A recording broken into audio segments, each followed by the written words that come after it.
Moi bo día a todos e a todas. Damos comezo a este pleno en sesión ordinaria correspondente ao mes de maio. Saudamos a todos os membros da corporación, señor secretario xeral, señor interventor, personal municipal que nos acompaña, xornalistas acreditados e aqueles que nos siguen como público dende a tribuna de convidados ou a través do streaming. Parte resolutiva, asunto número 1, señor secretario. Comunicacións da Alcaldía. Ben, antes de comezar o pleno, comunicar tamén que durante o transcurso da sesión únicamente poderán entrar e saír do salón de plenos os concelleiros e concelleiras, membros da corporación e personal municipal que presta asistencia no pleno municipal. Os xornalistas deberán ocupar os palcos que están habilitados para a súa labor. Dentro das comunicacións da Alcaldía, tamén no pleno do 14 de setembro de 2015, saben que se aprobou por unanimidade unha moción conxunta na que se acordaba iniciar cada pleno ordinario guardando tantos minutos de silencio como persoas fosen asasinadas polo machismo desde o anterior pleno. Conforme datos facilitados pola Delegación do Goberno contra a Violencia de Xénero, o número de mulleres asasinadas por violencia de xénero en España ascendeu a 59 no ano 2023, 10 no ano 2024 e 1.250 desde o 1 de xaneiro de 2023. O número de menores asesinados ascende a 7 no ano 2024 e a 57 desde o 1 de xaneiro do ano 2013, quedando 431 menores orfos desde o ano 2013. Desde o pasado pleno do 11 de abril ata o de hoxe, de 2 de maio, confirmouse unha muller asesinada por violencia de xénero o 6 de abril de 2024 de 43 anos, de nome e apelidos non coñecidos, en Málaga. Polo tanto, solicito a todos os presentes que se poñan en pé para agardar un minuto de silencio.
Tamén se somete a aprobación plenaria o borrador da sesión ordinaria de 7 de marzo de 2024, a que non constan alegacións e, polo tanto, entendemos como aprobada. Pasamos xa ao asunto número 2, correspondente á área de fomento e promoción da cidade. Señor secretario. Asunto número 2, inicio do procedimento de revisión de oficio dos acordos plenarios de 3 de xullo e 2 de agosto de 1962, encaminhado á recuperación da titularidade e incorporación da Casa Cornide ao patrimonio público municipal. Moi ben, polo Goberno ten a palabra en primeiro lugar o señor Castro Prado para expoñer este asunto e despois haberá unha única quenda de 5 minutos por grupo. Señor Castro, ten a palabra. Sí, grazas, señora alcaldesa. Bo día a todos e a todas, compañeiros da corporación, personal municipal e a todas os veciños e veciñas da cidade da Coruña que nos siguen por streaming e que nos siguen tamén desde a tribuna de público deste salón de plenos. Vou a intentar ser breve, pero sí explicar, digamos, os antecedentes históricos e a cronoloxía que explica desde o punto de vista xurídico a proposta que se trae a este pleno, non sin antes facer unha reflexión e unha proposta que ten un contido non político moi relevante, unha proposta relacionada coa restauración democrática, co avance na restauración democrática, e que é unha proposta que incluso nun momento como o actual onde se está a falar de regeneración democrática creo que ten incluso un valor simbólico que non debemos obviar. Bueno, paso a relatar un pouco a explicación desde o punto de vista histórico e técnico-xurídico desta proposta, reitero, con unha importancia trascendental desde o punto de vista político. Como é sabido, a Casa Cornide, situada na Rúa das Donas, número 25 desta cidade, fronte á Praza de Santa María ou Praza da Colexiata, é un dos edificios emblemáticos da nosa cidade bella, debido ao seu carácter monumental de clara influencia barroca. O edificio originario foi propiedade de Francisca Bernarda Jerónima Bermúdez Saavedra, esposa do abogado Diego Cornide, e ali naceu o fillo de ambos, o xeógrafo e naturalista coruñés José Andrés Cornide de Folgueire Saavedra, que residiu nesta vivenda ata a súa marcha a Madrid en 1789, cando foi nomeado secretario perpetuo da Real Academia da Historia. O edificio actual comezouse a construir na segunda mitad do século XVIII, ao parecer polo enxeñeiro militar Francisco Llobet, e despois da morte de Cornide o edificio pasou aos seus herdeiros e desde inicios do século XIX foi utilizado como casa do Concello da Coruña. No inicio do século XX, o edificio era propiedade de Carmen Vázquez Pardo, membro dunha familia fidalga de Lugo, que faleceu en outubro de 1911. Nunha primeira instancia das décadas de 1910 e 1920, o edificio foi o local social do Centro Jaimista e a partir de maio de 1927 converteuse no local social do Centro Cultural de Santo Tomás de Aquino. Foi no final da década de 1940, nun contexto político por todos coñecidos, sen que os tomasinos tivesen abandonado o local, onde comenzaron as xestións do goberno municipal para que o edificio fose utilizado como sede do novo Conservatorio de Música e Declamación. O edificio xa era considerado naquel momento, naquela altura, como un ben patrimonial específico de primeira magnitude, que en varias ocasións se manifestou claramente a súa vocación para uso público e de actividades culturais. Esa afección ao servizo público culmina no ano 1949 co expediente de adquisición da Casa Cornide polo Ministerio de Educación para destinalo a Conservatorio de Música e Declamación. No BOE publícase a orde ministerial coa asignatura de conformidade datada o último día do ano 1948. Este destino como conservatorio figura tanto nos registros oficiais como no propio proxecto do conservatorio asignado polo arquitecto Peregrín Estellés, cusa memoria inicial se refire á autorización da Dirección General de Bellas Artes para destinar o predio a tal uso como conservatorio. Con base neses documentos administrativos podemos afirmar, por tanto, que se trata dun ben de dominio público, inequívocamente destinado no seu momento ao servizo público, tal e como define o artigo 339 do Código Civil, son bens que privativamente pertencen ao Estado, sen ser de uso común, están destinados a algún servizo público. Posteriormente, e aquí é onde empezan a relatarse os feitos que dan lugar a este acordo ou proposta de acordo de incoación dun expediente de revisión de oficio, se produce a permuta, adquisición e venda á familia Franco do seguinte xeito de forma cronolóxica. O 15 de setembro do 58, o Pleno do Concello, en sesión ordinaria, fora da orde do día, sendo alcalde Alfonso Molina Brandao, somete á aprobación unha permuta entre o Ministerio de Educación Nacional e o Concello da Coruña, polo que se intercambia o predio principal da Casa Cornide e un anexo por un solar municipal ao que derivar a construción do conservatorio. A permuta é aprobada posteriormente pola Dirección Xeral de Patrimonio do Ministerio de Facenda e o día 23 de marzo do 62 e se formaliza o día 22 de xuño de 1962.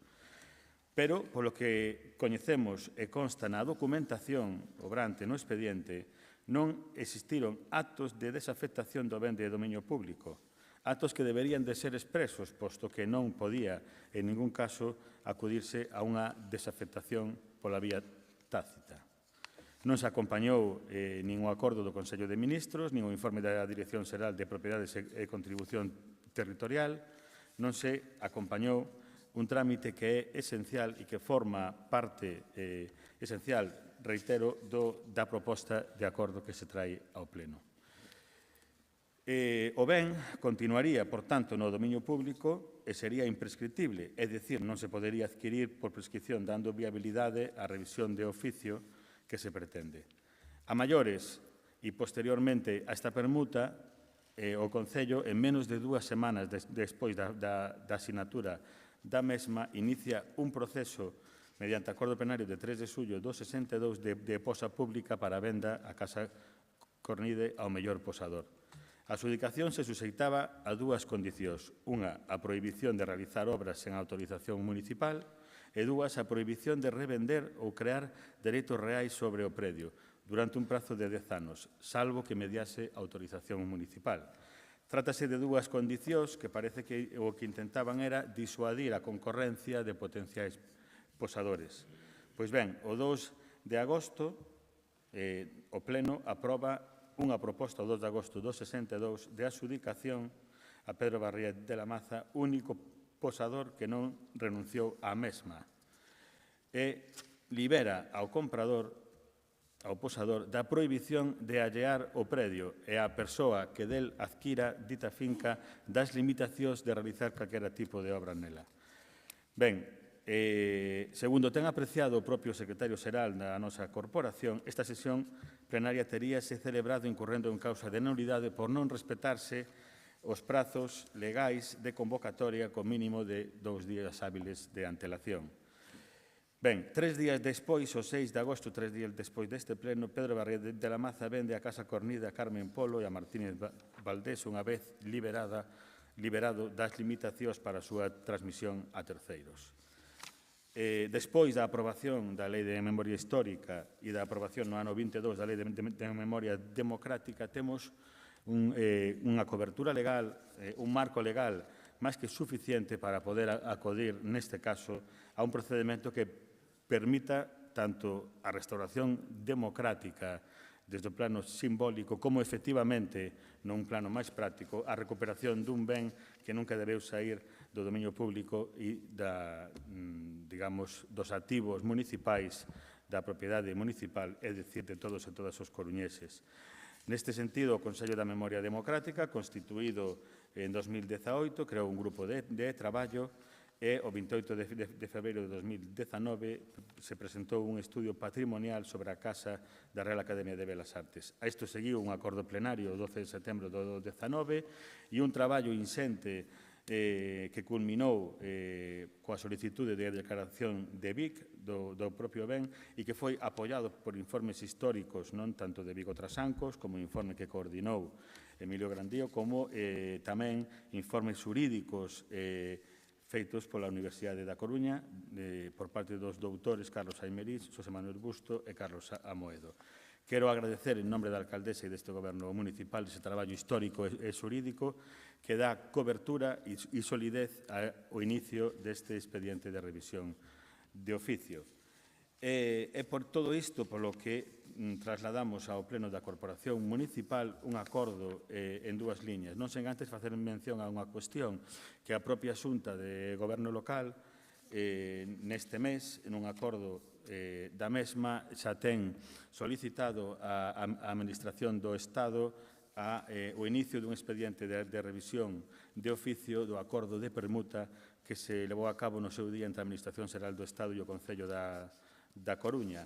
A Administración Xeral do Estado a que temos que agradecer unha disposición moi positiva a hora de coordinar os traballos, de facer unha labor de investigación documental que ten sido esencial para poder traer este expediente aquí e a colaboración desde un plano máis técnico e xurídico por parte especialmente da Avogacía do Estado para chegar a este punto. Pois ben, o que se propón, tendo en conta todos estes antecedentes que poderán ser explicados ou ampliados no seguinte turno, é ao Pleno da Corporación Municipal o iniciar o expediente o procedimento de revisión de oficio dos seguintes acordos plenarios adoptados por esta Administración. O acordo de 3 de xullo do 62 de enaxenación mediante posa pública da Casa Cornide e o acordo de 2 de agosto do 62 de adxudicación mediante esta posa pública da finca a don Pedro Barrié da Maza, onde tamén se lle relevaba das prohibicións de enaxenar este ben a terceiros. Bueno, como dicía ao principio, trátase dun acordo de especial significado simbólico en términos de restauración democrática, de xustiza, diría que material, e este goberno municipal e a súa alcaldesa espera que poida ser adoptado da única forma posible, que é por unanimidade de todos os grupos municipais. Moitas grazas. Moitas grazas, señor Castro. Iniciamos a quenda de debate o turno do Bloque Nacionalista Galego. Señor Jorquera.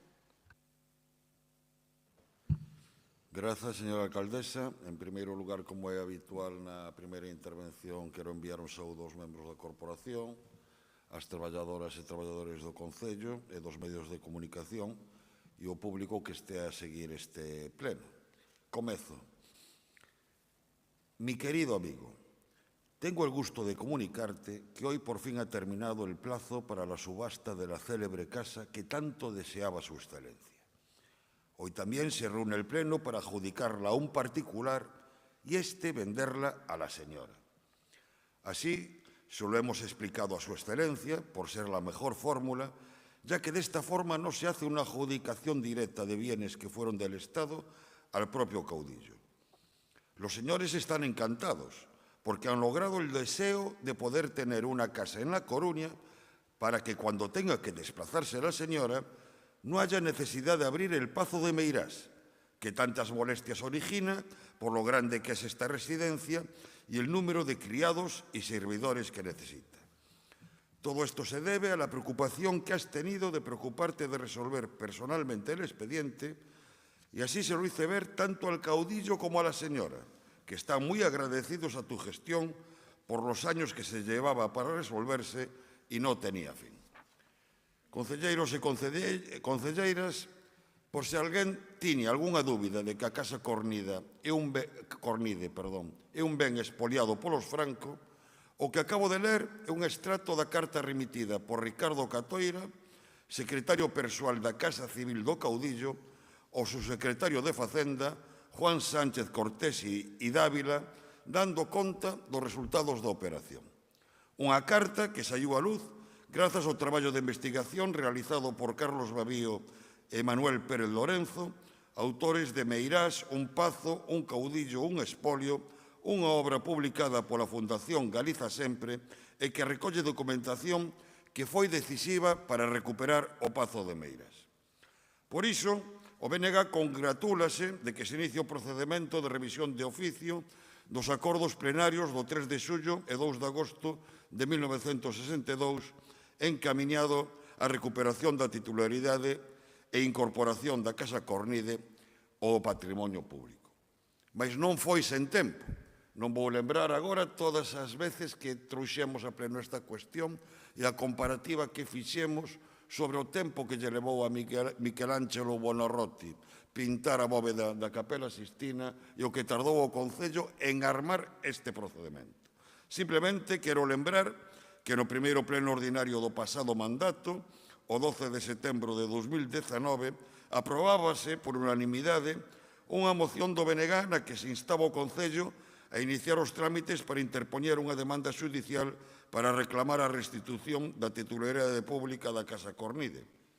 Desde o verán de 2020, o Goberno local dispón do estudo histórico e desde o 14 de decembro de 2020 o Goberno local dispón tamén do informe xurídico sobre as vías de recuperación da Casa Cornide para o patrimonio público.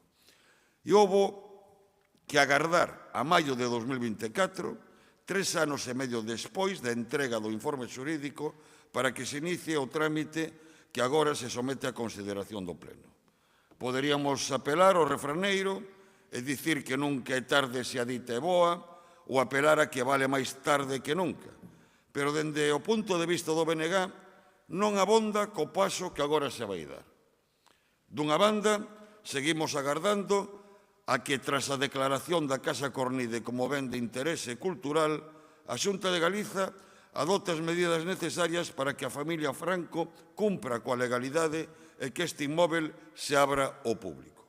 E doutra, centrándome no que compete ao Concello, a revisión de oficio dos acordos plenarios non substitúe a presentación da demanda. Ao contrario, Ao noso xuízo, a vía civil é a única que tería efectos legais sobre a titularidade da Casa Cornide e aínda non se ten exercitado. Non só iso, é importante esclarecer se a Casa Cornide, para proceder a esa operación fraudulenta, previamente foi desafectada como ben de dominio público e se esa suposta desafectación realizouse de conformidade coa legalidade vixente naquela época. E para iso, o que compre realizar xestións políticas ante o Goberno central para recabar esa información que pode ser necesaria para que o procedimento que agora se inicia chegue a bo porto. A este respecto, e xa vou concluindo, o propio secretario no seu informe sinala que debería partirse durante a tramitación destes procedimentos de dispoñer de integridade dos expedientes tramitados pola Administración Xeral do Estado, xa que sen o mencionado rigor xurídico poderían interpoñerse accións que por descoñecemento de elementos que existan no expediente sexan desvirtuadas por documentación que poida chegarse cun eventual prexuízo dos intereses da entidade local e das súas pretensións procesuais nun eventual xuízo. Mais alén destas observacións, a apropiación a través dunha operación fraudulenta da Casa Cornide por parte dos Franco é un claro exemplo da corrupción estrutural que caracterizaba o réxime franquista e tamén da corrupción do propio ditador e da súa familia. E o Concello da Coruña, por tanto, ten que actuar para recuperar un edificio de grande valor patrimonial cuxos legítimos donos son todas as coruñesas e coruñeses. Por ese motivo, o BNG vai votar a favor, pero agardamos que se teñan en conta as nosas consideracións para fundamentar mellor esta lexítima reclamación. Moitas grazas. Moitas grazas, señor Jorquera. Turno para o Partido Popular. Señor Mora.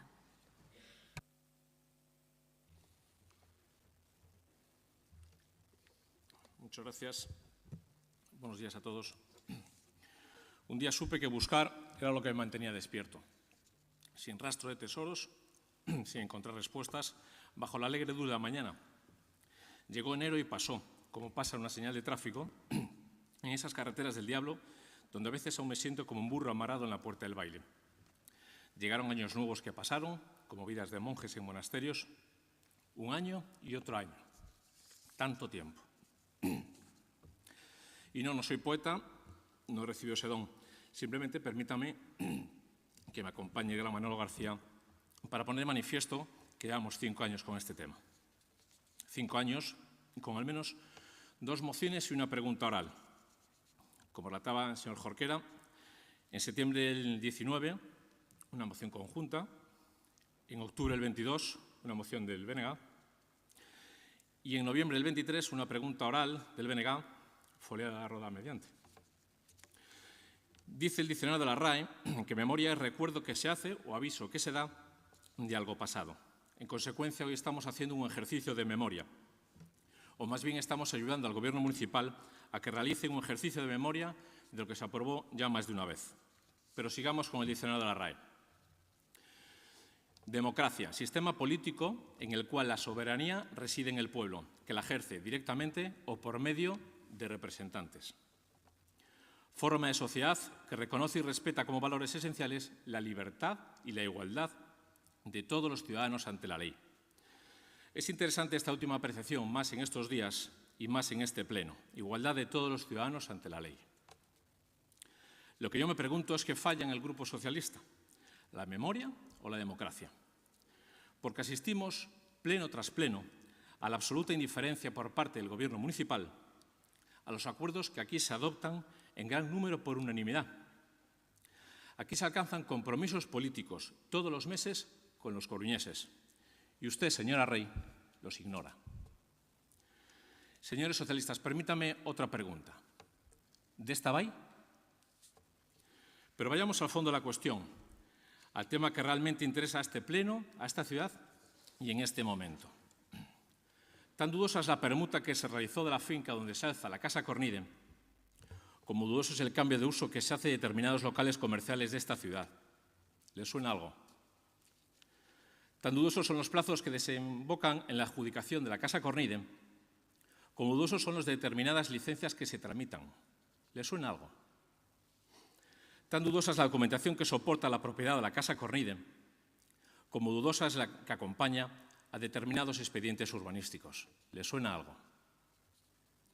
Y tan dudosa es en general la tramitación y el proceso porque la Casa Cornide sale del patrimonio municipal, como inexplicable es que se finalicen unas obras 2 días antes de obtener la licencia para hacerlas. Esto sí les suena algo, ¿verdad? Parece claro que la Corporación Municipal del año 62 no actuó pensando en lo mejor para los vecinos, y eso es algo reprochable. Todo hace indicar que pensaron más en ellos mismos o en una persona en concreta más que en el bien común. Todo hace indicar que su actuación no fue digna del cargo que ostentaban. Porque estarán de acuerdo conmigo, o eso espero, que nuestra actividad, la de los que somos representantes políticos de los ciudadanos, debe estar guiada por la responsabilidad y por la ejemplaridad. Es decir, alejada de toda sospecha. El Partido Popular tiene firmes convicciones democráticas. Siempre estará en el cumplimiento de la norma. No lo duden. Y no seremos nosotros, conviene recordarlo estos días, los que la modifiquemos por meros intereses aritméticos.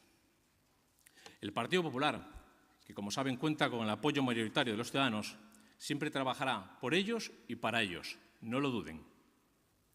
Y no seremos nosotros, y conviene recordarlo estos días, los que olvidemos nuestros compromisos adquiridos con ellos, por servir a aquellos que hacen de la división y el enfrentamiento su bandera política. Si respetan las normas y los procedimientos, tendrán nuestro respeto. Si no mienten en este pleno y no intentan engañar a los ciudadanos, ganarán credibilidad. Y si traen proyectos de interés para la ciudad, podrán contar con nosotros. En consecuencia, votaremos a favor. Muchas gracias. Muchas gracias. Turno para o Grupo Socialista. Señor Castro. Sí, brevemente. Bueno, entendo, comparto, e ademais eu sei que é unha preocupación certa, non, de boa fe, e asentada en sólidos principios ideolóxicos, a preocupación do BNG porque isto tivese pois, un longo periplo, pero teño que decir que o importante, o fundamental, é que esta acción teña un resultado positivo. Quero decir, é un tema que, a pesar de ser claro desde o punto de vista, digamos, político, filosófico, non, e mesmo ético, ten un componente xurídico que non podemos eludir e xurídicamente isto tiña que ter solidez e tiña que ter documentación e estudios moi rigurosos que pudesen levar a bo porto, non, esta actuación do Concello da Coruña impulsada polo seu goberno e pola súa alcaldesa. Dito isto, non me cabe ninguna dúbida non de que non estamos diante, no caso do BNG, de, como decía o gran Castelao, de que lle poña chatas a obra mentre non se remata, non? Teño clarísimo que o BNG participa e activamente disto, non só aquí, sino tamén a nivel de movilización social importante, importantísima, non? Para que isto teña un respaldo non tamén político e que chegue a bo porto. Isto, ao final, trátase tamén de estrategia xurídica. Quero dicir, creo que despois de tantos anos dunha situación absolutamente injusta, era importante ter unha cobertura xurídica que aporta a aprobación por parte do Goberno do Estado de legislación que ampara estas actuacións con seguridade xurídica e tamén, por outra banda, fortalecer, digamos, a acción do propio Goberno municipal e o acordo deste pleno dotando ao mesmo de documentación e de coordinación a nivel xurídico tamén coa Administración Xeral do Estado aos efectos de que se chegue ao fin que todos queremos, que é a recuperación da Casa Cornide. Entendendo isto, se pode entender que durante estes anos non houbo unha inacción por parte deste goberno, que houbo foi un traballo tamén coordinado, reitero, coa Administración Xeral do Estado, que nos permite a día de hoxe acudir a este expediente. A aportación de documentación que ten que ver coa permuta propiamente dito e que é un acto que debe de revisar a Administración Xeral do Estado no presente expediente, A non aportación, en concreto, non causa en ningún caso ningún tipo de indefensión aos interesados, que neste caso son os herdeiros do dictador, vamos a chamarlle polo seu nome, do dictador. Eu négome a referirme a él como xefe do Estado, por ilexítimo. Entón, os herdeiros do dictador non van a sufrir ningún tipo de indefensión pola non aportación desta documentación, que lle corresponde en todo caso ao Estado, á Administración Xeral do Estado, ao Goberno do Estado, incorporarla no expediente de permuta, de revisión de oficio da permuta. Simplemente se trata, efectivamente, e isto volvo a reiteralo, de que aquí temos que conseguir que isto chegue a bo porto. E se trata de que, sin xerar ningún tipo de vicio na tramitación deste expediente que pode ser indefensión, sí que temos que garantir que a defensa dos intereses de todos e todas as coruñesas e coruñeses, que o de recuperar a Casa Cornide, sexan defendidos da mellor maneira, sin dar máis facilidades das necesarias a quen non dou ningunha facilidade a todas as persoas que sufriron a súa represión. En canto á reflexión do Partido Popular, benvidos á restauración democrática que se pretende tamén desde o plano simbólico, moi importante, con este acordo. O que pasa é que falta un pouco de coherencia, porque falta coherencia, en primeiro lugar, porque durante o mandato de 2011 a 2015, co Partido Popular no Goberno da Coruña e coa cobertura xurídica que daba a Lei de Memoria Histórica, non se fixo absolutamente nada por avanzar na recuperación da Casa Cornide. E falta coherencia na actualidade cando o propio Partido Popular, ao mesmo tempo que di cousas como que hai que recuperar a Casa Cornide, goberna en moitas e variadas institucións con un partido político que o que pretende é derogar a Lei de Memoria Histórica, a Lei de Memoria Democrática, e, menos mal que non lle deixamos, porque senón comezaría a reprimirnos a todos aqueles que defendemos a democracia en esencia e con convicción.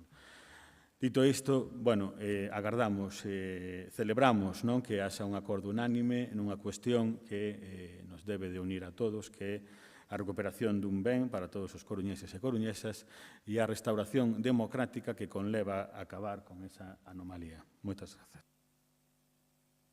Moitas grazas, señor Castro. Remata aquí o debate deste asunto e procedemos á votación. Votos a favor. Moitas grazas. Queda aprobado por unanimidade. Pasamos á área de Economía e Planificación Urbana. Asunto número 3, señor secretario. Adenda complementaria ao convenio urbanístico de execución para a regularización do viario, servizos e instalacións do polígono de Pocomaco, suspensión do procedimento de execución forzosa acordado pola Xunta de Goberno Local o 25 de xaneiro de 2024. Moitas grazas. Ten a palabra en primeiro lugar o voceiro do Goberno, señor Laje Tuñas, e a continuación haberá unha quenda de 4 minutos por grupo. Señor Laje, ten a palabra. Bo día, grazas, señora alcaldesa. Bo día a todas e a todos. Retomamos neste pleno, como xa intentamos no pasado, a tramitación do convenio urbanístico de execución para a regularización do viario, servicios e instalacións do polígono de Pocomaco e, polo tanto, cabe facer un breve recordatorio. A Xunta de Goberno Local, na súa sesión do 25 de xaneiro de 2024, adoptou o seguinte acordo, que é incoar expediente de execución forzosa para os efectos de requerir a formalización da cesión do sistema viario do polígono de Pocomaco á comunidade de propietarios do dito polígono cos correspondentes deberes de urbanización. O Pleno da Corporación, celebrado o 1 de febreiro, adoptou tamén o acordo de dar aprobación inicial do convenio de execución urbanística para a regularización do viario, instalacións e servicios do polígono, coa conseguinte exposición pública do expediente, tramitándose conforme ao previsto nos artigos correspondentes do título 8º da Lei 2/2016 do Solo de Galicia, artigos 165, 167 e 178, facultando tan amplamente como fose posible en dereito ao concelleiro responsable da área de Economía e Planificación Urbana para realizar cantos actos, trámites e adaptacións foran precisas para o impulso, tramitación e perfeccionamento do citado convenio. Neste punto, cabe recordar que a cláusula 9ª do convenio recollía na súa disposición transitoria a inclusión dunha adenda, a tramitación dunha adenda. E recordo, para os efectos da regularización do sistema de reixas, salvacunetas e da súa efectiva integración no sistema viario e para os efectos da súa correcta funcionalidade como complemento a este convenio, tramitarase unha adenda na que se determinen os compromisos e as achegas das partes. A dita adenda conterá o correspondente cronograma dos traballos a realizar e a súa compatibilidade e coordinación coas demais obras e actuacións materiais previstas neste convenio. Foron solicitados orzamentos de execución por contrata para os efectos de execución das obras recollidas cos seguintes importes aproximados: o de reixas salvacunetas de 1.910.635, de alumeado de 1.561.489 e o de sinalización da senda peonil de 75.070, con un total de orzamento de máis de 3.547.194. Orzamentos que son orientativos e que dependerán da conformidade municipal aos proxectos que deberá presentar a comunidade de propietarios no prazo máximo de 3 meses dende o perfeccionamento do convenio. O pasado 20 de marzo, a Xunta de Goberno Local acorda dar traslado da adenda á comunidade de propietarios como complemento ao convenio e, unha vez feita a comunicación, hai que recordar que a eficacia da adenda queda condicionada á súa aprobación polo Pleno da Corporación ao conter compromisos futuros de gasto de carácter plurianual. Con data 8 de abril, a Comunidade de Propietarios de Pocomaco presentou un escrito no Rexistro Municipal dando conta que a Xunta Rectora celebrada o 1 de abril de 2024 adoptara o acordo por unanimidade dos presentes para habilitar a presidenta da Comunidade de Propietarios para a firma en nome da comunidade do Convenio de Execución Urbanística para a regularización do viario, instalacións e servicios do polígono de Pocomaco, evidentemente a efectos de posibilitar o inicio do procedimento administrativo. Chegamos ao día de hoxe no que hai unha proposta para aprobar inicialmente esta adenda, autorizar a asignatura da mesma xunto co convenio, impulsar de oficio o procedimento en todos os seus trámites e abordar a tramitación ata a súa finalización seguindo as propias normas que nos demos neste salón de plenos. Estamos diante dun trámite necesario para completar unha acción que, como recordarán, non se acometeu nos 50 anos anteriores. Vemos que a comunidade de propietarios está en boa disposición, evidentemente se están dando os pasos necesarios e hoxe é un trámite máis. O que lle pediría aos membros da corporación é que facilitaran a aprobación da mesma, en tanto en canto, creo que todos debemos de saber que a actividade económica deste polígono pois tamén está condicionada por algunhas decisións que teñen que ver con este convenio. Creo que a regularización dunha situación anómala nos últimos 50 anos é algo positivo e do que todos deberíamos de participar. Facilitará tramitacións para a actividade económica das diferentes empresas e, sin ir máis lonxe, somos coñecedores e conscientes de que hai actividade económico-empresarial que está pendente do desenvolvemento deste convenio. Por lo tanto, o que lles pido é que sexan capaces de poñer por riba de todo os intereses, neste caso da actividade económica da nosa cidade, e, desde logo, que se teñen algún matiz, suxerencia ou comentario, todo aquilo que sexa para construir e non para destruir será ben recibido. Nada máis e moitas gracias. Moitas grazas. Iniciamos a quenda de debate. Turno do BNG. Señora Beira, ten a palabra. Nesta ocasión son 4 minutos por grupo municipal. Grazas, señora alcaldesa. Ben, en primeiro lugar, alegrámonos desde o BNG de que este asunto veña a pleno, porque a intención real do Goberno municipal era aprobar isto simplemente en Xunta de Goberno Local e despois dar conta ao Pleno do Concello na súa seguinte xuntanza.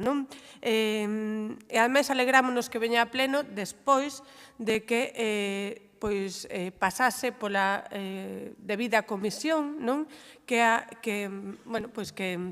ditaminou o asunto, porque no pasado pleno querían que isto se introducise de maneira extraordinaria, de maneira urxente na orde do día. Finalmente non se introduciu e o que pretendían era darlle outra vez conta na seguinte comisión que se producise deste acordo. Nos o que nos alegramos é que finalmente isto veña a pleno, que non se tramitase simplemente pola Xunta de Goberno local. Alegrámonos de que haxa funcionariado neste Concello que lles explique que as cousas hai que facelas ben e que lles recorde de cando en vez que non poden facer as cousas como lles dá a gana, que non viven nunha maioría absoluta. Nos desde o BNG non estamos conformes con esta adenda, xa llo adiantamos, non entendemos por que ten que financiar o Concello a comunidade de propietarios a través dunha subvención nominativa nun 50% nunha obra que é da súa obriga, non o entendemos. Ademais, unha obriga que non é para este ano, que é para anos vindeiros, que quedaría, digamos, a cuestión pendente para o que se incluíse nos orzamentos vindeiros, e a verdade é que é unha cuestión que nos sorprende e coa que non estamos conformes. É unha formulación coa que non estamos conformes. E, ademais, temos dúbidas coa documentación que se achega a en toda a documentación que se nos achega neste punto da orde do día. En primeiro lugar, temos dúbidas co orzamento. O orzamento que se achega non recolle algunhas cuestións que deberían de estar incluídas, como a coordinación de seguridade e saúde. Creemos que isto vai aumentar o orzamento e que probablemente non, evidentemente, vai aumentar tamén o conxunto da actuación e, polo tanto, tamén os cartos que vai a ter que poñer o Concello para executar esta obra. Despois, sorpréndenos que non haxa absolutamente ningún informe de ningún enxeñeiro municipal validando ou dando por boa que esta ten que ser a actuación e que ese orzamento é o correcto. E demais, a verdade é que nos sorprende que non haxa ningún informe de ningún enxeñeiro municipal, nin sequera sobre o estado actual do polígono e a obra que se propón, sobre como están actualmente as reixas e as albacunetas, etcétera, etcétera. É algo que realmente nos sorprende. E hai outra cuestión da documentación que se nos achega neste punto da orde do día, que son os estatutos da comunidade de propietarios. Son uns estatutos que poderían estar elaborados perfectamente en Word, non estar registrados en ningún lugar oficial, non teñen ningún cuño, nin teñen anexo a fe pública de ningún notario, nin absolutamente nada. Temos aprobado neste pleno outros convenios, temos aprobado mesmo o estudo de detalle para facer un centro de día para a Daceco, e na documentación dese punto da orde do día aparecían os estatutos da Daceco co cuño da Xunta de Galiza, pero neste caso os estatutos que se nos achegan da comunidade de propietarios son uns estatutos, xa digo, que podían estar elaborados en Word e que non teñen ao noso xuízo ningunha oficialidade. E son dúbidas que nos xorden ao observar a documentación. E, ademais, temos dúbidas porque a verdade non podemos pasar por alto cuestións que se nos achega por parte de comuneiros, de membros da comunidade de propietarios que denuncian que non teñen ningunha información do que se está negociando co Concello e que descoñecen absolutamente os compromisos que está adquirindo a comunidade de propietarios, a súa directiva, remato xa, e coa que despois eles terán que asumir esas obrigas. Xa sei que, evidentemente, eles teñen que levar este asunto á súa Xunta Xeral, pero a nos parecenos que hai dúbidas razoables que se nos achegan por parte dos propietarios e que ademais van a explicar hoxe no escano cidadán e que a nos, a verdade, que nos formulan ou nos fan que nos plantexemos esta cuestión. Nada máis. Moitas grazas, señora Beira. Turno para o Partido Popular. Señor Deus. Moitas grazas, señora Caiza. Bos días a todos os compañeiros e todas aquelas persoas que siguen ese pleno e os funcionarios que están formando parte tamén deste pleno. En primer lugar, quería referirme al señor Castro. Lecciones de democracia al Partido Popular, las justas, más viniendo de usted, que creo que pertenece a un partido que ha pactado y tiene en el gobierno a comunistas, cuando el señor Sánchez no podría dormir tranquilo, es socio de un partido que lleva en sus listas a terroristas y es socio de los independentistas, con su gobierno entregado al independentismo, conculcando la Constitución día sí y día también. Entonces, lecciones de democracia al Partido Popular, las justas. Traen ustedes a este pleno este asunto, un anexo al convenio de regularización del viario, servicios e instalaciones del polígono de Pocomaco, con una tramitación precipitada. Fíjense lo que pasó el pleno pasado y con las formas a las que ya nos tienen acostumbrados. No hay mal que por bien no venga, pues al no salir adelante la urgencia para incluir este asunto en el pleno de anterior, sin pasar por la comisión informativa correspondiente, ha permitido que al menos no se salten de nuevo los pasos a dar para realizar una tramitación mínimamente ordenada. Pero a ustedes, señora de Rey, esto les da igual. Ya les decíamos en el pleno del 1 de febrero que nosotros estamos comprometidos con la finalización del proceso de regularización de la red viaria y de las instalaciones del polígono de Pocomaco. Lo llevábamos en el programa con el que nos presentamos a las elecciones y que fue mayoritariamente votado por los coruñeses porque creemos que es bueno para el futuro del polígono y de la ciudad. A raíz de la aprobación del Plan General de 2013 se abrieron todas las puertas para ello y a punto estuvo de materializarse en el año 2015, pero la parálisis llegó a ese año a la actividad municipal y se truncaron todas las expectativas. No es cierto, por lo tanto, señor Laje, lo que usted dijo en el pleno de febrero de que nadie había hecho nada hasta ahora y de que ustedes ahora van a hacer algo que nunca se hizo. Y lo saben los propietarios y empresarios del polígono. En todo caso, lo que habría que hacer es afearles a ustedes que en 8 años desde el año 2015 de gobiernos conjuntos de Marea-PSOE y PSOE-Marea no se hayan preocupado ni lo más mínimo por trabajar en este asunto. Y ahora, cuando se acuerdan, no lo están haciendo de la manera más adecuada. Ya les advertimos que la tramitación que hicieron ustedes del convenio fue impresentable, precipitada y a trompicones, y yo hasta diría sin consenso y sin un amplio respaldo de los comuneros, cogiendo por sorpresa hasta la Asamblea de Propietarios del polígono. La diferencia entre hacer las cosas bien o hacerlas a trompicones, como hacen ustedes, puede generar recelos y oposición entre quienes tienen que aprobarlo realmente, que no son otros que todos los propietarios del polígono. Y mucho nos tememos que, como sigan haciendo así las cosas, van a conseguir todo lo contrario de lo que todos queremos. Les decíamos en el pleno de febrero sobre el convenio algunas cosas, que no se acompañaba ningún acuerdo firmado entre las partes y que ese convenio debía haber sido ratificado antes por la Asamblea de Propietarios, buscando el mayor consenso. No se conocían informes técnicos para conocer el estado de las vías, instalaciones y demás servicios del polígono. Siguen sin conocerse. Debido a ello se desconoce cuál va a ser la inversión real que va a tener que afrontar la comunidad de propietarios y cuál va a ser la del concello. Y esto mismo se lo vuelvo a recordar la intervención general con la tramitación de esta adenda. No consta en el expediente ningún informe de los técnicos municipales sobre el estado de la urbanización y si con las obras comprometidas por la Asociación de Propietarios, esas infraestructuras estarán en condiciones de ser recibidas por el concello sin que éste tenga que afrontar inversiones imprevistas. Les advierte, además, sobre la legalidad del convenio de colaboración al que ustedes se comprometen a asumir el 50% del coste de la mejora del sistema de drenaje. La comunidad de propietarios advirtió que no sometería a la Asamblea General el convenio sin saber los costes y las inversiones a las que se comprometía. También la Junta Rectora del Polígono les advierte que todos los pasos que se están dando quedan supeditados a la presentación de alegaciones en el trámite de información pública y siempre a expensas de lo que acuerde la Junta General de Propietarios. Dicho de otro modo, que han empezado la casa por el tejado y un asunto que requeriría un amplio y trabajado consenso va a convertirse en una carrera de obstáculos. Solamente existe otro ejemplo conocido en el concello, la desastrosa gestión en la que se encuentra el INCE. Tienen ustedes 3,5 millones de euros de facturas sin pagar del año 2023 en un cajón.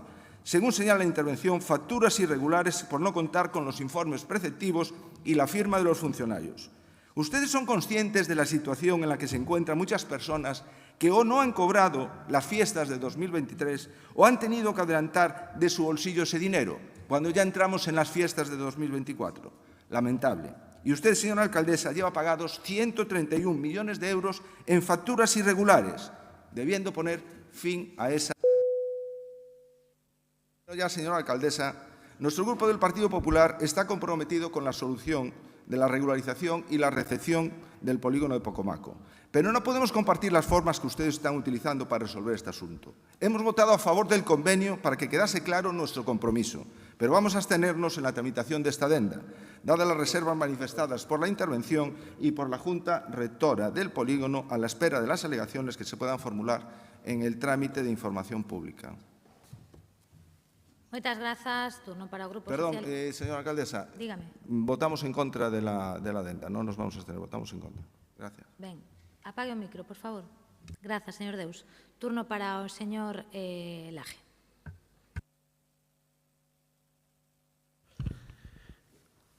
Gracias, señora alcaldesa. Bueno, creo que estamos diante dunha decisión que explica perfectamente cal é a actuación do Grupo Municipal do Partido Popular e cada un terá que ser responsable das decisións que toma. Evidentemente, este goberno municipal sí é o primeiro goberno municipal que trae a pleno un convenio para resolver un problema que levaba 50 anos sin resolver. Eu supoño que lles doe que se diga, pero é así. Os feitos son eses. O que vota cada un tamén, e o que lle teñan que explicar ás empresas que están pendientes de que este convenio se tramite tamén. Non nos lo van a ter que explicar a nós, porque este goberno municipal fai o que ten que facer. Non están a favor de tramitar a adenda? Non pasa nada. Serán responsables de que non se tramite o convenio, porque saben perfectamente que cando votan en contra da adenda, despois de escoitar a outro grupo municipal como o do BNG, que ten unha posición, o que están é bloqueando o funcionamento e sendo responsables do que vai a pasar. Non pasa absolutamente nada. Agora, o goberno cumple. Non veñan aquí con historias de que falta nada. Non falta nada. O que falta é que non o fixeron cando gobernaron. Nos 4 anos que gobernaron. E que ya lo iban a hacer. Lo iban a hacer, pero ao pleno municipal non chegou nada. Por certo, nin atropellado, nin sin atropellar. Entonces, están en lo de Montoro. Si cae España, ya la levantaremos. En cuanto peor, mejor. Bueno, pois miren, nos o compromiso, quer dizer, aquí non se trouxo nada de forma unilateral. Foi falado coa comunidade de propietarios, se deron os trámites correspondentes, se trae a pleno precisamente porque hai un informe dun habilitado que dice que é mellor traelo a pleno. É dicir, se respeta absolutamente todo. Agora, non se quere que saia adiante, pois fáganse responsables de gestionar diante daqueles que van a ter dificultades e non nos lo achaquen a nós, porque a responsabilidade é súa. Agora, tramitouse un convenio, tramitouse unha adenda, hai uns que creen que o Concello ten que poñer menos ou non poñer nada, os do polígono creerán que hai que poñer moito máis e poden seguir así toda a vida. Creo que hoxe queda retratado perfectamente o que está a suceder. Que lles dá todo igual, lles dá absolutamente todo igual. Evidentemente, cada un ten que facer revisión das súas decisións e hai algunhas que se tomaron no minuto 1 deste mandato. Non hai ninguna dúda. Agora, eu creo que hai que tomar nota de todas esas e a partir de aí, saber que vostedes teñen un problema. Saben que este é un mandato municipal donde esta cidade vai a coller velocidade de cruceiro con grandes decisións. Entonces, pues, bueno, están en el cuanto peor mejor. Xa lles digo que así imos mal. Dado que falan de todo, o que non ven a conto, o que ven a conto, quero recordar dúas cousas. O 2 de maio de 1879, na Casa Laura, en Madrid, Careciendo los trabajadores de libertad para reunirse y asociarse, se fundó clandestinamente el Partido Socialista Obrero Español. 145 anos de historia loitando polos dereitos dos traballadores e polos dereitos das persoas neste país. O digo porque fixeron aquí alusións á legalidade e a Casa Cornide e volven a falar nesto e tal. E a verdade é que é mellor facer un poquinho de memoria. Quero recordarlles o seguinte, tomado dun ilustre de los 7 magníficos, a Alianza Popular convocou unha reunión de directivos e delegados provinciales para decidir que se recomendaba a su grupo parlamentario na Constitución, esa coa que se lles enche a boca, pero que non votaron. En la primera votación triunfó el no al proyecto constitucional, pero con pretextos, dice este señor, de dudoso fundamento se repitió la votación y por un par de voces contabilizadas a mano alzada se acordó dejar libertad a los diputados. Yo voté en contra porque la Constitución era ambigua. A historia está aí. Toda a construción, cada vez que é para construir algo neste país, está o Partido Socialista. E cada vez que é para poñerlle o freno, está o Partido Popular ou o que houve antes do Partido Popular. Hoxe é un exemplo máis. E cada un ten que saber onde quere poñerse. No lado da historia, o Partido Socialista púxose sempre no de construir. Señora alcaldesa, e moitas gracias. Moitas grazas, señor Laje. Remata aquí o debate deste asunto número 3. Votos a favor. Grazas. Votos en contra. Grazas. Abstencións. Ben, decae o asunto e non é aprobado. Pasamos xa aos asuntos 4 e 5 correspondentes á Concellería de Urbanismo, Rehabilitación e Vivenda. Señor secretario. Si, de conformidade co acordado na Comisión de Portavoces, trataránse conxuntamente, aínda que se votarán de xeito separado, requerindo os dous maioría absoluta legal. Asunto número 4, aprobación definitiva da modificación puntual do Plan Xeral de Ordenación Municipal da Coruña, execución de sentenzas sobre o Plan Xeral de Ordenación Municipal de 2013. Asunto número 5, aprobación do cambio de uso dunha superficie de titularidade municipal coa finalidade de engadila a parcela na que se sitúa o Centro de Educación Especial Nosa Señora do Rosario. Moitas grazas. Ten a palabra o señor Díaz Gallego para a exposición conxunta dos dous asuntos que serán a súa vez debatidos conxuntamente nunha única quenda de 5 minutos e a continuación votados por separado. Señor Díaz Gallego, ten a palabra. Gracias, alcaldesa. Buenos días. Traemos hoy a este pleno municipal la aprobación de dos trámites urbanísticos de diferente naturaleza. Por un lado, la aprobación definitiva de la modificación del Plan General en el ámbito del polígono L27 Mouras Rejas con motivo de la ejecución de una sentencia y, por otro, un cambio de uso en la avenida de Camilo José Cela con la finalidad de ampliar el suelo dotacional educativo del Centro de Educación Especial Nuestra Señora del Rosario.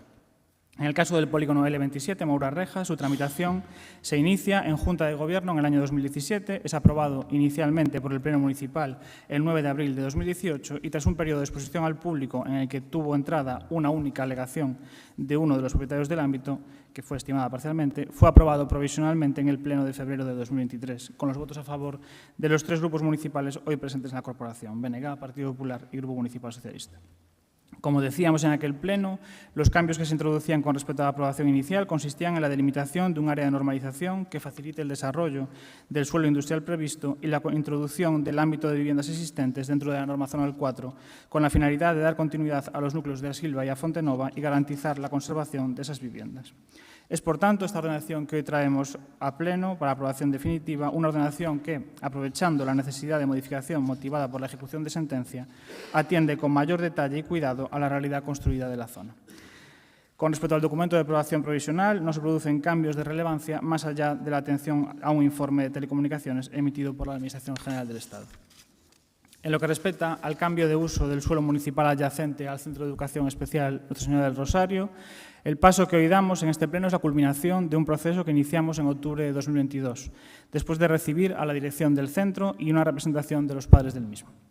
En esa reunión se nos expuso un problema histórico que no había sido atendido en mandatos anteriores, la necesidad de dotar al colegio Nuestra Señora del Rosario de espacios libres que permitiesen a los niños del centro tener un tiempo de ocio de calidad en su horario lectivo. Era el único centro educativo de la ciudad sin patio.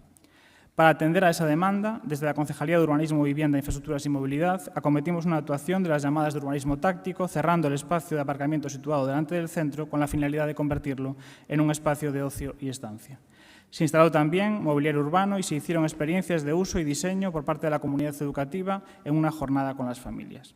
Esta actuación, además de aportar notables ventajas para el centro, repercutió positivamente también en el barrio, ya que la propuesta para transformar este espacio en un lugar jugable y adaptado a las necesidades del centro contribuye al objetivo del Plan General de la ciudad de consolidar la ronda de Camilo José Cela como un corredor verde. Hoy venimos a este pleno a dar el paso definitivo del urbanismo táctico al urbanismo reglado, modificando ese espacio público que figura como viario en el planeamiento y cambiándolo por suelo dotacional educativo. Este cambio permitirá ejecutar un proyecto ya redactado para la adaptación definitiva de la zona como un espacio de juego y disfrute para los niños y niñas del Colegio Nuestra Señora del Rosario.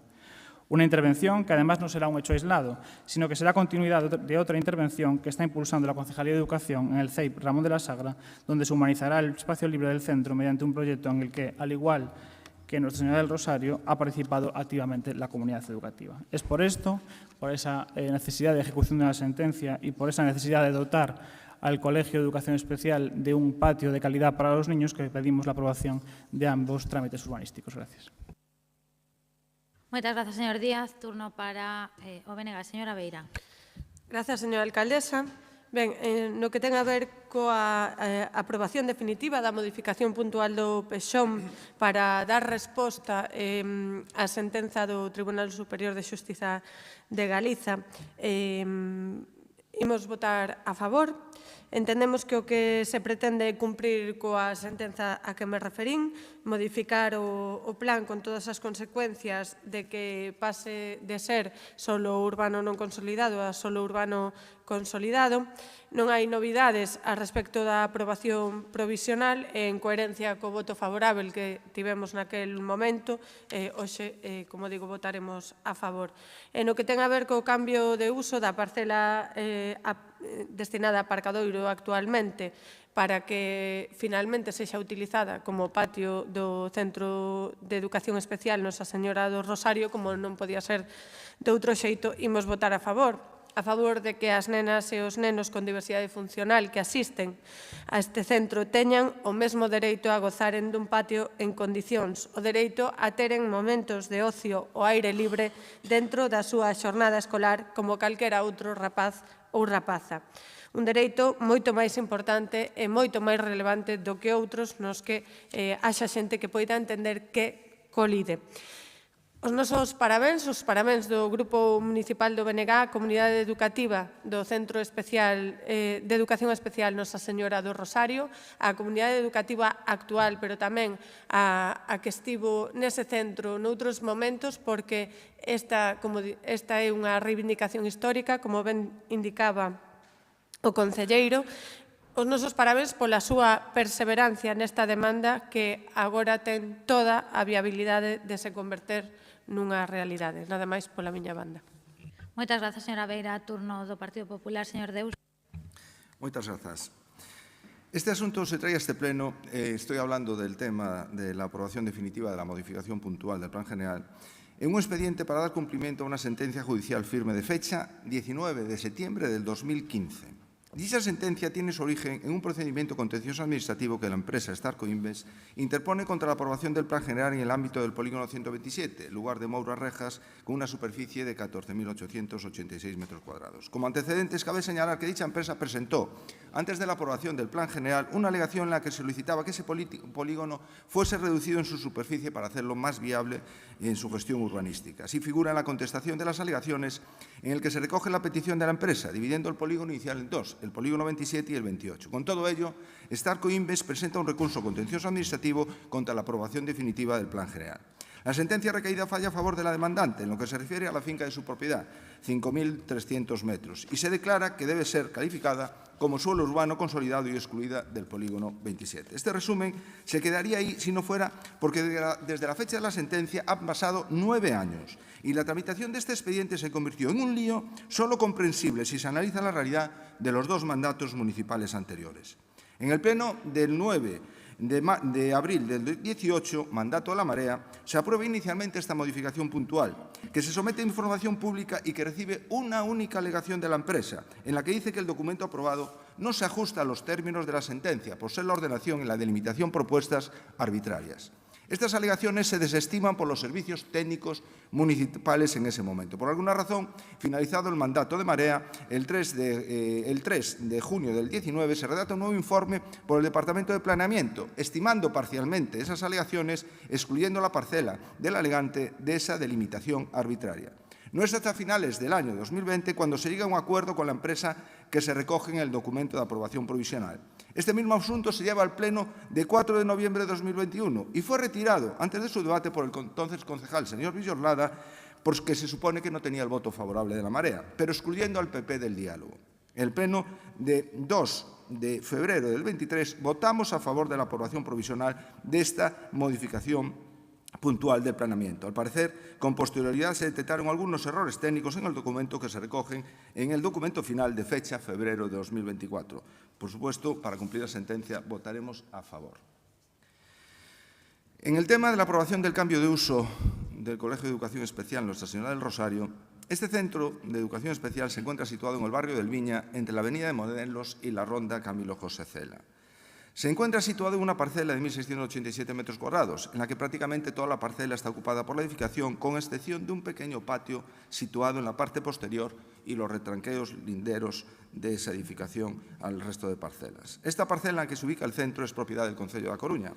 Esta propuesta realizada por el Servicio Técnico de Edificación consiste en reformar el patio actual del Colegio de Educación Especial, añadiendo a la parcela que ocupa una superficie destinada a aparcamiento público en la que aparcaban unos 12 vehículos. En la actualidad esa parcela está vallada y ya no es utilizada como aparcamiento. Por lo tanto, se propone el cambio de calificación urbanística de este suelo calificado como viario local público con una superficie de 1.132 metros cuadrados de equipamiento educativo público. Es evidente que de esta forma se logra dotar al centro de un patio de juego para los alumnos más amplio y en donde poder desarrollar mejor sus actividades.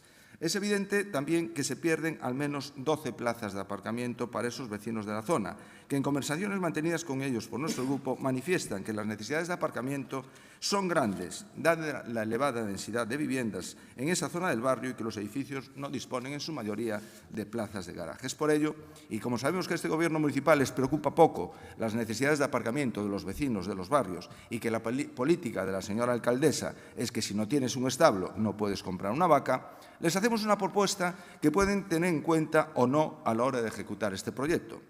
Dejar una franja paralela al viario público de esta parcela lindante con la ronda Camilo José Cela para dar una alternativa a esas 12 plazas de aparcamiento que se han suprimido, incluso pueden ser en batería, puesto que disponen de un frente de más de 40 metros, lo cual permitiría situar aparcamientos y dejar un acceso desde ese vial a ese patio nuevo del colegio.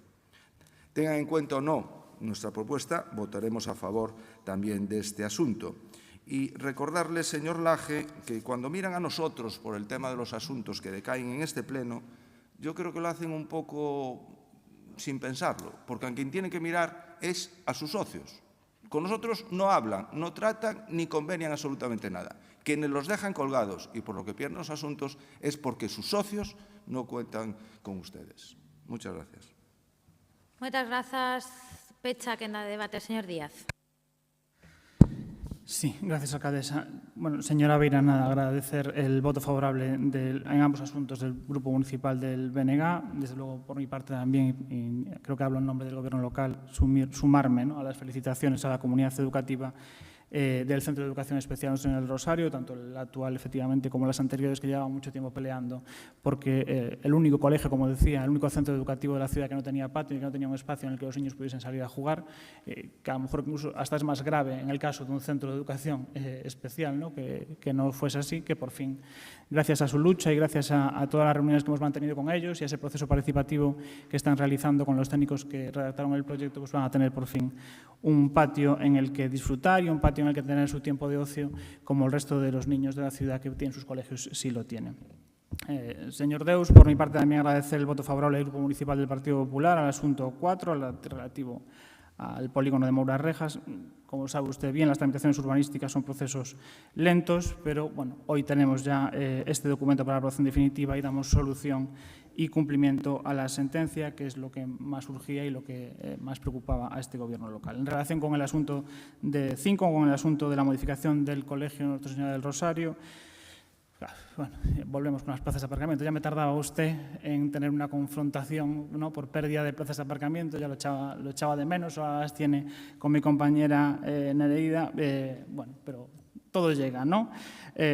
Este Gobierno local, lo hemos dicho siempre, desde luego prioriza la calidad del espacio público, prioriza la calidad de los espacios de ocio y de paseo y recreo de la gente frente, bueno, pues al supuesto derecho a aparcar en vía pública, en este caso pues dice de 12 plazas de aparcamiento. Desde luego creo que coincidimos todos, a pesar de su discurso, en que es más importante que los niños de ese colegio tengan un patio donde poder jugar que 12 coches estén estacionados en esa plaza.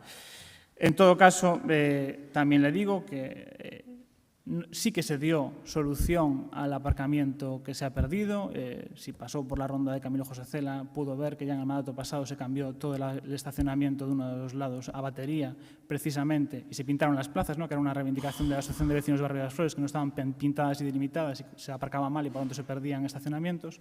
Se hizo eso precisamente para ganar. La propuesta que nos plantean, bueno, entiendo que la concejala de Movilidad la analizará, pero ya le comento que no sería viable en el sentido de que allí estacionan justo en ese punto los autobuses escolares de los 3 CEIPs de la zona, porque no pueden acceder a las puertas principales. Ahí estaciona el bus escolar del María Pita, el bus escolar del Ramón de la Sagra y el bus escolar del propio Nuestra Señora del Rosario. Por lo tanto, no podría habilitarse esa zona de aparcamiento que dice. Bueno, agradecer en todo caso el voto favorable y agradecer a los dos grupos municipales que puedan salir estos dos asuntos adelante. Gracias, señor Díaz. Rematado o debate, procedemos a votación por separado dos asuntos desta área. Asunto número 4, votos a favor. Moitas grazas, queda aprobado por unanimidade. Asunto número 5, votos a favor. Grazas, queda tamén aprobado por unanimidade. Área de Alcaldía, asunto número 6, señor secretario. Comparecencia no procedimento ordinario 4114/2024, promovido pola Asociación Defensa do Común contra a aprobación definitiva do documento denominado Estudo de Detalle Parcela 2, Peria Maestranza, novembro 2023.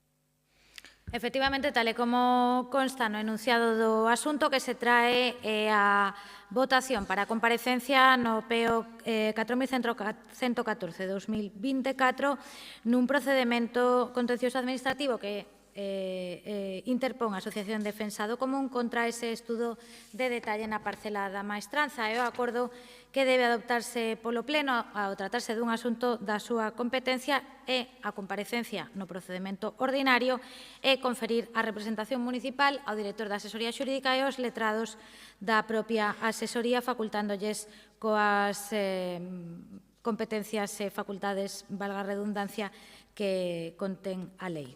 Polo tanto, sen máis e sen haber lugar ao debate neste asunto, procedemos directamente á votación. Votos a favor? Moitas grazas, queda aprobado por unanimidade da corporación. Señora alcaldesa, se nos permite, queríamos explicar o voto. Sí, señora Beira, brevemente, para a explicación do voto emitido, ten a palabra. Moi rápido. Simplemente o que queremos puntualizar é que, aínda que nós votásemos en contra deste estudo de detalle e, ademais, o argumentásemos en base a 10 motivos sobre a nosa visión do urbanismo, sobre o INVIE, da protección do patrimonio e da historia da cidade, entendemos que agora se teña que defender xudicialmente e que, ademais, este punto simplemente o que se refire a que o Concello efectivamente compareza e defenda os intereses municipais. Nada máis. Moitas grazas, señora Beira. Pode sair. Remata a parte resolutiva do Pleno. Pode sair. Pasamos á parte non resolutiva, señor secretario. Parte non resolutiva. Toma de coñecemento das resolucións da Xunta de Goberno Local desde o número 5.895 do 8 de abril de 2024 a número 7.507 do 25 de abril de 2024 e dos decretos da Alcaldía desde o número 1.752 do 8 de abril de 2024 aos números 2325 do 25 de abril de 2024. A continuación, mocións, rogos e preguntas. Ben, iniciamos o debate das mocións coa primeira das presentadas polo Grupo Municipal do Bloque Nacionalista Galego relativa ao futuro dos terreos do Porto Interior da Coruña. A esta moción non constan enmendas. Señor Jorquera, ten a palabra. Moitas grazas. Nesta moción sobre o futuro dos terreos do Porto Interior, recollemos boa parte das reflexións e propostas que a Comisión Aberta en Defensa do Común e unha serie de organizacións e entidades trasladaron ao conxunto dos grupos municipais. Por iso quero aproveitar para mandar un saúdo aos representantes de Defensa do Común, se non me confundo, hai algún membro deles na tribuna. Digo porque desde onde estou non vexo a tribuna. Creo que na actualidade existe un amplo consenso en considerar que o escenario deseñado nos convenios de 2004 está superado, ao permitir uns aproveitamentos urbanísticos e terciarios en terreos portuarios que, ao marxe de outras consideracións, en absoluto se corresponden coas necesidades da Coruña de hoxe. Tamén parece haber consenso en que o deseño futuro da denominada fachada marítima debe asentarse nos seguintes eixos básicos: mantemento da titularidade pública dos terreos, atención aos usos produtivos.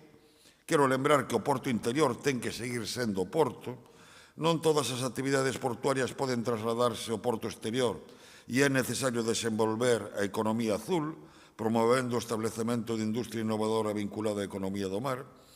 E tamén parece haber consenso en que os espazos liberados de actividades portuarias son unha oportunidade para deseñar a Coruña do futuro, resolvendo a integración porto-cidade, ampliando zonas verdes, creando zonas de lecer, dotacións, equipamentos públicos e resolvendo necesidades de mobilidade a escala metropolitana.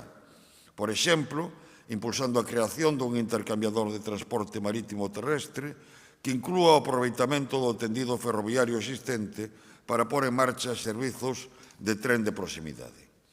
Mas a realidade é que todo isto, a día de hoxe, non se concretou nos pasos necesarios para impulsar esta transformación.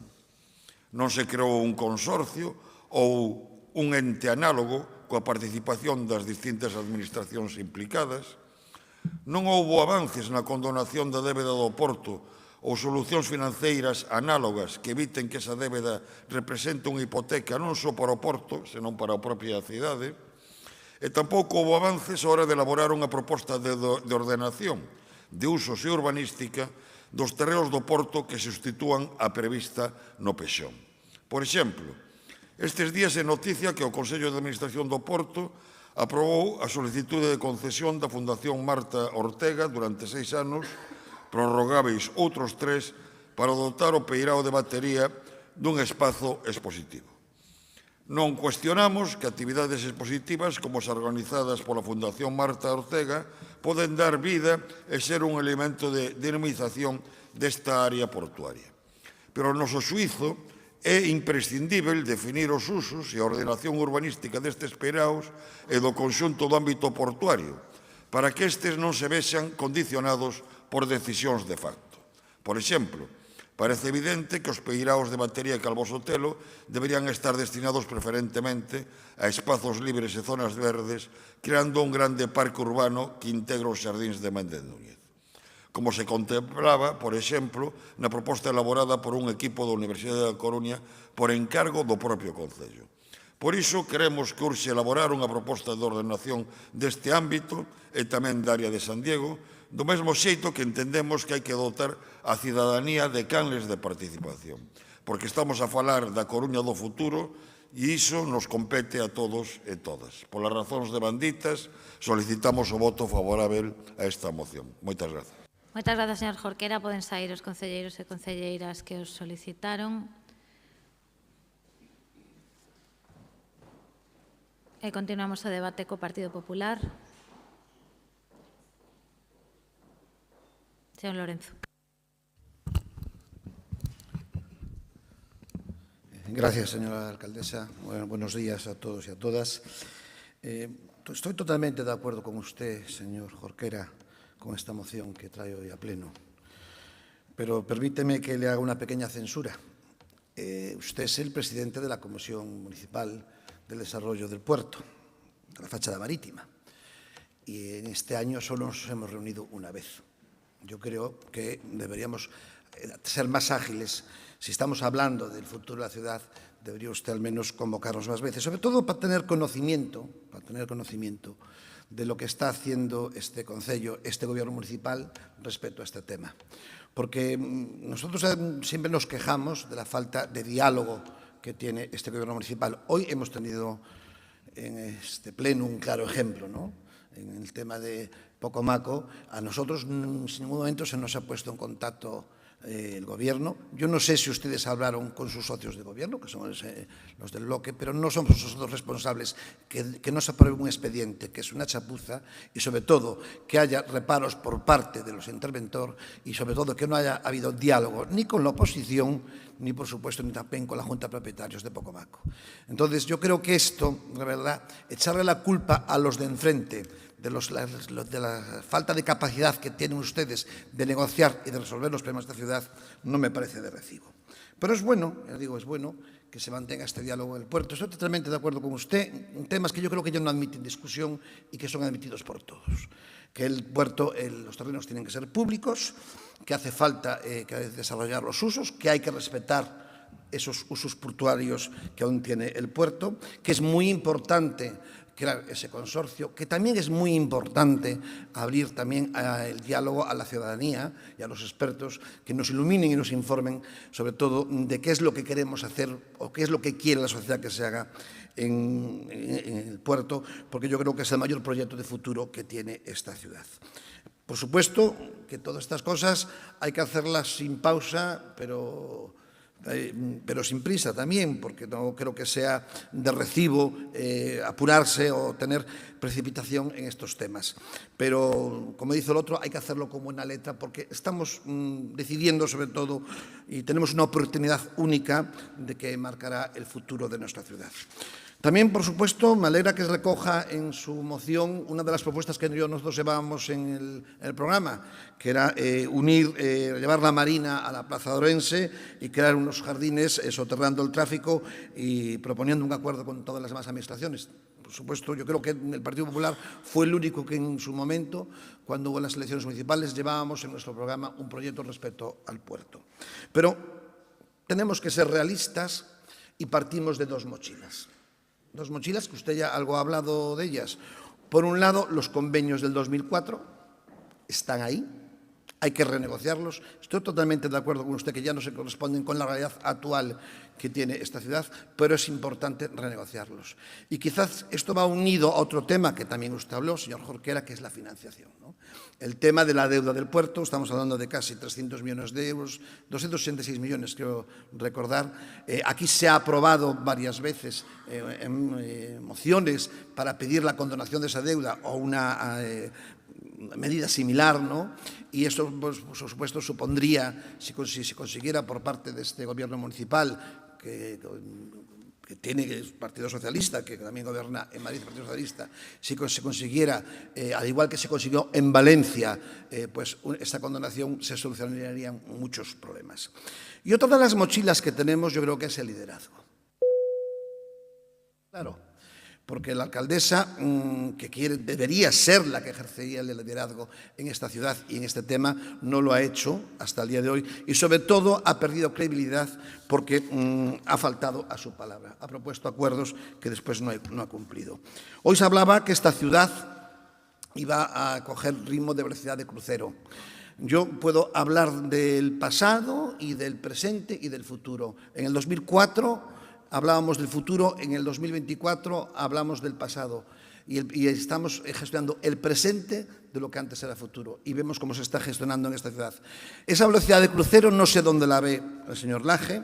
En la ciudad de las TICs hemos aprobado la sociedad, hasta el día de hoy está sin crear, está el modelo sin definir, no hay plan director, la ESIA algo más de lo mismo, mucho anuncio, Nostian Deportes o Bus Urbano, estamos hablando de concesiones que no se han tramitado, que hasta el día de hoy, años y años de concesiones caducadas, y esa es la velocidad de crucero de lo que usted habla. Mire, la velocidad de crucero solo la hay en las licencias urbanísticas, cuando se le corresponde a usted pues cambiar la licencia de un uso de una vivienda de su propiedad o cuando se le corresponde a usted hacer obras sin licencia. Ahí sí que utiliza usted esa velocidad de crucero que no utilizan ustedes para gobernar esta ciudad.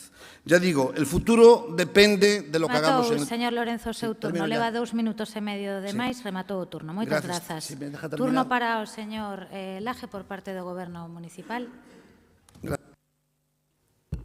Grazas, señora alcaldesa. Señor Jorquera, a posición que imos a manter nesta moción é a mesma posición que levamos mantendo dende que estamos nesta corporación municipal, que é dun voto favorable e, polo tanto, podemos coincidir tanto co fondo que manifesta como coas propostas que pon na parte resolutiva, comenzando pola propia condonación da débeda, como vostede xa sabe. Creo que é importante facer unha reflexión sobre a integración dos terreos portuarios, unha reflexión baseada nunha evidencia que debe de ser, non obstante, destacada. É dicir, o marco de debate sobre o futuro dos peiraos interiores non ten nada que ver hoxe co marco de debate que había fai 5 ou 6 anos e, desde logo, ten pouco que ver co 2004. Hoxe ninguén fala de si se vende ou non, antes pedíase a apertura dos peiraos que foron quedando sen actividade, hoxe o que xa ninguén propón é pechalos. Son milleiros de coruñeses e coruñesas que pasean por Batería, que acoden a concertos alí ou que visitan as excelentes exposicións organizadas pola Fundación MOP. Van pola terceira, se non recordo mal. Conto todo isto porque entre o marco de debate anterior e o actual hai algo moi sinxelo de entender. E é o 2019 e a chegada de Inés Rei á alcaldía. Pode gustar ou non gustar, pero é un feito. Dende o 2004 ata a entrada deste goberno municipal puidéronse facer moitas maquetas, moitas disquisicións, discutir se había convenios vixentes ou non, pero desde logo non se deran pasos. Como con outros asuntos, aínda que lles fastidie ou non lles guste. Podríamos estar falando de moitos asuntos, pero quero recordar que a obra do tren a Punta Langosteira non estivo en marcha ata que chegou Inés Rei á alcaldía. Sen tren non teríamos garantido o traslado da actividade do porto interior ao porto exterior, salvo que alguén diga que se podía facer de outro xeito. Para ese tren houbo que facer un investimento, creo que bastante destacable, investimento que ninguén conseguira ata a data, e foi con esta alcaldesa e con este goberno. Hoxe xa non fai falta destacar moito con respecto aos convenios do 2004, pero sí quero decir que esos convenios están superados. Son convenios superados e que para este goberno non están vixentes. Hoxe estamos a falar do futuro inmediato. Falamos del con ilusión, sabendo que os peiraos interiores máis pronto que tarde serán unha parte máis integrada nesta cidade. E é máis, como persoa a cal lle encargou a alcaldesa falar coas diferentes administracións e facer un traballo previo, teño que decirlles que estamos traballando de forma rigurosa, de forma sosegada, pero con pasos firmes. Así yo trasladei en nome da alcaldesa na comisión da fachada marítima que convocou o señor Jorquera. E nesos plazos nos movemos. Dende o mes de setembro ata hoxe se teñen dado pasos firmes. Eu non sei se quen está noutras administracións falan coas persoas que están neste salón de plenos.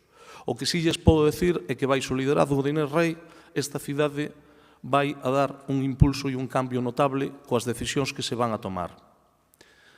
Debería de ser algo que nos incumbira a todos e do que todos estiveramos satisfeitos. Que se faga con prudencia, con discreción, con rigor, buscando o máximo consenso e buscando o acordo entre o Estado, a Xunta de Galicia, a Autoridade Portuaria e o Concello, creo que é algo no que deberíamos estar todos de acordo. Nese señora alcaldesa, nese sentido, repito o que xa dixen. O Goberno está comprometido con que a cidade poida aproveitar ese espacio dos peiraos interiores e haxa unha integración plena. Creo que será unha cidade que non terá nada que ver nos próximos 50 ou 75 anos. Se fala de moitos modelos, todos referenciables.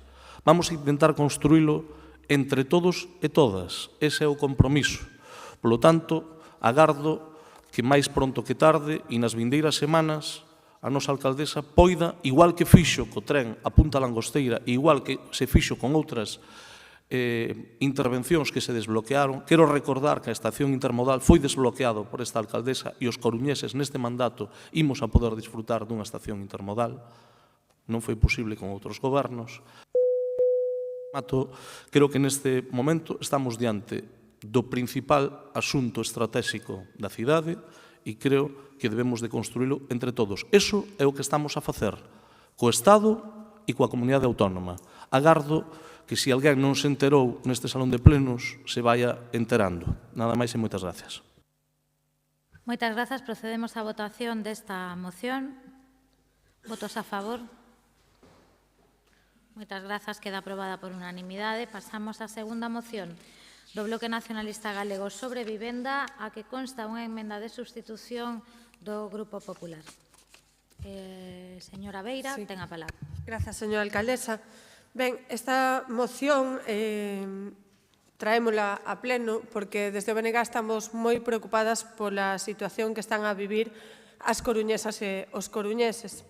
As persoas que queren atopar unha vivenda en aluguer na nosa cidade cada día o teñen máis complicado. En moitos casos, o que se atopan son condicións abusivas e ilegais para poder acceder aos pisos. O cobro dos gastos da inmobiliaria, a petición do depósito de varios meses no canto do que exixe a lei, a exclusión de determinados tipos de persoas ou de familias con menores fan imposível alugar un piso na nosa cidade. Por desgraza, estamos a observar como o problema para poder pagar un alugueiro implica moitos sectores da poboación. Xa non só se trata da imposibilidade de que a nosa mocidade poida desenvolver as súas vidas de xeito autónomo, senón que tamén as familias con fillos e as persoas máis vellas están a padecer o aumento do prezo do aluguer e tamén as exixencias fora da legislación por parte dos propietarios. A xente, ao final, vive nunha situación de absoluto desamparo por descoñecer se as exixencias das persoas que alugan os pisos son legais ou non, ou de como se pode defender ante iso. Conscientes desta situación, desde o BNG levamos tempo propoñendo que o Concello da Coruña promova que a Empresa Municipal de Vivenda, Servizos e Actividades se cree un servizo de asesoramento a inquilinos. Esta proposta trasladámola no acordo de investidura para que se realizase no curto prazo, ou sexa, nos 6 primeiros meses de mandato, e que, como non se cumpriu, volvemos recoller no acordo de orzamentos. 4 meses despois de estar en vixencia estes orzamentos, o certo é que non se puxo a andar este servizo de asesoramento a inquilinos. O certo é que, ademais deste servizo de asesoramento a inquilinos, na Coruña consideramos que é moi importante que teñamos unha ferramenta que nos indique como está a propia vivenda na nosa cidade, a situación física das vivendas, a cantidade de vivendas baleiras que hai na Coruña, onde se atoparían esas bolsas de vivenda baleiras, se teñen ou non problemas de accesibilidade, se precisan ou non rehabilitación. Son cuestións que temos que coñecer, que teñen que analizarse nun estudo do parque inmobiliario da cidade que poida despois, con posterioridade, axudar a que se impulsen as medidas máis efectivas para mellorar a calidade do parque inmobiliario que hai na nosa cidade e facilitar tamén a súa movilización, porque tamén temos que coñecer por que están dese xeito, non? Por que están baleiras esas vivendas. Nos entendemos que o estudio que se presentou no pasado mandato quedou obsoleto e quedou obsoleto porque houve un boom das vivendas turísticas na nosa cidade. Este é, ademais, outro dos factores que entendemos que adultera o mercado da vivenda na Coruña de maneira moi incisiva. Nos creemos que xa se agotaron todos os prazos que se dera ao Goberno municipal para isto. Teño que recordar que en xaneiro deste mesmo ano preguntamos sobre esta cuestión e que o Goberno municipal o que dixo que o traballo que se estaba realizando na mesa con todos os membros e os pasos que se estaban dando nesta materia culminarían nos próximos meses. 4 meses despois, aínda non sabemos cal é a proposta que ten o Goberno de Inés Rei para darlle unha regulación ás vivendas de uso turístico na nosa cidade. Por iso propoñemos estas 3 cuestións sobre as que fixen fincapé. E quero simplemente dicir que non imos aceptar a emenda do Partido Popular por varias cuestións, porque, en primeiro lugar, fala de traer a pleno unha proposta de regulación das vivendas de uso turístico, pero que sexa consensuada co sector. Nos pensamos que terá que falarse co sector, non negamos que haxa que dialogar co sector, pero en todo caso hai un dereito, que é o dereito de acceso á vivenda. Hai unha cousa tamén que se chama pexón, etcétera, etcétera, que hai que cumprir e que hai que ter en conta, non? Despois fala de reforzar a seguridade xurídica dos propietarios dos inmobles ante a ocupación e tolerancia cero desde a administración local. Volven vostedes unha e outra vez a poñer sempre en riba da mesa o tema da ocupación como se fose o principal problema de vivenda que hai na cidade da Coruña. Xa, señora alcaldesa, cando ademais saben vostedes perfectamente que non é o Goberno municipal, que non é o Concello da Coruña quen ten que dar esa seguridade xurídica. E despois, simplemente que manda narices que o Partido Popular que sostén a Xunta de Galiza veña aquí a propoñer cousas que non fai nin sequera desde o Goberno da Xunta de Galiza, nada máis. Moitas grazas, señora Beira. Turno para o Partido Popular. Señor Deus. Moitas grazas. Compartimos con vostedes a preocupación sobre a situación na que se atopa o mercado da vivenda na cidade, debido en gran medida á falta de políticas certeiras que afronten este problema. A nova Lei de Vivenda, aprobada polo Goberno en maio de 2023 co apoio de Bildu e Esquerra Republicana, lonxe de traer un consenso máis que necesario neste sector, o que pretende intervir o mercado inmobiliario, intervindo os precios, non actuando frente aos tipos de ocupación e obligando ao arrendador a asumir máis gastos e aumentos de impostos. Esta lei non xenerou confianza, xenerando pola contra inestabilidade e dúbidas no mercado. E iso deixase notar tamén na exposición de motivos da súa moción, ponindo foco en puntos que non son a raíz do problema. En primeiro lugar, sinalan vostedes aos propietarios, na súa inmensa maioría pequenos propietarios, que necesitan seguridade xurídica para poder destinar a súa vivenda ao alugueiro. Sinalalos e facer políticas que van destinadas a perxudicarlles e facerlles responsables da situación do mercado da vivenda levanlles a tomar a decisión de preferir ten a vivenda baleira antes que arriscarse a que a súa propiedade convértase nun problema. Mentras vostedes siguen desfocando o tema, a nosa cidade lidera a subida do precio da vivenda no que vai de ano e seguimos pulsando aos mozos aos municipios da área. Nos últimos 9 anos, o precio do alugueiro incrementouse na cidade en máis dun 53%. Os expertos dinnos que existe un desequilibrio no mercado do alugueiro, xa que hai máis demandantes de vivenda en alugueiro que a oferta, ademais a oferta desta vivenda está en mínimos. No mandato anterior, a empresa municipal Emusa realizou un estudio estadístico do parque inmobiliario na cidade e das demandas en materia de vivenda. Poñía o foco este estudio na detección das vivendas baleiras para realizar políticas públicas dirixidas á súa mobilización, así como o seu estado, a instalación e os problemas de accesibilidade.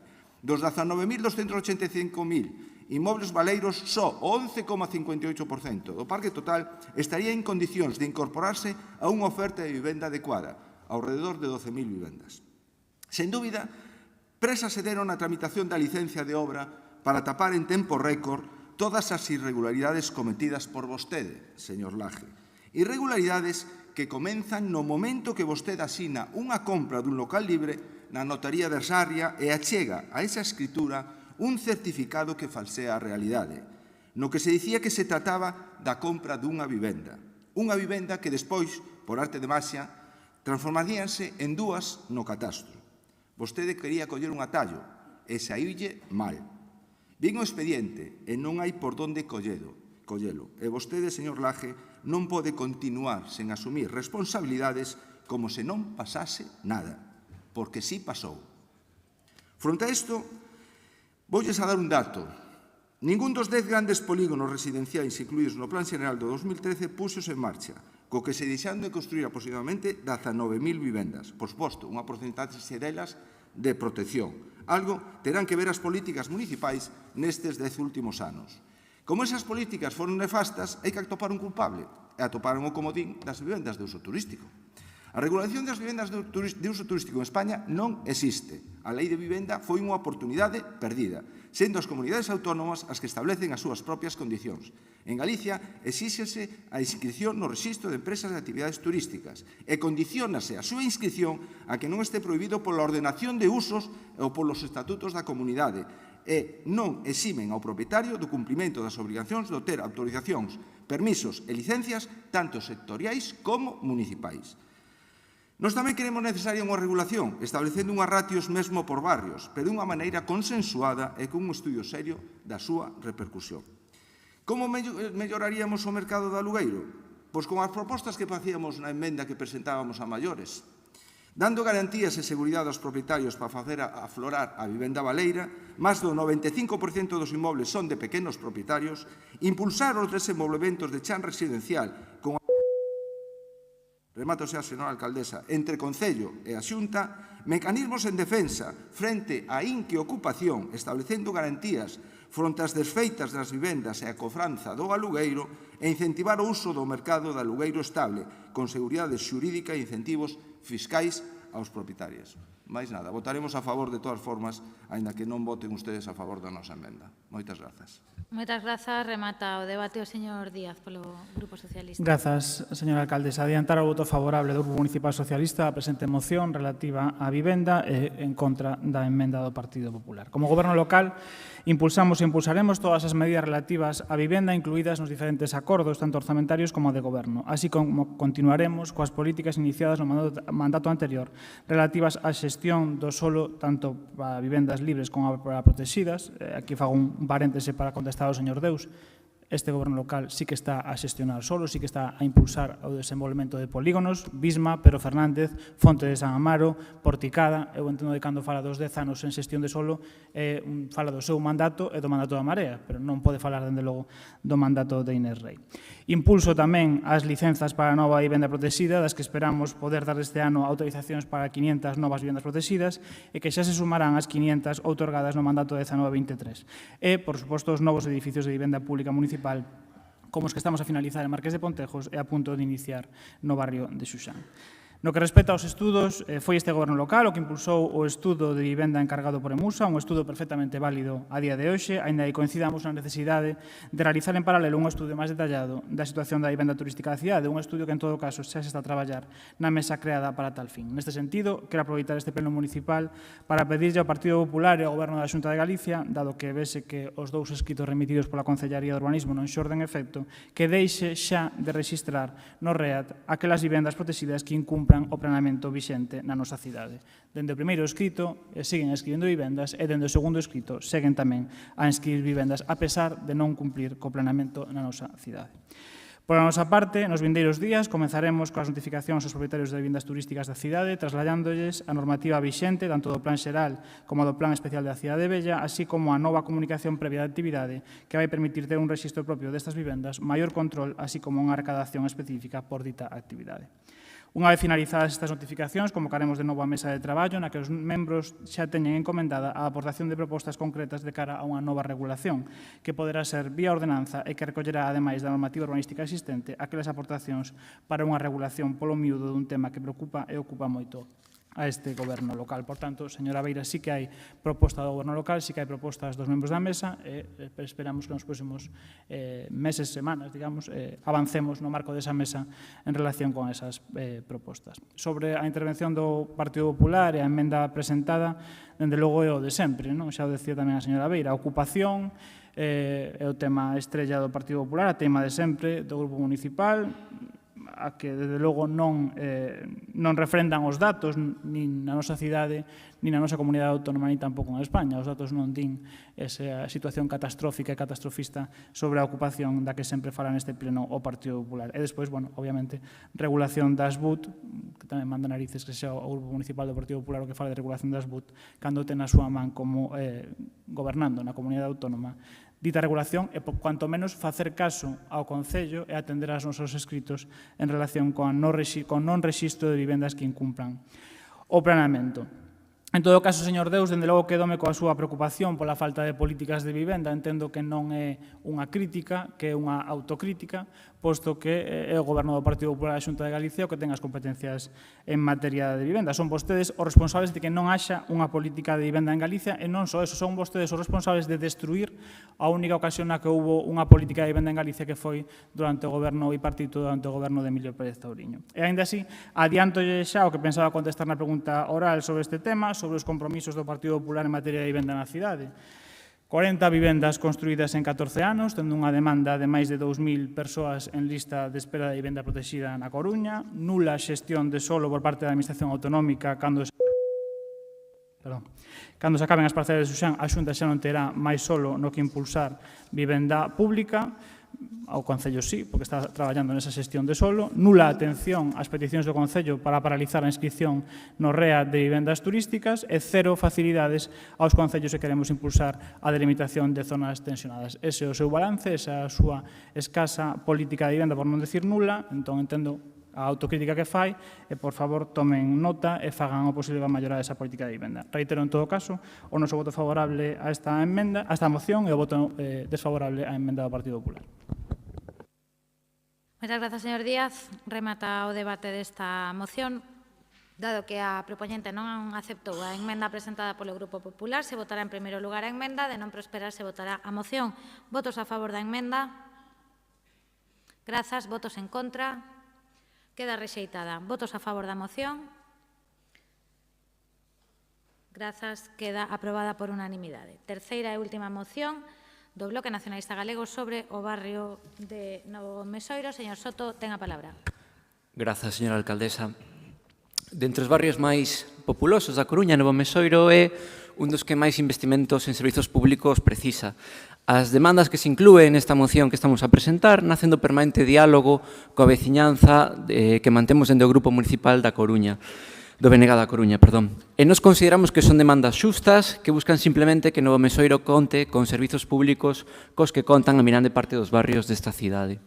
En primeiro lugar, esta moción busca instar ao Goberno local a exixir e negociar coa Consellería de Educación a implantación en posta de funcionamento dun Instituto de Educación Secundaria. Novo Mesoiro é un barrio de 9.000 habitantes, boa parte dos cales está en idade escolar. Ademais, o barrio está separado da cidade e os institutos máis cercanos están a 5 km de distancia.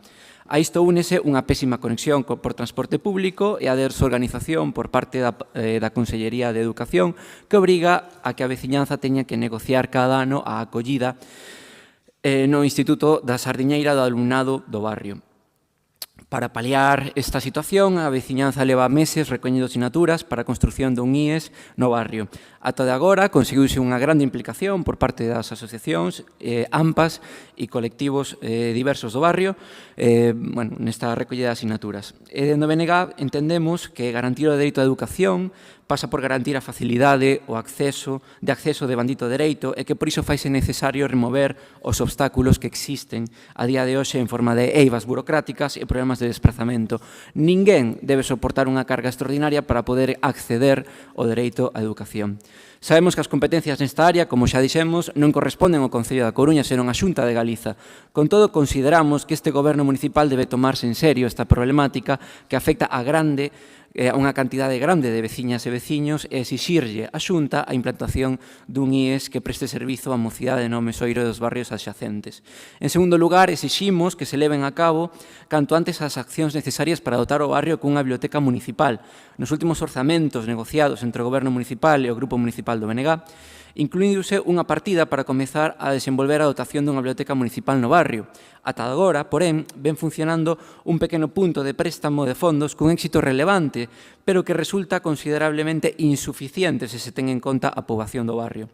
Esta é unha das propostas polas que, dende o BNG, consideramos máis relevantes, pois está en liña con o noso modelo de política cultural, unha política cultural próxima, aberta a todos e todas e punteira. Por iso solicitamos que se comecen canto antes os traballos necesarios para a implantación da biblioteca. En terceiro lugar, buscamos instar o Goberno local a impulsar a construción a maior brevidade posible dun espazo de lecer para a mocidade. segundo foi aprobado nos orzamentos participativos de 2023. En Novo Mesoiro xa hai parques para cativos, aínda que certamente son algo insuficientes, pero non hai alternativas de lecer público para adolescentes.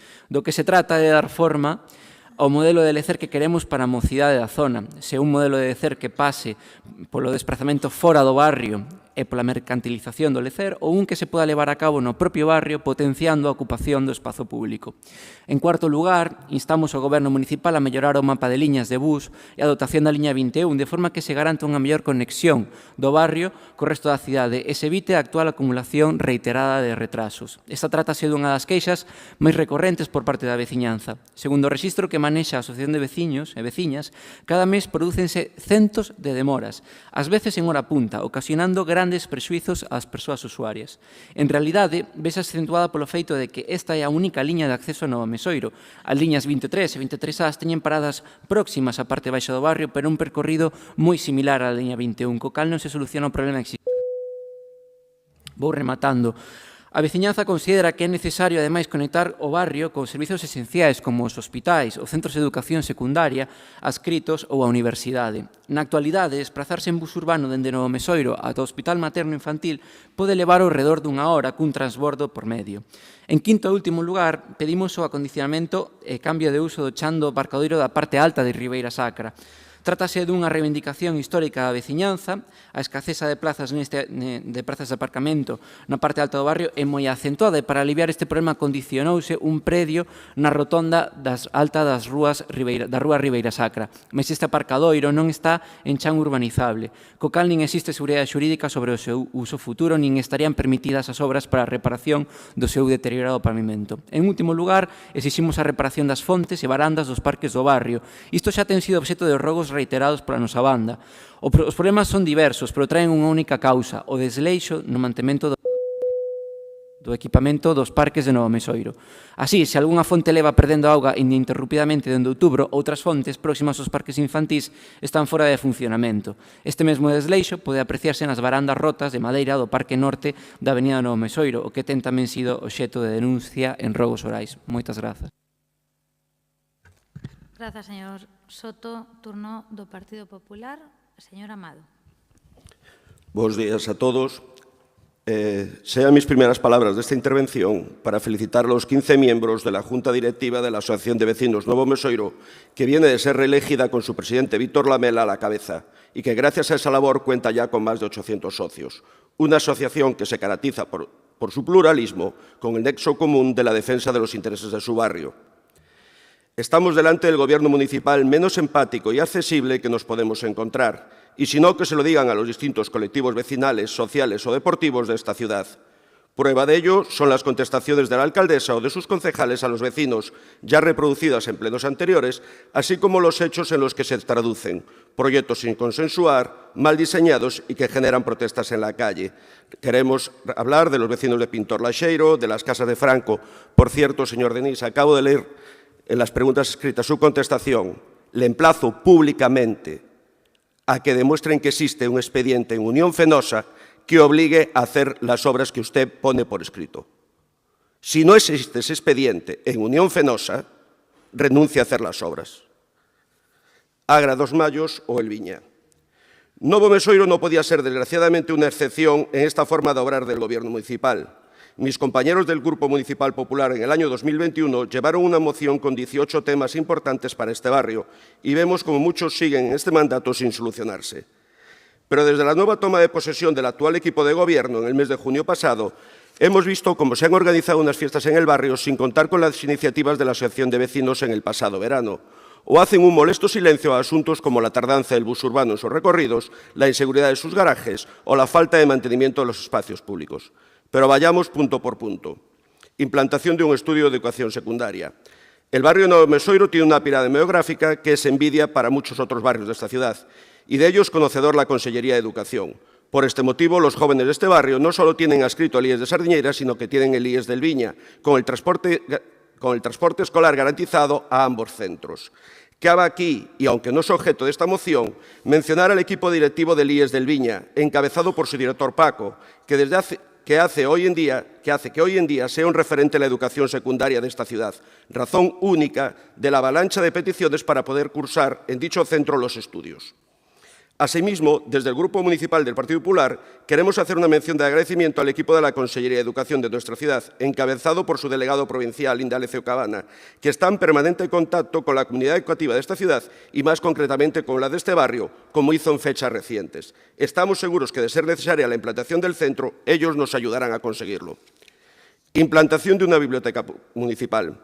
Esta medida también formaba parte de nuestro programa de actuaciones para este barrio en las pasadas elecciones municipales, por lo que entendemos urgente su implantación y nos alegramos de que haya una partida presupuestaria para ejecutarla. A ver lo que tardamos en construirla. Hablen con los arquitectos del edificio que actualmente ocupa el servicio de préstamo y vean la posibilidad de darle una segunda planta si lo permiten las normas urbanísticas. No debería ser muy complicado. Parque de la Juventud. Si bien la creación de zonas de entretenimiento para el barrio y su correcto mantenimiento son una prioridad para el Grupo Municipal del Partido Popular, creemos que con esto solo no llega. La dinamización y dotación de elementos culturales para la juventud es algo prioritario. No podemos permitirnos, como ciudad, que toda una generación nacida en este barrio y que, como hemos dicho al principio de intervención, es uno de los más jóvenes de la ciudad, carezca de los servicios y activos para su pleno desarrollo. Mejora de la frecuencia de la línea 21 y nuevas conexiones. Desde el Grupo Municipal del Partido Popular hemos instado en reiteradas ocasiones, mediante preguntas escritas de acuerdo con la Asociación de Vecinos, al cumplimiento de horarios en los servicios con la callada por respuesta de la Concejalía de Infraestructuras y Movilidad. Será objeto de una moción posterior debatir sobre este asunto, pero hay aquí un claro ejemplo de la falta de diálogo e información dados por el Gobierno municipal a los vecinos y a este Grupo municipal. Acondicionamiento y cambio de aparcamiento a la parte alta de Ribeira Sacra. No entendemos cómo este asunto, bien denominado histórico, en el barrio no tiene solución. ¿Por qué si en este pleno acabamos de traer un cambio de uso en una parcela municipal no podemos traer este? ¿Por qué si son capaces de dar licencia para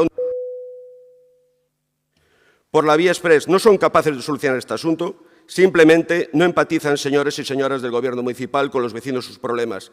¿Deberían, señora alcaldesa, comprarse también un establo estos vecinos que tienen problemas de aparcamiento? Reparación de las fuentes y barandillas de los parques del barrio. Qué pena. ¿Cómo es posible que el mantenimiento correctivo de las instalaciones públicas municipales tenga que estar siendo objeto de reiterados ruegos o quejas por parte de los grupos políticos en este pleno? ¿Cuál es la finalidad de los múltiples contratos de mantenimiento de esta ciudad que nos cuestan un montón de millones de euros a los coruñeses? Es verdad, ya lo sabemos. Están para gastarlos en obras que deberían ser licitadas con un proyecto y que camuflan como mantenimientos, dejando así las partidas casi agotadas y haciendo que lo más fácil sea lo más complicado. Aún estamos esperando sus respuestas a nuestras preguntas sobre estos contratos. Para acabar, indicar nuestro apoyo a esta moción, desgraciadamente necesaria por la falta de interés de este Gobierno municipal. Moitas grazas, señor Amado. Non é señor Dinís, Dinís é nome, é Francisco Dinís, como vostede, José Ramón. Entón é señor Díaz, que é quen non vai a contestar a isto porque lle toca ao señor Lajetuñas. Gracias, señora alcaldesa. Señor Soto, vamos a votar a favor desta moción.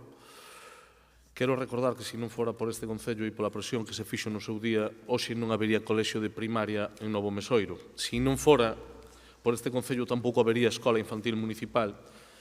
E non lles caiba ninguna dúbida de que este Concello e este Goberno farán o que teñan que facer para reivindicar o Instituto de Secundaria no barrio. Coido que non é preciso que a nos ninguén nos recorde a importancia da educación pública. Témolo máis que claro porque este Concello foi pioneiro xa no seu día en moitas das medidas vencelladas ao ensino. Evidentemente, a quen lle corresponde sabémolo todos, que é a Administración Autonómica e tamén sabemos a diferencia que hai entre uns e outros. Demandamos e demandaremos un novo instituto para Novo Mesoiro, para un dos nosos barrios máis novos. Claro que coincido coas súas demandas, señor Soto. Tamén agardo que vostedes coincidan en que este Goberno municipal leva dando pasos para mellorar o barrio de forma sostida mes tras mes e ao longo dos últimos 4 anos. Todos lembramos a demanda histórica e repetida ano tras ano de Novo Mesoiro do célebre Corredor Verde. Hoxe do Corredor Verde xa non se fala, porque se fixo baixo o mandato deste Goberno e da nosa alcaldesa e porque cada día, sobre todo, centos de familias poden gozar del. E, por suposto, que fan falta máis espacios de lecer para a mocidade, pero quero recordar que xa se está traballando coa redacción do proxecto e Novo Mesoiro vai a contar cun espacio adicado á mocidade, cun espacio de lecer. Non quero deixar de recordar que foi con este goberno cando se instalou unha pista de patinaxe que, por certo, non hai en ningunha outra parte desta cidade. Pista a que nas vindeiras semanas sumarase un novo sistema de alumeado. E foi este goberno tamén o que fai ben poucos días acudiu ao barrio precisamente para dar conta da renovación do céspede artificial do campo Johan Cruyff, onde tamén xogan centos de nenos e nenas. 2 equipamentos que xa non teñen que pedir, porque xa existe. Mas tamén estamos a traballar noutros ámbitos, non só nese proxecto do que falábamos antes, que ten o seu orixe nos orzamentos participativos para un novo espacio de lecer para a mocidade, sino tamén na millora do alumeado público, máis eficiente, con 303 luminarias cambiadas baixo este mandato. Hoxe, Novo Mesoiro tamén está mellor conectado coa cidade, dende fai case un ano, grazas a unha estación de bici Coruña que antes de que houbese este goberno non existía. Acumula, para que vexan se funciona, casi 10.000 usos, só esta estación, dende o pasado mes de xuño ata hoxe. Por certo, tamén está en licitación un tramo do carril bici polas Illas Isargas, precisamente para mellorar a mobilidade ali. E é certo que debemos de mellorar o bus urbano. Para iso estamos a traballar na nova licitación, mas non nos quedamos aí e, como ben saben, froito do traballo que veñen facendo no ámbito da Concellería, ampliáronse as frecuencias da liña 21, que agora pasa cada 15 minutos en lugar dos 20 que se empregaban antes. Por certo, recordar tamén que as primeiras paradas de bus accesibles, ademais, fixéronse en Novo Mesoiro. Remato, señora alcaldesa, no que tamén, e grazas a este goberno, houbo unhas importantes festas de barrio, coa colaboración dos veciños e das veciñas. E con máximo respeto, por certo, a tarefa da asociación veciñal. Pero seguimos, como vostede sabe, señor Soto, tamén traballando para a construción dunha nova biblioteca, unha aula de informática e un espacio interxeneracional. Novo Mesoiro terá, antes de que remate este mandato, un proxecto para que poida ver a luz unha nova biblioteca, unha aula de informática e un espacio interxeneracional. Nos orzamentos do 2024 conta con 1,5 millón de euros. Evidentemente, sabemos que isto vai a levar tempo, que é unha tramitación farragosa, pero desde logo o que ninguén pode poñer en dúbida é que quen puxo unha biblioteca ou quen pensou nunha biblioteca para Novo Mesoiro foi este goberno e esta alcaldesa. Polo tanto, Novo Mesoiro contará con un proxecto que poderá comenzar a executarse neste mandato. Nada máis e moitas gracias. Moitas grazas. Pode pasar, señor Rodríguez. Procedemos á votación desta moción. Un momento. Deixe sentar o compañeiro e logo xa levanta o brazo. Agora sí. Votos a favor da moción. Moitas grazas. Queda aprobada por unanimidade. Remata aquí o turno de mocións presentadas polo Bloque Nacionalista Galego. Antes de comezar coas do Partido Popular, se lles parece, facemos unha pausa de 15 minutos, sendo as 12:07. Retomamos ás 12:22 a sesión plenaria. Grazas a todos.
Ben, retomamos a sesión coas mocións do Partido Popular. A primeira dela sobre licitación de transporte urbano.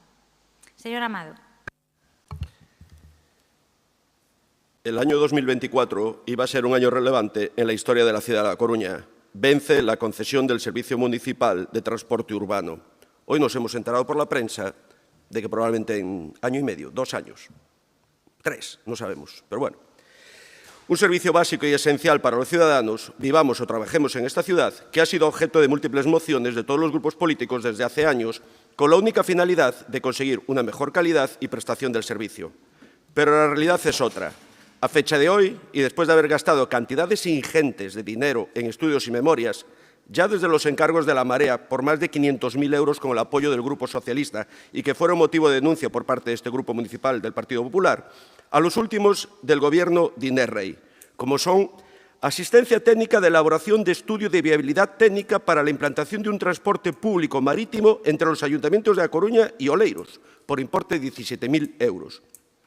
Asistencia técnica para la elaboración de los estudios previos en relación con la prestación del servicio de transporte público colectivo urbano de viajeros por importe de 17.000 euros.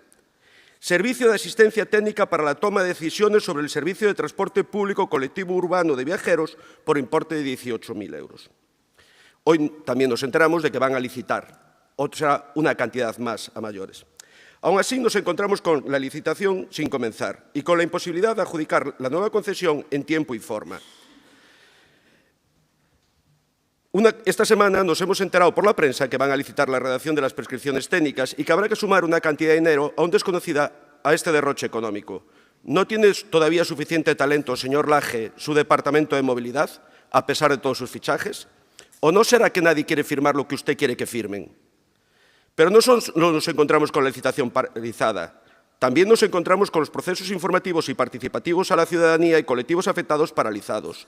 No sabemos nada más que las noticias que publican los medios de comunicación y nosotros y los vecinos, y todo ello a pesar de nuestras preguntas y solicitudes de acceso que muchas veces no son ni respondidas. Así, y a modo de ejemplo, a nuestras preguntas por escrito realizadas en los últimos meses, la verdad es que es bueno que queden las contestaciones por escrito, sobre las soluciones a los continuos retrasos de los servicios en el Novo Mesoiro nos responde con un escueto: se seguirá un procedimiento participativo. Hay que tomárselo a chiste.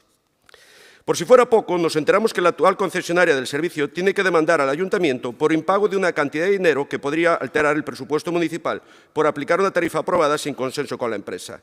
Una cantidad de dinero adeudada por las decisiones poco acertadas, una vez más, de los gobiernos municipales de Marea y Socialista, tanto monta tanto, que puede llegar a costarnos a todos los vecinos de nuestra ciudad la escalofriante cifra de 13,5 millones de euros, según las noticias, y que puede, según las noticias. Queremos en este punto tener un recuerdo especial para los trabajadores de este servicio. Unos trabajadores que viven con la incertidumbre de lo que pasará con el nuevo concesionario, ya que ningún representante del Gobierno municipal se ha reunido con ellos, alcaldesa, concejales, jefes de área, para tranquilizarlos y escuchar sus sugerencias al pliego. Y que se han enterado de la asfixia económica que supone para su empresa el trato que se les está dando el Gobierno municipal, obligándole a recurrir a la justicia para poder cobrar del Ayuntamiento por la prestación de sus servicios debido a la decisión unilateral del Gobierno de la Marea y Socialista de rebajar el precio de las tarifas. Pero tenemos más. En el Pleno de diciembre se acordó la redacción de una nueva ordenanza de movilidad con su correspondiente campaña de difusión y tampoco tenemos noticias de ella. Pero ahora, y como salvadora de todo este desastre, se saca un conejo de la chistera pagado con el dinero de todos los coruñeses. Nos presentan un fichaje, una directora del Plan Estratégico 2030-2050 para definir una segunda modernización de la ciudad en temas como la movilidad o la vivienda, y todo ello por el módico precio de 200.000 euros. ¿Vamos a esperar a que la nueva incorporación haga su trabajo para licitar el nuevo contrato? Lo digo porque el periodo de la nueva licitación y el del plan estratégico casi coinciden. ¿Vamos a tener que comprobar si el ancho de nuestras calles es adecuado para los buses que nos recomienden? Lo digo por su experiencia con los trenes de Asturias. No quisiera acabar esta moción sin que les diga cuál es la causa técnica de la actual situación, no tener un plan de movilidad urbano sostenible actualizado. Una última cuestión, y no por ello menos importantes. Los acuerdos plenarios están para ser cumplidos. El Pleno de este Ayuntamiento es el órgano de máxima representación de los ciudadanos en el Gobierno municipal. Por este motivo, les instamos a que sean demócratas, les recuerdo que gobiernan en minoría y cumplan con la presente moción y con todas las mociones aprobadas, moción de movilidad referida al Pleno de diciembre y con las mociones referidas de las Casas de Franco y Lagra dos Mayos. Basta ya de gobernar como si tuviesen mayoría absoluta. Por ese motivo es por lo que le proponemos los siguientes acuerdos. Convocar la Comisión de Movilidad para que sus miembros tengan conocimiento del estado de redacción del pliego de la nueva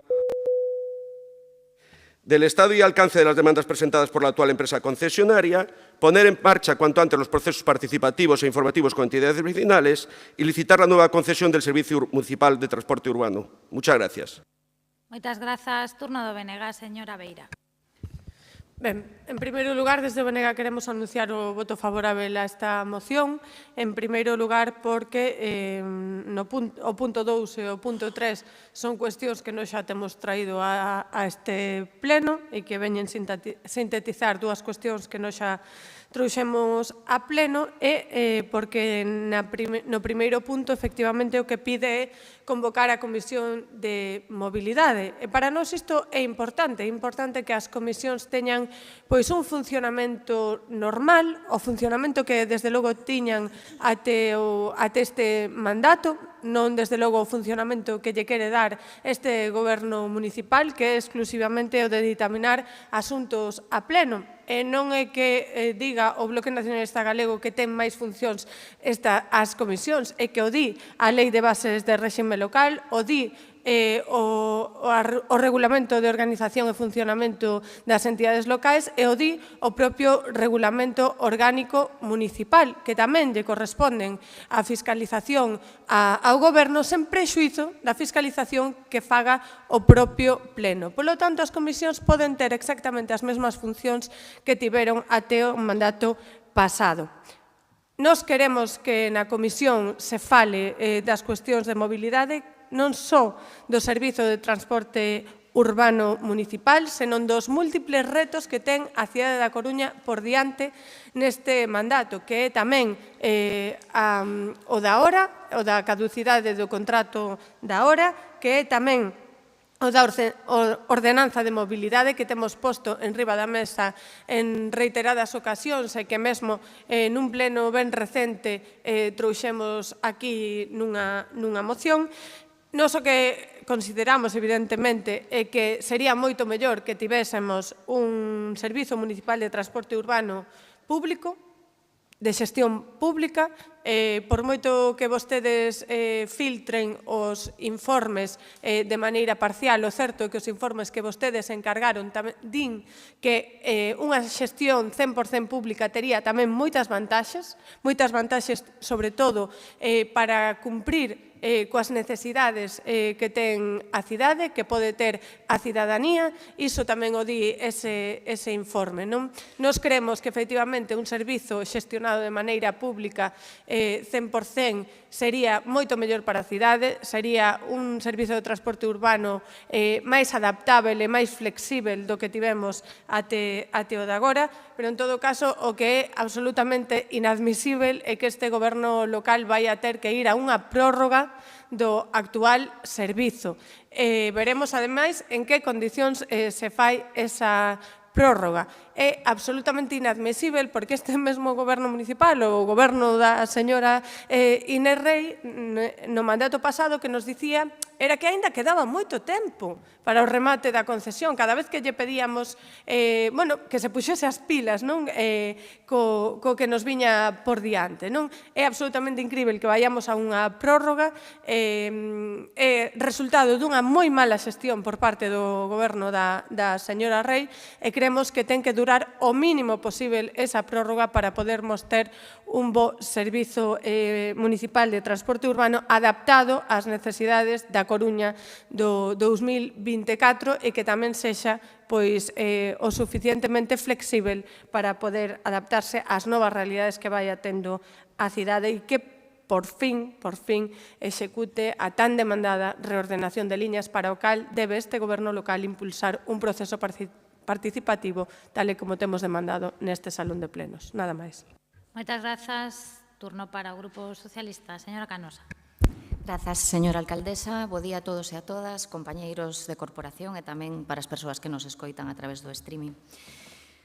Concordo co señor Amado no trasfondo da súa moción, pero efectivamente o 2024 está a ser un ano relevante para a Coruña. Relevante porque todos os proxectos europeos se inician nestes próximos meses. Relevante polo importante presuposto para actuar en todos os barrios, Sagrada Familia, Castrillón, Monte Alto. Relevante no relativo a accesibilidade e parques infantís con 5 millóns de euros en cada un destes aspectos. É relevante tamén para o transporte urbano que nos compete nesta moción.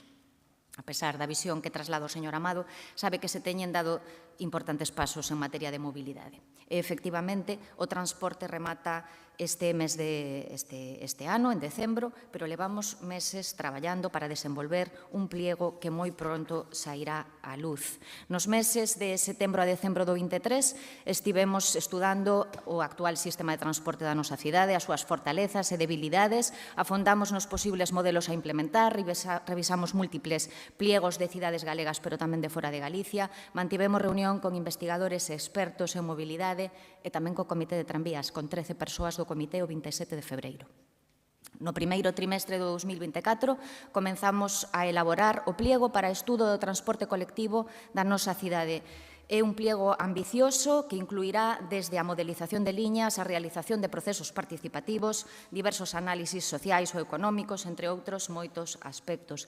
Dixemos que sería no mes de abril cando empezaríamos a licitar ese estudo, estamos a piques de facelo. O que tamén estamos a facer é retomar esa ordenanza de mobilidade que a señora Beira nos reclamaba no pleno de marzo. Ese proceso está tamén moi avanzado. Señor Amado, estamos traballando con seriedade, non o dubide. E se desenvolverá un proceso de escoita a toda a cidadanía. Nós queremos que isto saia ben. É unha prioridade para o Goberno de Inés Rei. Queremos deseñar o transporte de futuro, un transporte de futuro, e queremos facelo con todos e con todas e coas máximas garantías. A finalización desta concesión ten que ser vista como unha oportunidade. Aproveitaremos para mellorar un servizo que se ven prestando con éxito desde fai moitos anos que ten unha valoración cidadá moi positiva. Pero este é un momento de dar un importante pulo sabendo que temos que conectar a cidade de forma máis áxil, que temos que incorporar os novos barrios á rede, mellorar a información e os equipamentos, dispor dunha flota máis moderna e con combustibles máis ecolóxicos, etc., etc., etc. Temos moito traballo por diante e nos encantaría que vostedes colaborasen. Como poden facelo? Pois falando co seu partido, por exemplo, para que faga aportacións económicas ao bus urbano, pero non, falan de facturas. Falan de facturas, e me refiro a ese 20% que poñemos nós e que non poñen vostedes. Eso é importante, eso supón un importante esforzo para este Concello, non pasa nada por recoñecelo. Poderían tamén, por exemplo, convencer os seus compañeiros da Xunta para que aposten por un consorcio metropolitano de transporte, pero tampouco lles gusta.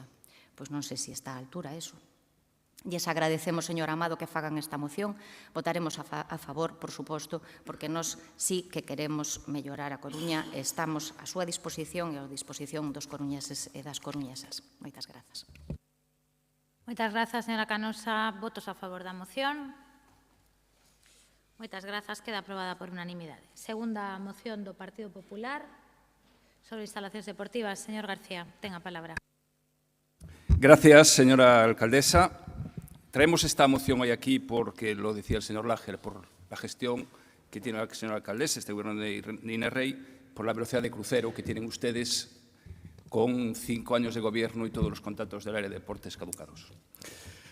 Miren, se habla de un ciclo olímpico en donde vamos a tener muchos resultados deportivos y muchas medallas, pero aquí el gobierno de Inés Rei ya tiene el casillero lleno. 4 medallas de oro, 5 años de gobierno, que no gobernando, que es diferente, 4 concejales de deportes y todos los contratos del área caducados. Por cierto, quería trasladar mi enhorabuena al equipo del Deportivo Femenino por el resultado obtenido, así no al Ayuntamiento de la señora alcaldesa, que se le llena la boca siempre de deporte femenino, y el otro día las pobres niñas ni pudieron tener un micrófono para salir al balcón y dirigirse a los aficionados. Espero que se atreva con los chicos. Miren ustedes, sepan un poco la historia. Comisión Informativa de Deportes que presidía este que les habla, 17 comisiones de deportes, con más de 128 asuntos de deportes, 8 vinculados a lo que nos trae hoy aquí, para poder analizar, para poder reconducir soluciones. Por cierto, señora alcaldesa, llevan ustedes un año de gobierno, ni una sola comisión informativa de deportes. Debe de ir todo sobre ruedas, velocidad crucero. Eso sí, nos tenemos que enterar que el Campeonato Internacional de Halterofilia de 28 años de edición no lo pueden hacer porque no tienen el dinero. Pero ¿qué planificación disponen ustedes? O bien el campeonato de pelota que se hace en las fiestas de agosto. Pero eso sí, gastamos 175.000 euros en un evento que no sé lo que pudo traer para Coruña. Usted, señora alcaldesa, deja tirado a las entidades deportivas, deja tirado al deporte de la ciudad y a las mujeres que hacen deporte, porque ese campeonato también participan mujeres. Son unas máquinas de dejar tirados a las entidades. Las instalaciones municipales están cayendo cada día que pasa. ¿Saben por qué? Porque los contratos, las empresas que llevan esos contratos, no saben si van a durar 2 meses, 2 años o 5 años. Y por lo tanto no hacen ninguna inversión. O por la falta de criterio de los representantes políticos que tienen que saber decidir. Además hay un acuerdo de investidura entre el BNG y el PSOE para que estas instalaciones vayan adelante. Y no hay respuestas. O una de dos. O son muy mediocres o están enamorados. No lo sé yo. Miren, el campo de golf, 25 años va a hacer de existencia de este campo en este mes de mayo. Han pasado por aquí, han preguntado a los trabajadores, han preguntado a los usuarios. ¿Saben que este mes ya no van a poder hacer labores en los greens? ¿Saben que no lleva el dinero para poder hacer esta labor? ¿Saben que las redes están todas turcidas? O la piscina San Amaro, le han llegado varias solicitudes del club en donde la fachada de la piscina se está cayendo. O el complejo del Castrillón. Ya les advertimos de la situación laboral que tenían algunos trabajadores. Hoy están aquí, mírenles y díganselo. Sentencias en donde hay socorristas que estaban haciendo labores de monitorado y sin titulación ese socorrista. Y ustedes están tranquilos. Increíble. Cuando pase algo es cuando nos vamos a tirar de los pelos. O no es hacer bandos oportunistas. Cuando el mérito es de las entidades, del esfuerzo que hacen ellos, señores del Gobierno, que todavía algunos no han cobrado ni los convenios, que les hemos exigido durante 6 meses que convocasen las ayudas de concurrencia competitiva. Hace una semana que las presentaron. ¿Saben lo que van a pasar? Miren, van a acabar la temporada del 2024 dentro de 2 meses y no tienen el dinero. Pero lo grave no es eso. Lo grave es que van a empezar en julio, la del 25, y no saben lo que van a tener. Pero esto es planificación, de verdad. Ya termino, señora alcaldesa. Es un tema de dar un servicio público al ciudadano, de planificar. Y ustedes están parados. Solamente se dedican a entregar medallas y a hacer presentaciones. Por lo tanto, por último, realicen una adecuada planificación y no se queden en esa resolución de problemas cotidianos que aparecen en gran medida por no haber planificado anteriormente a medio y a largo plazo. Se lo llevo diciendo 5 años. Por favor, pónganse las pilas y hagan algo. 5 años. Sin contratos de mantenimiento, eso sí, el único debe tener algo que ver con el deporte, que es el de la cafetería de la torre. Manda narices. Ben, turno para o BNG, señor Jorquera. Grazas. En primeiro lugar, un saúdo aos traballadores do Centro Deportivo do Castrillón presentes na tribuna. No pleno do pasado mes Agarde un momento, señor Jorquera. O señor que está detrás da columna na tribuna de convidados, voulle requerir que permaneza, por favor, en silencio e non se levante a facer xestos cara ao salón de plenos. O saúdo do señor Jorquera non era para ser respondido. Teñen que permanecer sentados en silencio na tribuna de convidados. Grazas. Continúe, señor Jorquera. Dicía que no pleno do pasado mes de abril preguntamos ao Goberno local cales eran as súas prioridades en materia de recintos deportivos. No debate desa pregunta advertíamos sobre o mal estado de algúns recintos e a insuficiencia do actual parque de instalacións. Por iso, nos orzamentos de 2024, a proposta do BNG inclúese a dotación necesaria para a elaboración dun plan director de instalacións deportivas co obxectivo de analizar as necesidades e de incrementar e mellorar as infraestructuras dedicadas á práctica deportiva. Un compromiso, por tanto, que instamos a que se cumpra.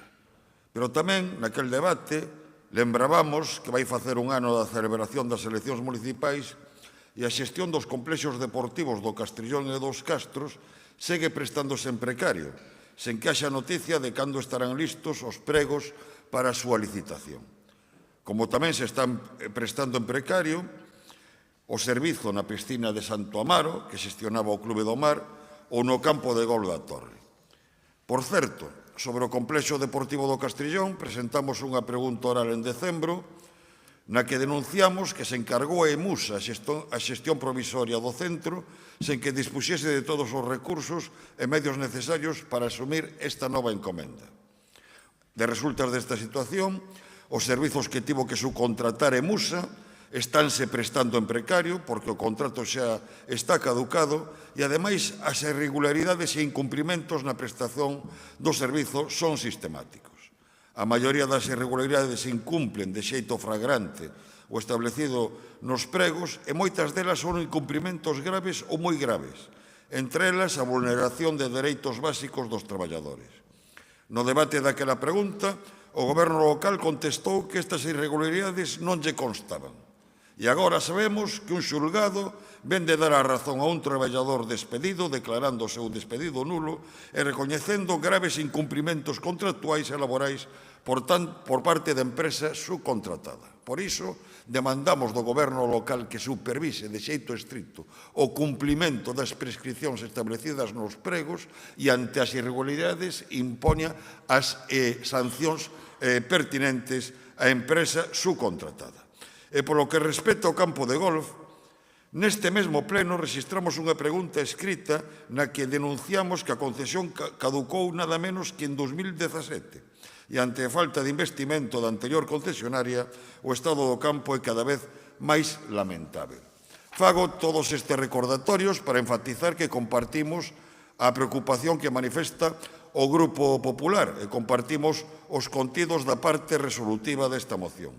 Iso sí, gustaríanos que esta preocupación se fixese extensiva ás instalacións deportivas da Xunta de Galiza na nosa cidade e que presentan, case todas elas, un estado lamentável.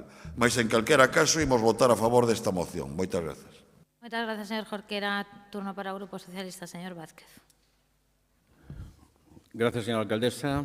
Buenos días a todas y todos los presentes y a los que nos siguen por streaming.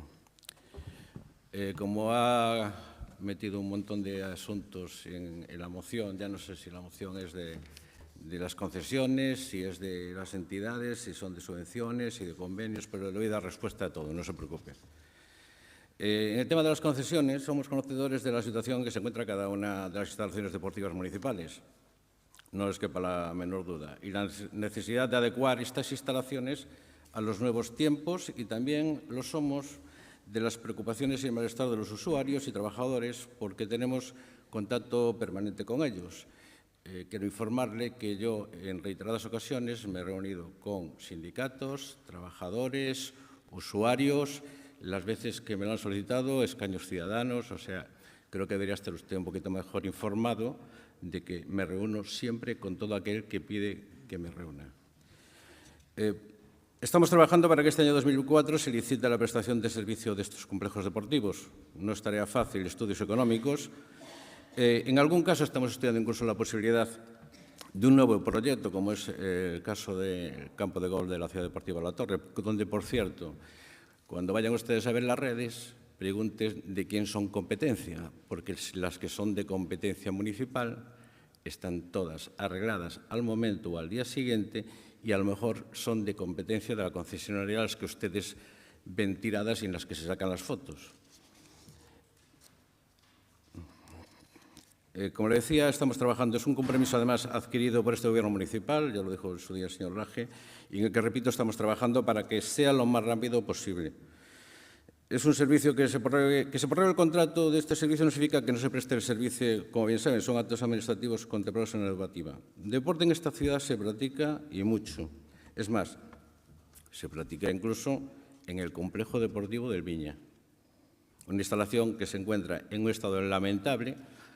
Han puesto una red a la cubierta para que no caiga nada. Ayer contaba yo 8 cubos para recoger el agua de las filtraciones, ¿vale? Y jamás se acuerdan de eso. Pero mire, hablando de compromisos y de este complejo deportivo, del Viña. En 2014, hace 10 años, empiezan ustedes las disputas y los litigios con la concesionaria. En agosto de 2018, 4 años después, firman la resolución del contrato de servicio. Otros 4 años más para adjudicar el nuevo contrato y comunicar las inversiones que van a realizar. Pero es que estamos en mayo de 2024, 10 años después, y siguen sin haberse ejecutado las obras anunciadas.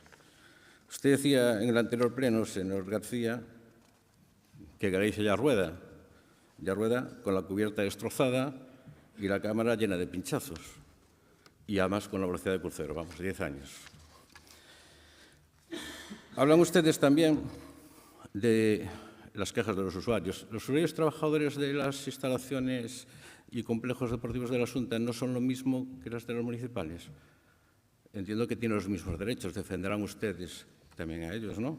Por eso le pido que inste a la Xunta de Galicia a cumplir sus compromisos adquiridos con estas instalaciones, también con velocidad de crucero, porque desde luego van a plan de tortuga. Mire, hablan de que dejamos de tirar a las entidades. No es verdad. Usted me está hablando de proyectos de las federaciones. Aquí, por ejemplo, la heterofilia al que se refirió usted tiene un convenio nominativo. El club de nuestra ciudad ha tenido una subvención en el 2023, una subvención para un torneo internacional y además tiene becas para sus deportistas. Bueno, otra cosa son las federaciones a las que ustedes supuestamente apoyan. Entonces, lo que nos vamos a pagar nosotros son los eventos deportivos de las federaciones íntegramente cuando es una competencia de la Xunta de Galicia, porque además ponen unas pancartas de 5 metros por 3, banderas y todo eso, y lo paga el Concello. Tema de convenios y subvenciones, le pido a la alcaldesa que me dé un poco más de tiempo porque aquí ha tocado tantos temas. Mire, los convenios, a ver si se entera usted. Para que firmar un convenio, primero tienen que justificar el convenio del año anterior. Y eso tienen hasta el 28 de febrero para hacerlo. Bueno, y cuando presentan la documentación, ya se pone en marcha la firma del nuevo convenio. Y es más, tanto en convenios como en subvenciones pueden incluso solicitar, una vez que se les concede, el 90% de anticipo, cosa que yo creo que es la única administración que puede hacer eso. O sea, que no me diga que va a ir dentro de 2 meses, porque si dentro de un mes se resuelve, ya tienen el dinero.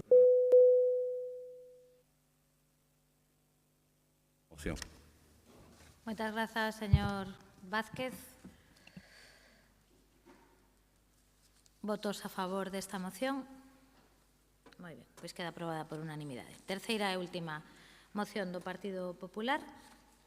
Señor San Claudio. Sí, muchas gracias. Traemos a su consideración, y aprovecho para saludar a todos los coruñeses y coruñesas que nos siguen desde la tribuna. Bienvenidos. Traemos a su consideración una moción que recoge las necesidades del barrio de la Ciudad Vieja. Unas necesidades, como decía el señor Amado, mi compañero el señor Amado, respecto al cumplimiento de compromisos adoptados por este Pleno, que no son desconocidas por ninguno de ustedes, puesto que el Pleno Municipal aprobó en noviembre de 2019 y en octubre de 2022 exactamente la misma parte dispositiva de la moción que hoy traemos aquí. Quiere decir que ustedes llevan un lustro, 5 años, ignorando las necesidades del barrio de la Ciudad Vieja. Los vecinos de la Ciudad Vieja nos preguntamos cómo es posible que Inés Rey haya sometido al barrio de la Ciudad Vieja al abandono total, a la desidia de los cuidados, del mantenimiento de equipamientos y el estado en que se encuentra el corazón de nuestra ciudad, la parte histórica. Mire, probablemente la pregunta que se pone encima de la mesa es ¿dónde estamos ayer y dónde estamos hoy? ¿Qué han hecho en estos 5 años? Esa política de parcheo, de anuncios, que a nadie conduce, que no conduce a nada. Los problemas se han agravado. En el caso del estado de pavimentos, que es uno de los mayores problemas que trasladan los vecinos de la Ciudad Vieja, ¿qué creen que se preguntan cuando se acercan a la obra millonaria, 3 millones de euros en la reforma de la Casa de la Veeduría, y se encuentran con el estado en el que están las losas de las calles Damas y Amargura? ¿Qué coherencia tiene esto? ¿Esto apunta hacia la dinamización del barrio? ¿Qué tipo de política de cara a hacer a la Ciudad Vieja un lugar amable para vivir están ustedes siguiendo? ¿O es que Inés Rey, cuando fue a anunciar que encontró una espina de bacalao en la calle Sinagoga, no reparó el estado en que se encontraban las losetas de dicha zona? Es que es lamentable su política de falta de ambición con el barrio. Anuncian la colocación de las cámaras de movilidad. Han consensuado con vecinos y comerciantes, con hosteleros, cómo quieren que funcionen. Han comprendido que el horario actual no es capaz de dar respuesta a las necesidades de la carga y descarga, pues se limita hasta las 11 de la mañana. Y me pregunto si detrás de la política de Inés Rey con la Ciudad Vieja hay ignorancia o soberbia. Porque este gobierno municipal, hace 2 años, se comprometió aquí, en pleno, a poner en marcha un plan de recuperación de la Plaza de Azcárraga. Hoy, los vecinos de la Ciudad Vieja sabemos que los jardines de Azcárraga son todo menos jardines.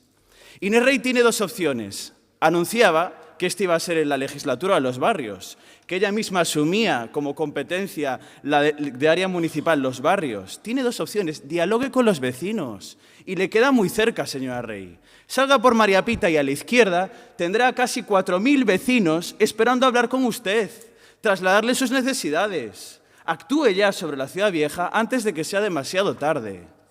Por cierto, compromiso que adquirió con todos los coruñeses. Medida 101 de su programa electoral, señora Rey. Recuperación del Castillo de San Antón, de las Bárbaras y de las ruinas de San Francisco. ¿Dónde está la ejecución? ¿Dónde está? ¿Se han licitado ya estas reformas? Estamos esperando. Cumpla su palabra. Y el Bloque Nacionalista Gallego, los socios, los cooperadores necesarios, traen una moción en 2021 para que se ponga las negociaciones para comprar la casa de Rosalía de Castro. ¿Dónde están en los acuerdos de gobierno? Cuando ustedes se sientan con sus socios de gobierno, ¿qué les dicen acerca de todo lo que vienen aquí a vender y que a la hora de la verdad es papel mojado en los intereses de los vecinos de la Ciudad Vieja? Lo tienen fácil, no hagan más que lo que le pide esta corporación, de forma unánime. Creación de un plan de revitalización de la Ciudad Vieja, con la recuperación de equipamientos, mejora de enlosados, situación del cableado, que es, ya digo, absolutamente deplorable. Apuesten por integral de recuperación de viviendas.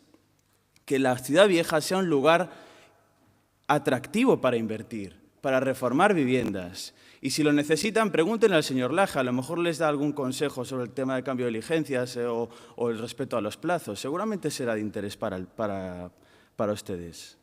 Un plan de desarrollo turístico. ¿Cómo puede ser que los vecinos y turistas que visitan la Ciudad Vieja se encuentren todos los monumentos cerrados? La señora Avia, en 2019, hablaba aquí en el Pleno de intentar que se abran los jardines de Capitanía. Tienen ustedes un gobierno en coalición. Hablen con sus socios, intenten conseguirlo. En definitiva, pónganse a trabajar por una ciudad vieja referente en calidad de vida, atractiva para vivir. Y no hagan nada más de lo que le piden los vecinos. Escúchenlos y tendrán el resultado que quieren, que todos queremos, una ciudad vieja referente a nivel ciudad. Muchas gracias. Muchas gracias. Turno do BNG, señora Beira. Aquí a señora Beira do Bloque Nacionalista Galego. Vale, non a señora Avia, a señora Beira do Bloque Nacionalista Galego, non gallego. Vale, se non lle importa, non? Entón, bueno, non sei por onde empezar, porque eu pensei, non sei, quería un pouco falar da cidade bella, non? Pero a verdade é que vostede fixo un totum revolutum estupendo, non? Eu vou defender a cidade bella cun pouco máis de sosego, se non lle importa, vale, señor San Claudio? Miren, é a primeira noticia, verdade, de que hai un goberno de coalición gobernando nesta cidade. É a primeira noticia. A ver, eu entendo que a xente, cando sai, bueno, a xente normal, non, da rúa, a veces diga que estamos no goberno e se confunda, e, bueno, pois hai xente que pode estar máis, menos informada, ou coñecer máis ou menos como funciona unha corporación. Pero, home, que diga vostede que hai un goberno de coalición, en fin, é mentir xa directamente, non? E eu pensei que vostede era unha persoa rigorosa, sinto levar semellante decepción, non? Ben, a realidade é que é certo que a cidade bella está nun estado mellorable, é certo que é moi mellorable toda a sinaléctica que ten a propia cidade bella, porque nós consideramos efectivamente que este barrio emblemático da nosa cidade é verdadeiramente unha xoia e que debería de ser tratada como tal. nos creemos que hai que potenciar moitísimo máis o seu valor, o valor que ten para todas as coruñesas e todos os coruñeses, pero sempre tendo en conta que efectivamente é un barrio onde vive xente, que ten efectivamente os mesmos dereitos que teñen o resto de cidadáns e cidadás da Coruña. Hai unha cuestión que dixo o señor San Claudio que parece que tampouco se entera demasiado, que falou das cámaras. As cámaras, precisamente, foi unha demanda da propia veciñanza de controlar o tráfico que entraba pola cidade bella. Unha e outra vez reclamaron, é dicir, só hai que buscar as hemerotecas, non? Reclamaban que se instalasen esas cámaras dunha vez.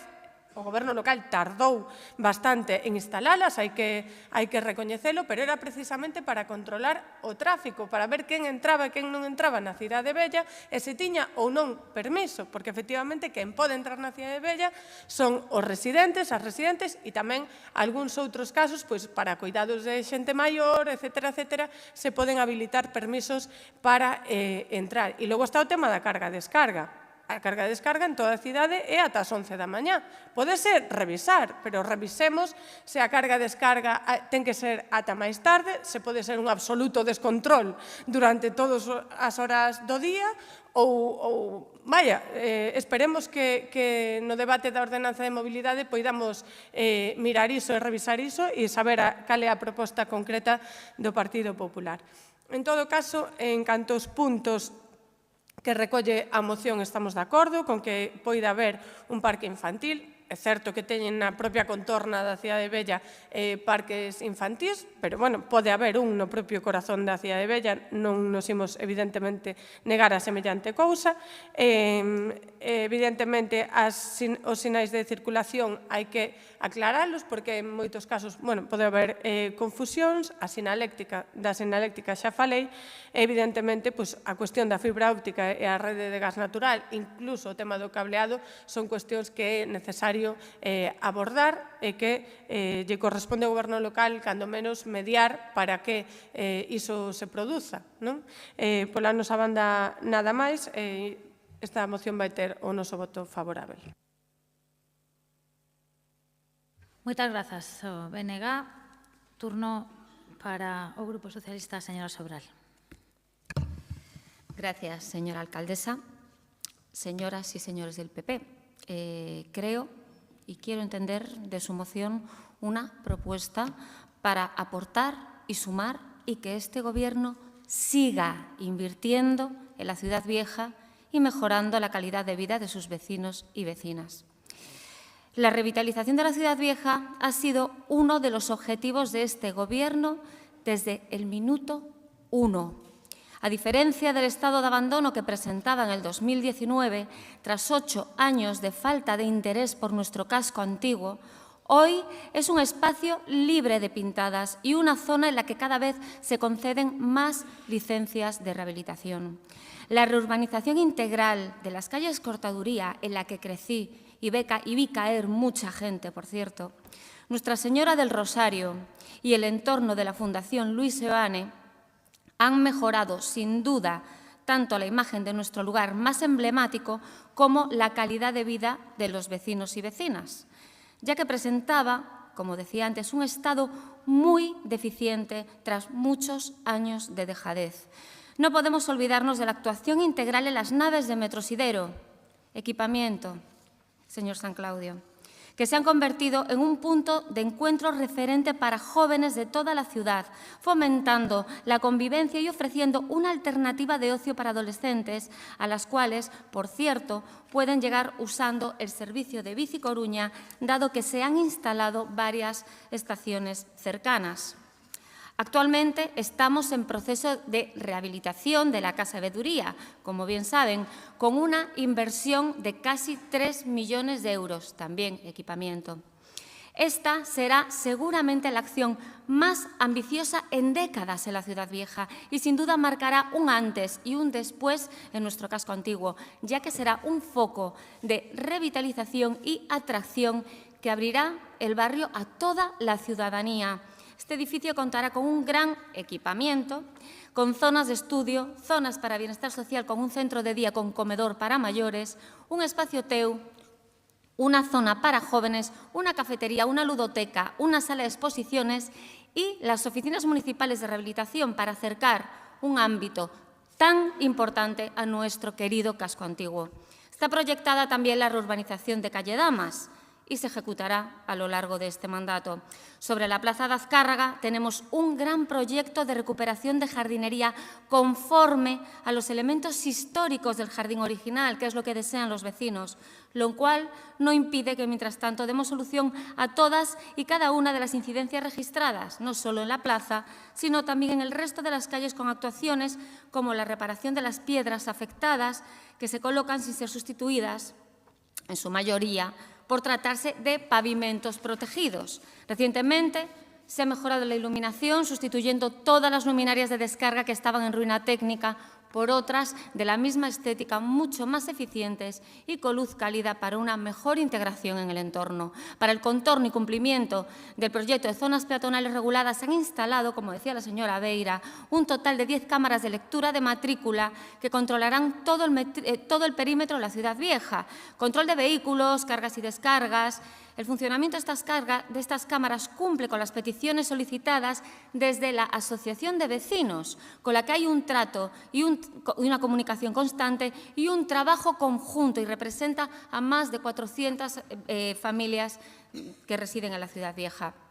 No quiero pasar por alto que desde el Gobierno de Inés Rey se ha realizado la expansión de los mercados ecológicos a distintas zonas de la ciudad, siendo la Plaza de Azcárraga uno de los enclaves elegidos para ello.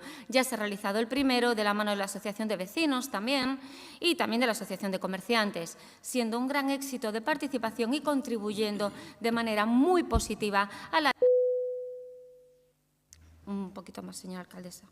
Desde Turismo y Cultura se están trabajando varias líneas de dinamización de nuestro casco histórico, una de las cuales pasa por potenciar su importancia en el camino inglés como punto de partida, entre otras medidas. También se contempla el diálogo con las distintas entidades para poder abrir los diferentes monumentos a turistas y visitantes. Cabe destacar la relevancia creciente que han adquirido las fiestas patronales con mayor afluencia año a año. Respecto a la señalética, se está valorando diferentes propuestas para los elementos de naturaleza inmueble y monumental, como pueden ser placas de cerámica vidriada fabricadas por Sargadelos para las calles de la contorna monumental. Todas estas actuaciones, las ya cometidas y proyectadas, no son más que un sucinto ejemplo del plan integral que el Gobierno de Inés Rey tiene para la Ciudad Vieja. Por supuesto que queremos más. Pero es de justicia reconocer que nunca antes se había hecho tanto como hizo este Gobierno y seguiremos, por supuesto, mejorando un espacio tan emblemático de nuestra ciudad en trabajo conjunto con los representantes vecinales. Y como no puede ser de otra forma, votaremos a favor. Muchas gracias. Moitas grazas. Remato o debate. Votos a favor da moción. Moitas grazas. Queda aprobada por unanimidade. Rematan as mocións, pasamos ás preguntas orais. Primeira pregunta do BNG. Señora Queixas.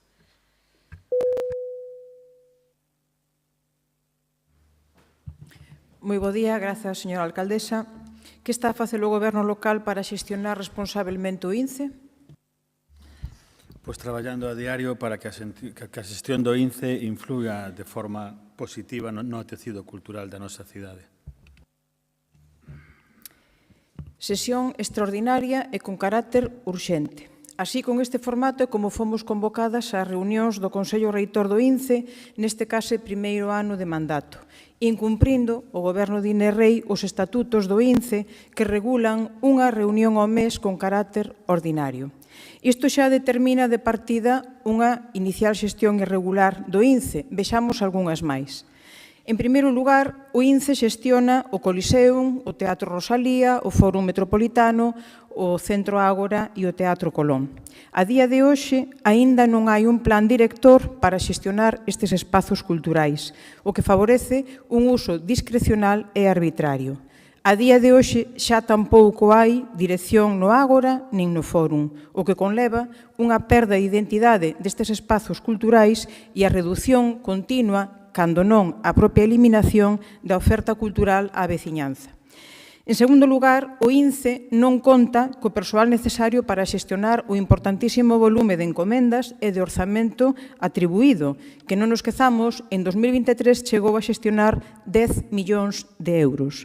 Dos 15 postos de traballo da RPT están sen cubrir 6 vacantes. En terceiro lugar, as infraestructuras culturais da cidade que xestiona o INCE teñen como protagonista a auga e os caldeiros como decoración principal, carentes, polo tanto, do mantemento necesario para facelos útiles aos seus fins e confortables para as usuarias. En cuarto lugar, a transparencia opaca do Goberno de Inés percíbese ás claras na web do INCE. A publicación das actas do Consello Reitor remataron en decembro de 2020. Por que non pode saber a veciñanza da Coruña que pasou no INCE a partir de aí nos últimos 4 anos? E, en quinto e último lugar, a situación de impagos a proveedores confirma que o Goberno debe 3.600.000 euros segundo a conta xeral de 2023. Nós, desde o Grupo Municipal do BNG, levamos desde o 21 de marzo agardando para poder acceder á relación total de facturas sen pagar polo INCE. En definitiva, preocúpanos no BNG a asfixia económica a que están sometendo os traballadores e traballadoras da cultura, na maioría, non nos esquezamos, pequenas e medianas empresas e autónomos. Preocúpanos no BNG que esta situación sexa reincidente, herdada ano tras ano e que o Goberno non nos traslade que está a traballar e a concretar unha solución que lle poña fin. Preocúpanos que o Goberno propoña agora pagar 2,5 millóns de euros desa débeda do ano 2023, deixando aínda pendente de pago 1.100.000 euros máis e que sexa, ademais, a custa do orzamento para festas e para a cultura do ano 24. Preocúpanos que o Goberno contrate por enriba das súas posibilidades e do orzamento do que dispón. Preocúpanos que mesmo agora se estean facendo anuncios de contratacións de concertos moi custosos para 2024 sen asegurar a reserva de crédito e a custa da outra actividade cultural da cidade. Preocúpanos que se pretenda tapar esta xestión irregular persistente presentando un modificativo de crédito que é informado desfavorablemente polo interventor e carente da seguridade xurídica necesaria pola falta de informes preceptivos. Preocúpanos, en definitiva, que o Goberno de Inés Rei prefira vivir de cara á galería entre titulares de falsa grandeza a custa das traballadoras da cultura como principais prexudicadas dunha xestión irregular e irresponsável. Como vai o Goberno local reverter esta actuación irregular cronificada na súa xestión política e económica? Bueno, a verdade é que, en primeiro lugar, teño que agradecer a pregunta, porque eu creo que vai a permitir informar, e non só informar, senón tamén facer algo de pedagogía en torno ao INCE. Pero de agradecementos teño que falar en primeiro lugar en nome da alcaldesa e deste concelleiro e do conxunto do Goberno un agradecemento expreso, sinceiro, ao tecido cultural desta cidade que se ten manifestado nos últimos días de forma masiva en privado, porque evidentemente eles non queren participar dun debate público que creo que ten chegado a un punto que para nada os axuda, que se teñen manifestado en privado con este Goberno municipal, amosando todo o seu apoio á xestión no INCE e amosando todo o seu agradecemento a unha xestión que no ano 2022 e 2023 foi, creo que decisiva para a supervivencia dun tecido cultural moi castigado pola pandemia. Ese agradecemento quero facelo porque de xustiza. Eu non me atrevo, tendo a ser bastante humilde, e non me atrevo a calificar, por exemplo, a xestión do Teatro Rosalía ou do Coliseum como unha xestión discrecional ou arbitraria. Creo que hai un traballo de programación por parte de profesionais de recoñecida valía que amosa ben as claras que o traballo que se está a facer, no caso do Rosalía como referente, como teatro referente a nivel estatal, cunha programación variada e de enorme calidade artística, e no caso do Coliseum como o terceiro recinto indoor de gran formato de todo o Estado, só superado, e non por moito, por auténticos colosos como o Wizzing Center ou o Palau Sant Jordi, creo que falar de xestión arbitraria ou discrecional é descoñecer que hai detrás un traballo de profesionais moi ben orientado, moi ben enfocado e de contido absolutamente sublime, se me permite a expresión. Dito isto, que no INCE hai unha xestión orzamentaria que pode ser obxecto de mellora, por suposto, non son dos que fuse da autocrítica. É unha xestión orzamentaria que se ten demostrado nos últimos anos insuficiente debido a unha hiperinflación da produción dos eventos e do coste dos cachés artísticos insuficiente, por suposto, pero non é nada novo. Non é nada novo. Eu quero recordar, por exemplo, que o propio BNG coñece desta situación, e máis viviuna e máis protagonizouna. Durante o período 2007-2011, nese período no que o BNG ostentaba a vicepresidencia delegada do INCE, se gastou, eu prefiro decir se investiu, máis que gastar, se investiu na cultura máis de 8 millóns de euros por riba dos créditos iniciais do INCE durante eses 4 anos. Máis de 8 millóns de euros que se os trasladamos á actualidade, xa solamente en termos de IPC, estaríamos falando de máis de 10 millóns de euros, casi 11. E se falamos da hiperinflación, da que falábamos antes, en términos de produción e de cachés artísticos, non sei a que cantidade nos iríamos. Bueno, do período 2011-2015, que lle afecta ao PP, non vou falar porque neso sí que son campeóns, nos ganan con moita diferencia, pero cunha cuestión que efectivamente eles non fan cuestións autocentradas no que é o tecido cultural da cidade. O que se fixo durante todo este tempo foi precisamente, abandonando os complexos, levar a nosa cultura ao gran formato. Aí queda o concerto de Tansugueiras para a historia na Praia de Riazor, o primeiro cheo dun grupo galego e en galego no Coliseum, Tansugueiras, trouxemos a Lorna Lubra, Xavier Díaz, a un marco incomparable como María Pita. Aí temos o 40 aniversario de Milladoiro, o 19 de maio, onde supoño que estaremos todos, no Pazo da Ópera, 50 aniversarios fuxan os ventos, etc., etc., etc. Aposta pola cultura do país, pero sin complexos, levando incluso aos grandes formatos, porque non somos menos. Que iso ten un custo máis que justificado. Un custo máis que justificado. Que hai que correxir, obviamente, cuestións de xestión orzamentaria, sí, pero tamén, e xa remato, señora alcaldesa, quero facer unha chamada ao rigor, á seriedade e, sobre todo, á responsabilidade. Este concelleiro ten lido, en algún medio, referencias á existencia de contratos verbais no INCE, o cal é rotundamente falso. É rotundamente falso.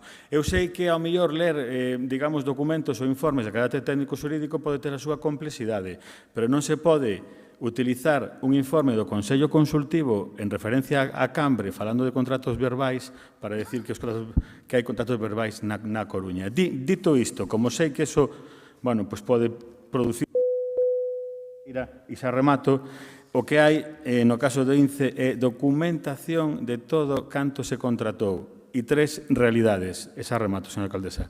Unha, contratos xa rematados, pero que se seguen prestando co precio do contrato, como pasa en moitos servizos, hai contratos en vigor e hai servizos que sí, efectivamente, se contrataron sin a cobertura contractual, pero con solicitude de orzamentos, informes de necesidade, etcétera, etcétera.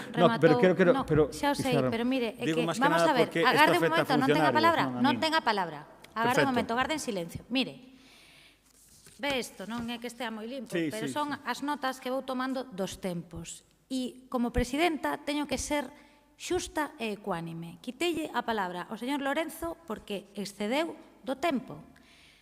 Toquelles a campana unha vez e dúas. Ninguén chegou ao seguinte límite, chegou o señor Lorenzo e agora alcanza tamén o podium vostede.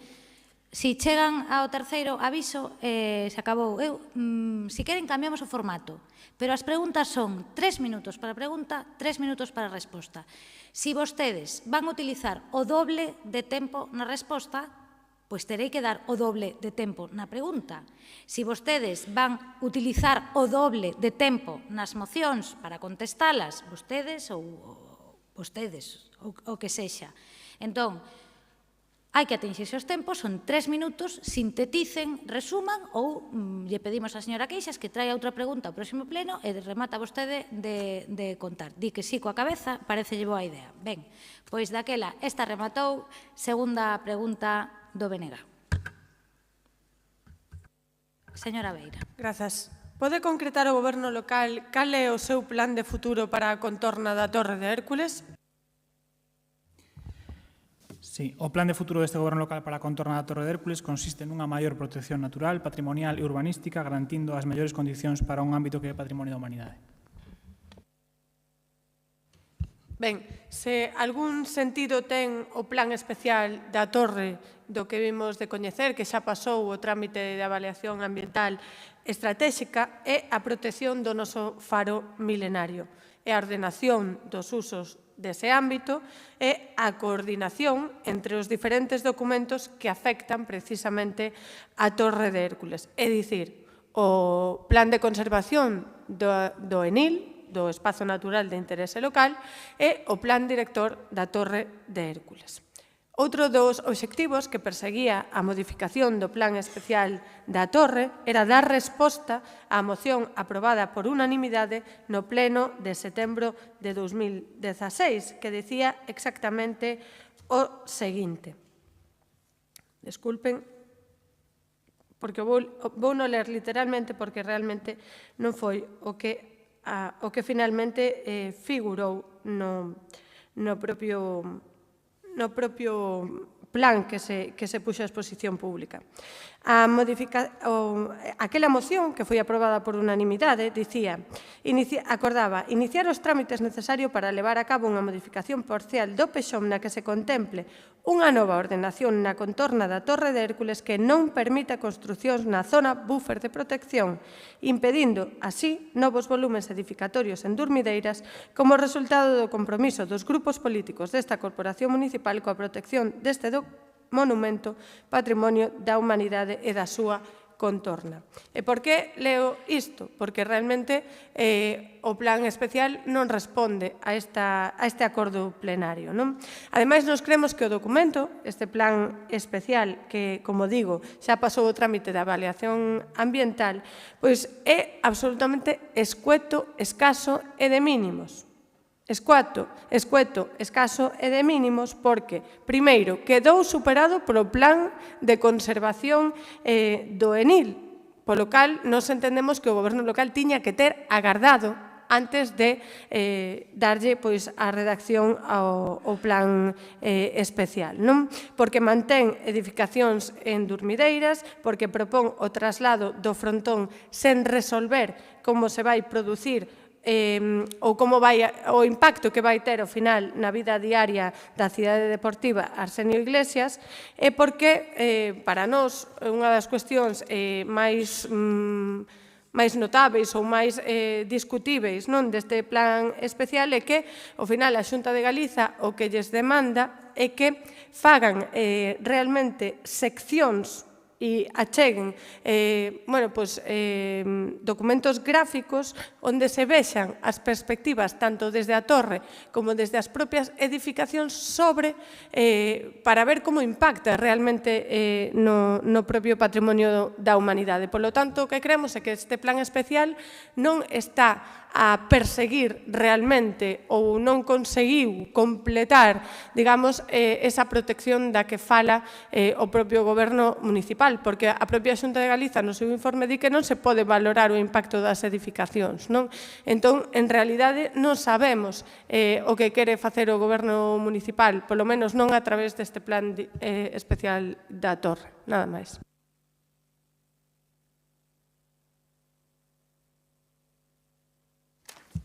Sí, Como dicía na miña primeira intervención, señora Beira, o plan deste goberno local para contornar a Torre de Hércules consiste en darlle unha maior protección. Un plan que xa se está a materializar mediante dous documentos, como di ben vostede, en tramitación, o ENIL da Torre, impulsado pola Concellería de Medio Ambiente, e o plan especial da Torre de Hércules que impulsamos dende a Concellería de Urbanismo. No que respecta ao ENIL, ten como objetivo principal compatibilizar a protección da natureza a vez que se manteñen os outros usos que non perxudiquen a súa conservación. Preténdese que a cidadanía e as persoas visitantes en xeral disfruten desta contorna única sen comprometer o medio ambiente. Precisamente, o pasado 17 de abril, publicouse no DOGA o anuncio da Dirección Xeral de Patrimonio Natural polo que se somete a participación pública ao documento base do Plan de Conservación do Espazo Natural de Interese Local da Torre de Hércules, pertencente ao Concello da Coruña, e neste interese está aberto a participación pública. Animamos a toda a cidadanía a que participe en dita participación pública. Esta participación pública é xa o último paso para que se publique a orde pola que se obtén a declaración definitiva do ENIL, así como o decreto polo que se aproba o plan de conservación deste espazo natural protegido. A aprobación será o inicio dunha ambiciosa variedade de tarefas que permitirán manter os usos habituais a vez que se vela pola protección ambiental da contorna, que non sería o mesmo sen a presencia da Torre de Hércules, porque tampouco sería o mesmo sen a naturaleza que a rodea. E coa finalidade de proteger a Torre de Hércules, precisamente, a naturaleza que a rodea, estamos, como decíamos, tamén a impulsar o Plan Especial da Torre de Hércules, un documento recollido no Plan Xeral de Ordenación do 2013 e que necesitamos aprobar definitivamente para dar cumprimento aos acordos plenarios, reducir ao máximo posible a edificabilidade da zona e aumentar a protección do noso patrimonio cultural e natural. Un documento do Plan Especial que acaba de recibir informe favorable da súa avaliación ambiental cun ditame moi positivo no que respecta a nova ordenación prevista e no que se entenden as demandas trasladadas polo ICOMOS en relación coa conservación da torre, tales como o traslado das zonas de estacionamento ou do edificio do frontón. Tamén dá resposta ao acordo do que fai lectura, señora Vera, toda vez que presenta alternativas nas que se elimina por completo a edificabilidade, ademais, efectivamente, da alternativa que temos enviado nos como borrador, na que se reduce a edificabilidade en máis dun 90%, mantendo a acordada e recollida en convenios que están vixentes e que, en todo caso, máis adiante, e dentro da propia tramitación urbanística do documento, pode ser obxecto de convenios, de permutas ou incluso de maiores reduccións. O documento está en fase de borrador e DAE, non é que sexa escueto nin de mínimo, senón que é un documento de inicio de avaliación ambiental, non é o documento do plan especial, e nos próximos meses traballaremos con todas as concellarías implicadas, en especial coa Concellaría de Medio Ambiente, para incorporar esos datos que veñen do ENIL, e tamén coa Concellaría de Deportes no que respecta á cidade deportiva da Torre, para poder enriquecela e para poder facer un documento que dé cumprimento a todo o que se acordou neste pleno. Gracias. Moitas grazas. Terceira... Non, un momento. Sí. Sí, terceira pregunta do BNG. Señora Queixas. Gracias, alcaldesa. Está a traballar o Goberno local para que a Escola Municipal de Música poida desenvolver o seu proxecto educativo e chegar a facer os 50 anos nas mellores condicións? Sí, estamos traballando niso. A cultura musical de base da Coruña medrou ao longo dos últimos 25 anos grazas ao importante proxecto pedagóxico que se veu desenvolvendo dende a Escola Municipal de Música. Hoxe, dende o Grupo Municipal do BNG, queremos volver parabenizar esta comunidade educativa que posibilitou que ao longo destes primeiros 25 anos a formación musical prendese en máis de 10.000 alumnos e alumnas e agradecer, por suposto, tamén a demostración desta fortaleza na celebración coa que nos honraron no Teatro Colón o pasado 19 de abril. O talento e o esforzo demostrados no escenario nese día de festa e coas mellores galas, froito do traballo entregado e silencioso das aulas, obríganos a observar como está a ser o día a día da Escola Municipal de Música. A quen coñecemos a evolución desta escola nestes 25 anos, preocúpanos o insuficiente apoio e o papel secundario que agora ocupa no Consorcio para a Promoción da Música e que merece unha resposta do Goberno local. Por unha banda, observamos un edificio con múltiples e persistentes problemas estruturais e onde se comproba que non hai un mantemento ordinario. Como exemplo, na escola neste momento hai 49 tubos fluorescentes fundidos. Parécelle ao Goberno municipal que este apagón é compatible coa excelencia educativa? É bo exemplo para presumir da Coruña como referente cultural do noroeste peninsular, como adoita dicir este Goberno local? Por outra banda, hai nesta escola unha dirección que non conta con orzamento propio, que impide, polo tanto, desenvolver o proxecto didáctico do que se responsabilizou ao optar ao cargo. Comprobamos tamén unhas limitacións económicas que impiden, por exemplo, programar actuacións fora do centro, participar da oferta cultural da cidade ou repoñer material. Imaxinan unha escola de música onde se aprende con instrumentos en mal estado ou insuficientes porque os que se deterioran non se repoñen? Como non se está a dedicar a escola parte do aumento de 250.000 euros proposto polo BNG no acordo de orzamentos para este ano 2024? Comprobamos tamén unha escola a que non se lle está permitindo medrar.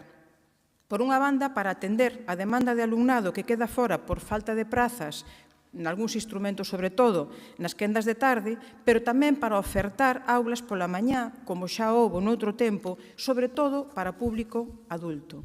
E, finalmente, comprobamos que agora temos unha escola municipal de música a piques de rematar xa en moi pouco tempo a concesión, sen que o goberno local nos traslade que está a traballar nunha proposta alternativa con toda a incerteza e inseguridade que isto está a provocar no profesorado. No BNG compartimos estas preocupacións do profesorado da Escola Municipal de Música, que son a preocupación polo futuro inmediato da formación musical de base na nosa cidade. Pode o goberno local mudar a súa partitura silenciosa que segue e comprometerse coa comunidade educativa da Escola Municipal de Música a impulsar un proxecto cultural e formativo de base para a cidade como é este? Desde logo sería, neste ano 2024, unha boa homenaxe a Luísa Villalta, violinista e amante da música. Moitas grazas. Moitas grazas. Para este goberno, a función pedagóxica e o fomento da cultura de base que encarna o proxecto da Escola Municipal de Música é fundamental, é esencial. Un proxecto que naceu co impulso dun goberno socialista e un proxecto do que estamos permanentemente pendentes e no que estamos traballando a cotío. De feito, esta cuestión que se traslada agora mesmo das luminarias xa está en vías de solución desde a pasada semana.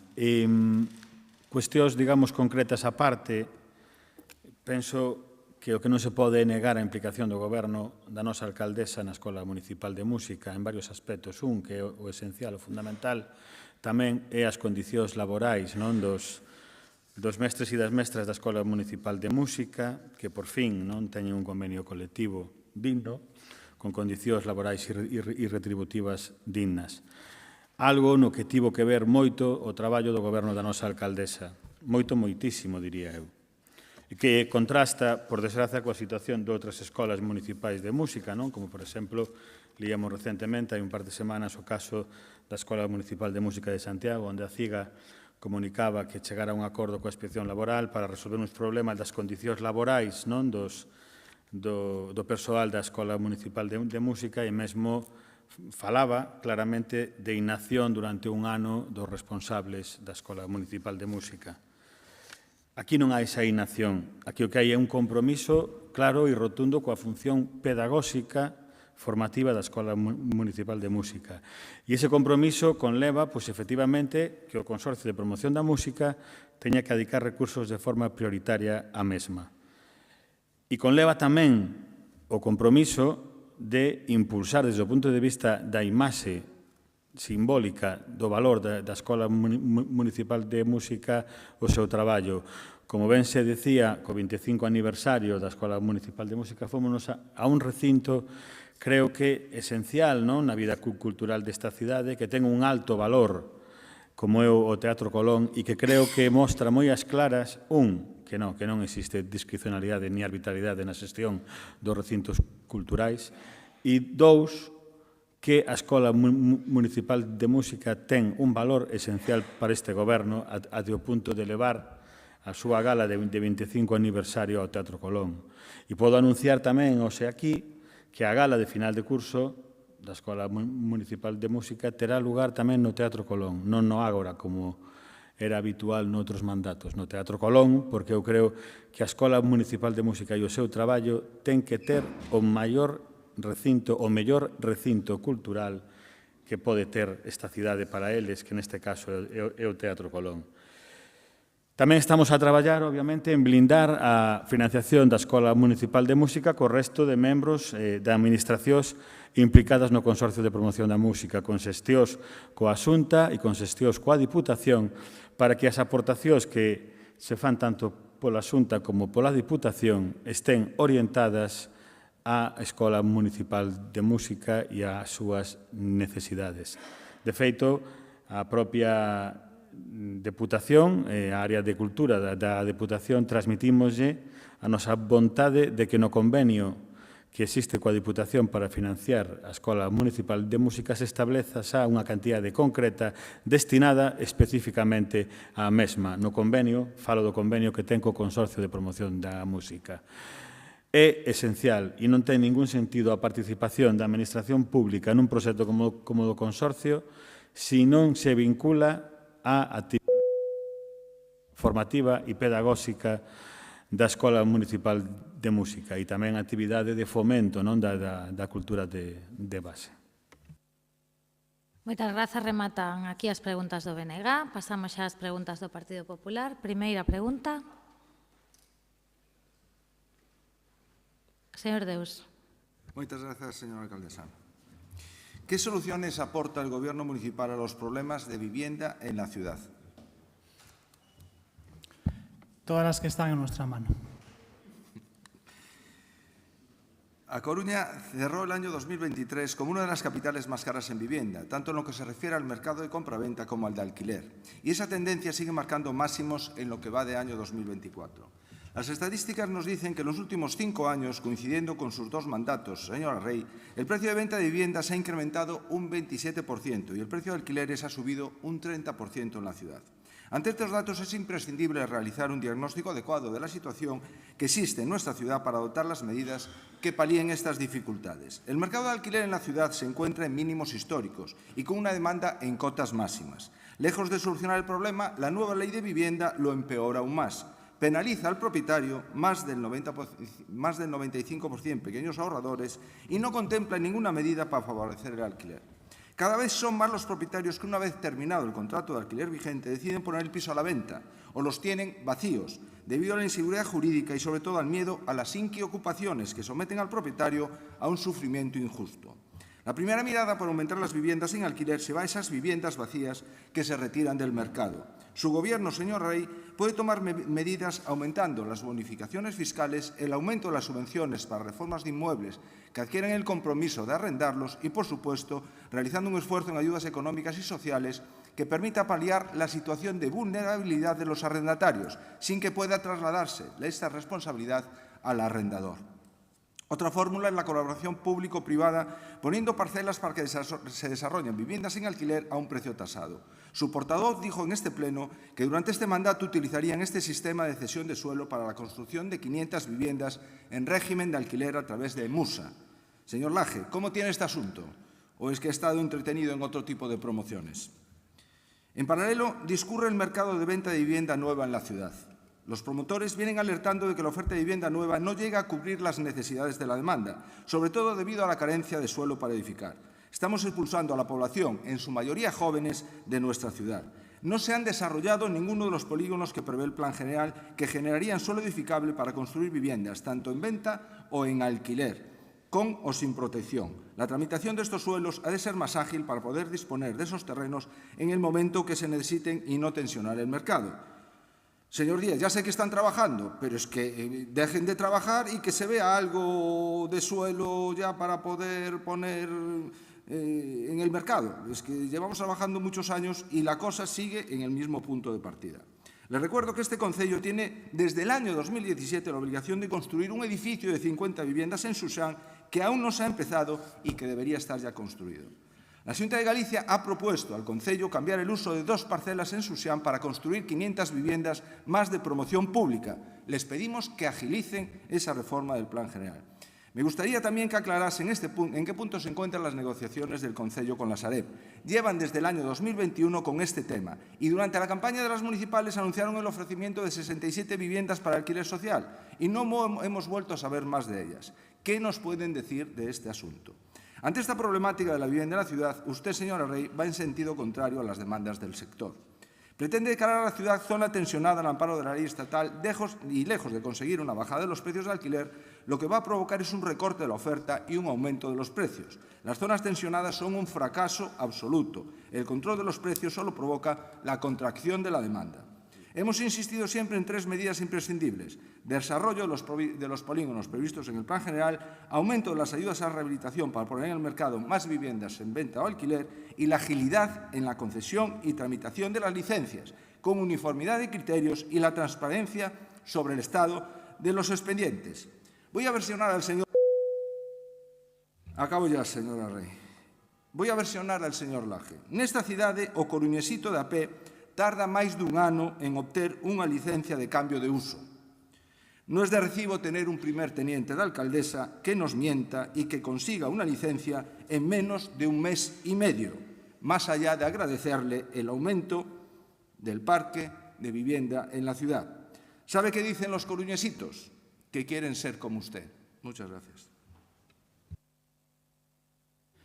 Gracias, señor Deus. Veo que sigue el monotema, ¿no?, de la ley de vivienda y de la ocupación. En este caso, antes hablaba usted también hacia autocrítica, en esta intervención suya. Entiendo que el estamos expulsando a los jóvenes de la ciudad también se refiere a sus propios compañeros de la Xunta de Galicia que no están haciendo nada en materia de vivienda en nuestra ciudad. Con lo cual, continúe usted con autocrítica, pero está bien que se la traslade a sus compañeros de la Xunta de Galicia, que no se quede aquí solo en el salón de plenos comentándola. Compañeros que, por cierto, también le quiero aclarar que aún no nos han remitido ni presentado el documento para modificar el plan general en el ámbito de Xusán, con lo cual nosotros no podemos traer a este pleno ni a ninguna Junta de Gobierno un documento que no ha sido presentado por el Instituto Galego de Vivienda y solo. El problema de la vivienda en A Coruña, como decíamos, es uno de los mayores problemas que nos enfrentamos en la ciudad, un problema para el que no hay soluciones mágicas, pero sí pasos que es necesario dar para sentar las bases de un mejor mercado de la vivienda. Pasos que desde el año 2019 este Gobierno local está dando y que se sustentan en 3 líneas fundamentales. El primero, la agilización de las licencias de vivienda con algún régimen de protección. En este sentido, como ya decía en la moción del BNG, desde 2019 hemos concedido licencia para 500 nuevas viviendas protegidas, tanto en Xusán como en Novo Mesoiro. Este año, en 2024, concederemos licencia para 500 protegidas más en Xusán y en Someso, y en los próximos meses llevaremos a la Junta de Gobierno esas licencias, en concreto 210 para alquiler en Xusán, 50 de ellas promovidas por el IBUS.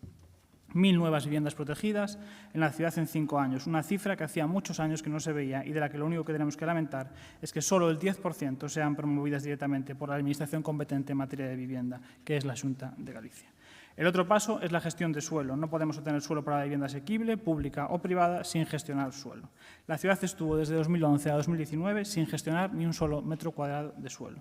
No se pudo obtener por parte de administraciones públicas o de las empresas privadas ni un solo metro cuadrado de vivienda protegida más, y es algo que no nos podemos permitir. Es un trabajo a medio o largo plazo, pero es un trabajo necesario si queremos garantizar que dentro de 3, 5 o 10 años podemos disponer de suelo en el que impulsar proyectos de vivienda pública o protegida. En este sentido, la gran apuesta de este Gobierno local es el polígono de Visma, un ámbito que permitirá construir cerca de 4.000 viviendas, de las cuales 1.000 serán de protección y un cuarto de ellas estarán en suelo de titularidad municipal. Estamos garantizando con este trabajo que la agilización de licencias que antes destacaba va a poder tener continuidad el año que viene cuando se empiecen a conceder las primeras licencias para el ámbito. Y por último, el tercer paso es la construcción directa de vivienda pública por parte de las administraciones, un paso en el cual el Ayuntamiento está teniendo también por primera vez en más de una década un papel relevante, construyendo 2 edificios de vivienda pública en Marqués de Pontejos y en Xusán. Este último, con 50 viviendas protegidas en régimen de alquiler, ya está iniciando su procedimiento de contratación para poder empezar las obras cuanto antes. Además, desde el Gobierno local consideramos que la colaboración público-privada para el impulso de vivienda protegida, como bien se dijo, es el camino más rápido por el que disponemos para ir solucionando el problema de la vivienda. Una colaboración en la que las administraciones no pierdan titularidad del suelo y se apueste por el alquiler frente a la compra. Es un modelo, el de la cesión de superficie para la construcción de vivienda social, que nos parece muy interesante y que exploraremos también como administración propietaria de grandes bolsas de suelo en la ciudad. Pero bueno, para finalizar, desde luego me gustaría, señor Deus, invertirle la pregunta. ¿Qué soluciones aporta la Xunta de Galicia del Partido Popular para solucionar el problema de la vivienda en A Coruña? Y yo no necesito que me responda, pues ya le respondo yo, y ya le respondí también en la moción anterior. 40 viviendas construidas en 14 años, teniendo una demanda de más de 2.000 demandantes de vivienda protegida en Coruña. Nula gestión de suelo por parte de la Administración autonómica cuando sacaron las parcelas de Xusán. No habrá suelo de la Xunta de Galicia para construir vivienda pública en la ciudad. nula atención a las peticiones del Concello a paralizar el registro del REAT, la vivienda de uso turístico que está incumpliendo la normativa del Plan General, y cero facilidades a los ayuntamientos que, como Coruña, queremos impulsar la delimitación de zonas tensionadas. Cero facilidades. Este es el balance de soluciones del Partido Popular al problema de la vivienda. Le pido que le haga la pregunta que hizo hoy usted aquí a sus compañeros de la Xunta de Galicia y concretamente a sus compañeros del Instituto Galego de Vivenda en Solo, que tienen una deuda con la ciudad bastante grande y que cada año además aumenta. Gracias. Muchas gracias. Segunda pregunta do Partido Popular. Nostián, señor Amado. ¿Considera Inés Rey que la planta de retratamiento de residuos de Nostián es viable sin la participación del Consorcio das Mariñas? Grazas, señora alcaldesa. Bo día ás persoas presentes e as que nos seguen polo streaming. A planta de Nostián foi e será unha aposta firme dos gobernos socialistas, polo que a súa viabilidade estará sempre asegurada. Grazas. Desde la toma de posesión como concejales el pasado mes de junio, es raro el pleno municipal en el que no viene como asunto prioritario en los debates el de la planta de tratamiento de residuos sólidos urbanos de Nostián. No acabamos de entender cómo es posible que un contrato que lleva vencido más de 4 años y que tiene una incidencia tanto municipal como supramunicipal esté sin licitar en el Gobierno socialista de Inés Rey. En enero pasado ya aprobamos una moción donde se instaba al Gobierno municipal a una serie de acciones que a fecha de hoy siguen sin ejecutarse. Entendemos que hasta este momento el máximo responsable de la contratación municipal estaba ocupado con sus obras de reforma de la entreplanta de la Avenida del Ejército y el cambio de uso de esta, además del trabajo extra que le dio la campaña electoral del señor Besteiro en su condición de secretario general del Partido Socialista. Por cierto, felicitarle, señor Laje, por el buen resultado conseguido en la ciudad. Han conseguido ser la tercera fuerza política de esta ciudad. Pero esto, gracias a sus compañeros de partido de este fin de semana pasado, ya está superado. Le han liberado de tener toda su confianza y entendemos que podrá dedicarse a tiempo completo al ayuntamiento. Pero centrándonos en el tema, observamos cómo las negociaciones con el consorcio, en palabras de los alcaldes que lo compone, no llegaron a buen término.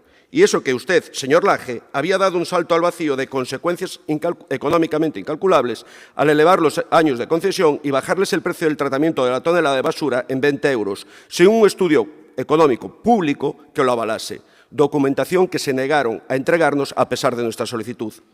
¿Pero por qué ha ocurrido eso? Simplemente por una cuestión de poder. Ha antepuesto, señor Laje, su necesidad de controlar todo el proceso de licitación y gestión de la planta a una gestión transparente y compartida, donde los ayuntamientos del Consorcio de las Mariñas pasarían de ser clientes preferentes a ser socios. ¿Qué teme el señor Laje y la señora Rey? ¿Por qué no confían en los alcaldes de los ayuntamientos, muchos de su mismo partido, que forman parte del Consorcio de las Mariñas?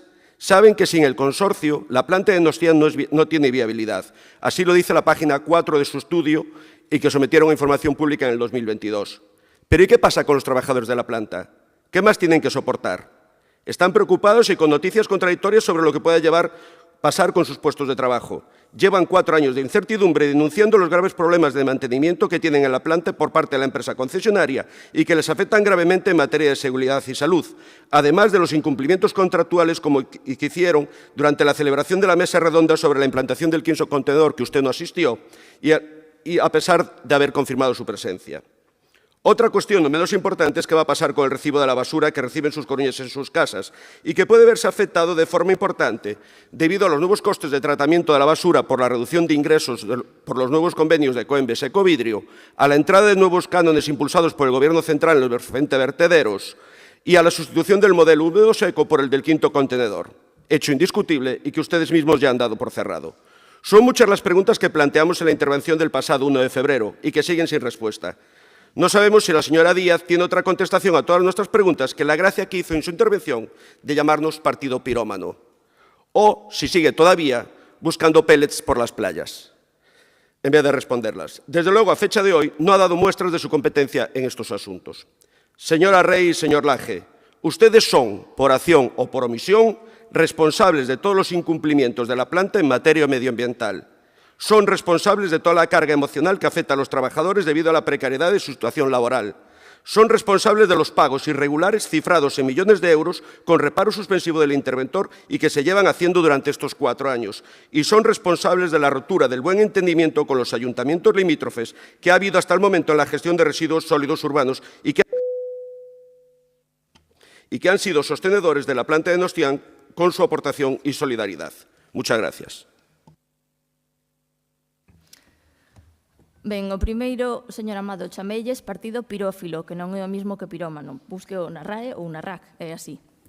Ben, a nosa planta de tratamento de residuos sigue a ser unha planta vanguardista. Quero recordar que fai 25 anos que é capaz de tratar de xeito separado a materia orgánica, cousa que é de obrigado cumprimento para todas as comunidades dende a última lei de residuos do ano 2022. Logo significa que levamos 25 anos de vantaxe e experiencia.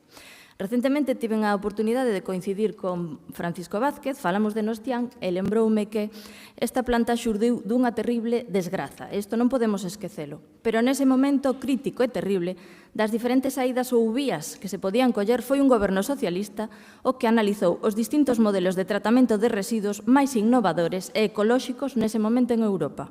E de aí naceu o modelo de tratamento de Nostián, un modelo que se basea no procesado da materia orgánica para producir biogás e compost. Un modelo que con eses 25 anos de historia tivo os seus acertos e non imos obviar os seus fallos, pero que agora, con toda esa experiencia, somos quen de emendar e rectificar.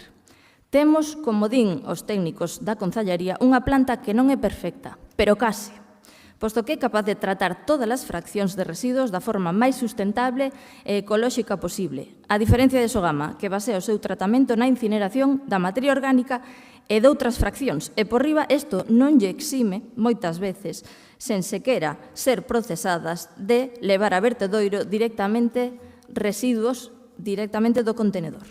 E por se alguén lle interesa, que seguro que sí, coa nova lei, todo aquilo que se incinera non se vai considerar material recuperado, polo que Sogama vai ter graves problemas, o que suporá que terá que construir novas plantas ou instalacións para tratar separadamente esa materia orgánica, repercutindo, polo tanto, eses custes os concellos que lles van levar os seus residuos.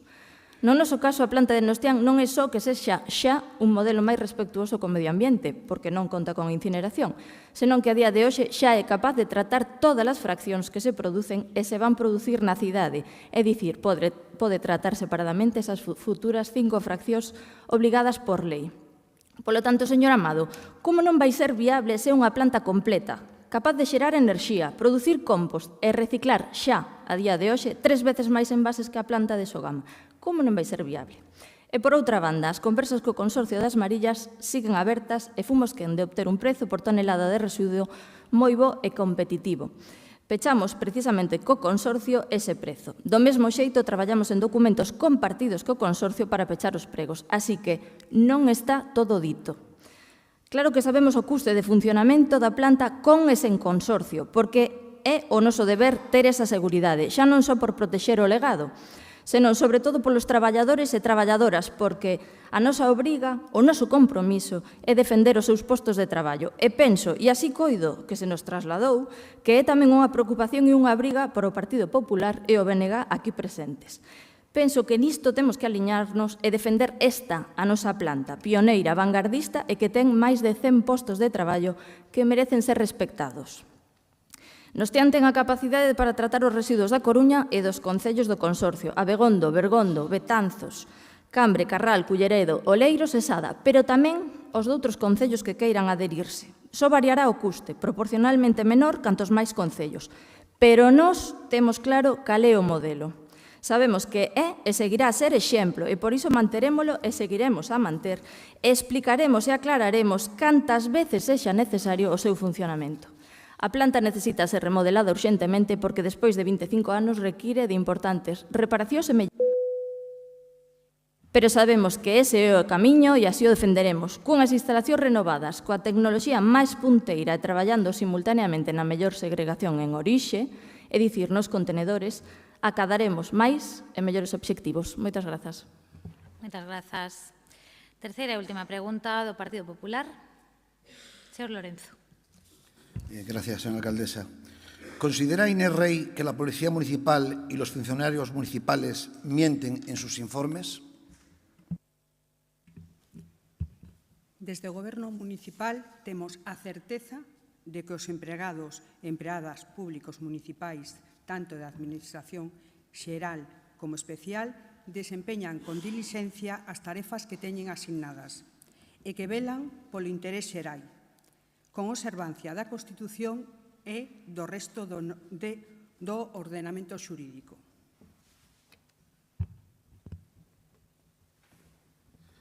Gracias, señora Paz.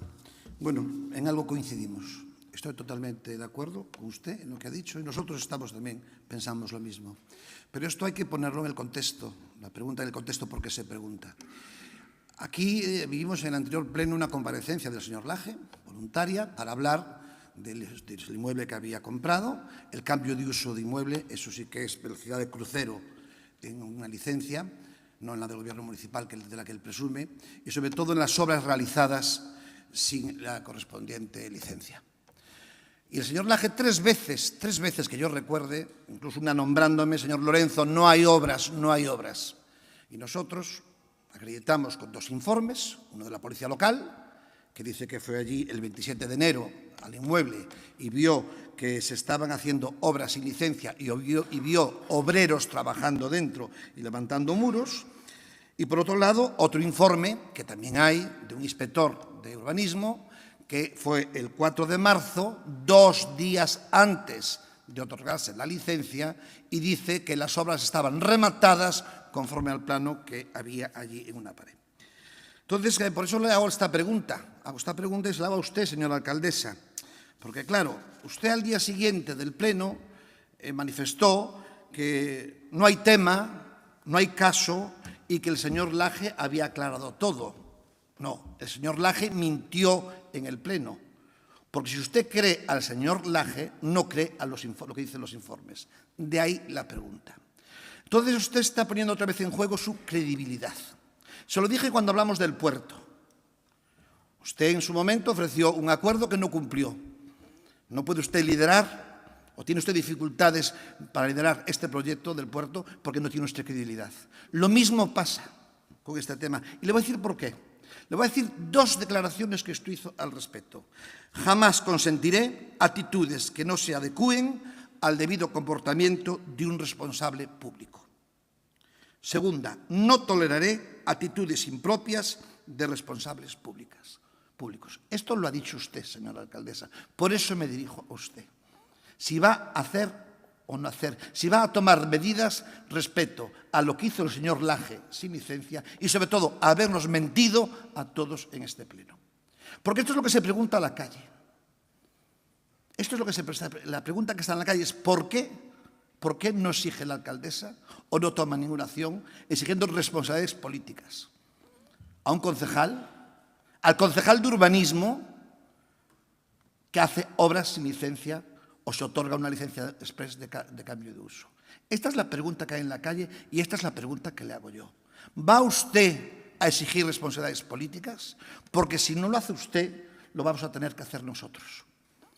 Y pediremos en su caso, porque estamos aún en el tema, sí que hay tema, y estamos esperando más informes de funcionarios, y desde luego, en su momento, convocaremos un pleno extraordinario, si usted no lo hace, para exigir responsabilidades políticas. Porque lo que no es de recibo, es lo que ha hecho el señor Laje. Obras sin licencia, licencia express, pero sobre todo mentir en este pleno. Gracias por su atención.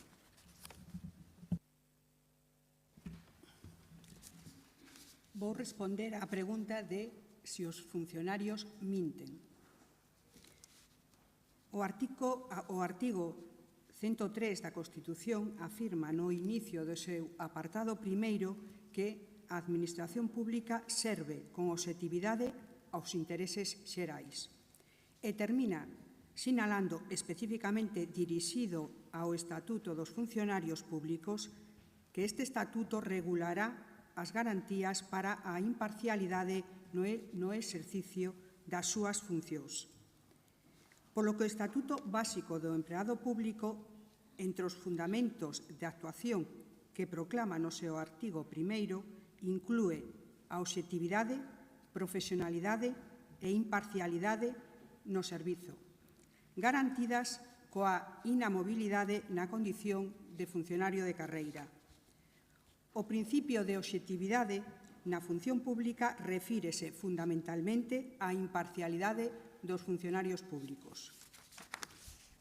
Esta imparcialidade dos funcionarios públicos concrétase na neutralidade absoluta do funcionariado no desempeño das súas obrigas, de maneira que o fundamento e finalidade da súa actuación sexan exclusivamente o interés xeral e a estricta legalidade das súas actuacións. Os empregados e empregadas públicos gañaron a súa praza por un procedimento selectivo de carácter público, con igualdade de oportunidades e onde só se valora o mérito e a capacidade. Estas características danlle unha legitimidade de orixe e, por tanto, teñen a imparcialidade e obxectividade necesaria para emitir informes nun procedimento administrativo sen presións nin compromisos. O Goberno municipal, presidido por Inés Rei, defende que os empregados e empregadas municipais cumpren coas obrigas que a legislación marca. Vostede non o cree. Grazas. Moitas grazas. Rematan aquí as preguntas do Partido Popular. As preguntas de resposta escrita serán enviadas antes do próximo pleno. Pasamos xa aos rogos. Comeza o BNG.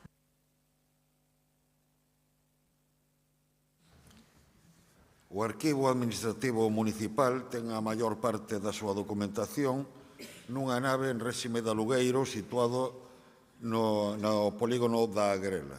Porén, as condicións deste arquivo nunca foron as idóneas. Non está informatizado e a maior parte da documentación non está descrita conforme os estándares exixíveis para facilitar o acceso á información e a xestión eficaz da documentación. Tampouco son idóneas as condicións para garantir a conservación do material. Así, o arquivo carecía de plan de emerxencias e evacuación e de sistemas antiincendios eficaces.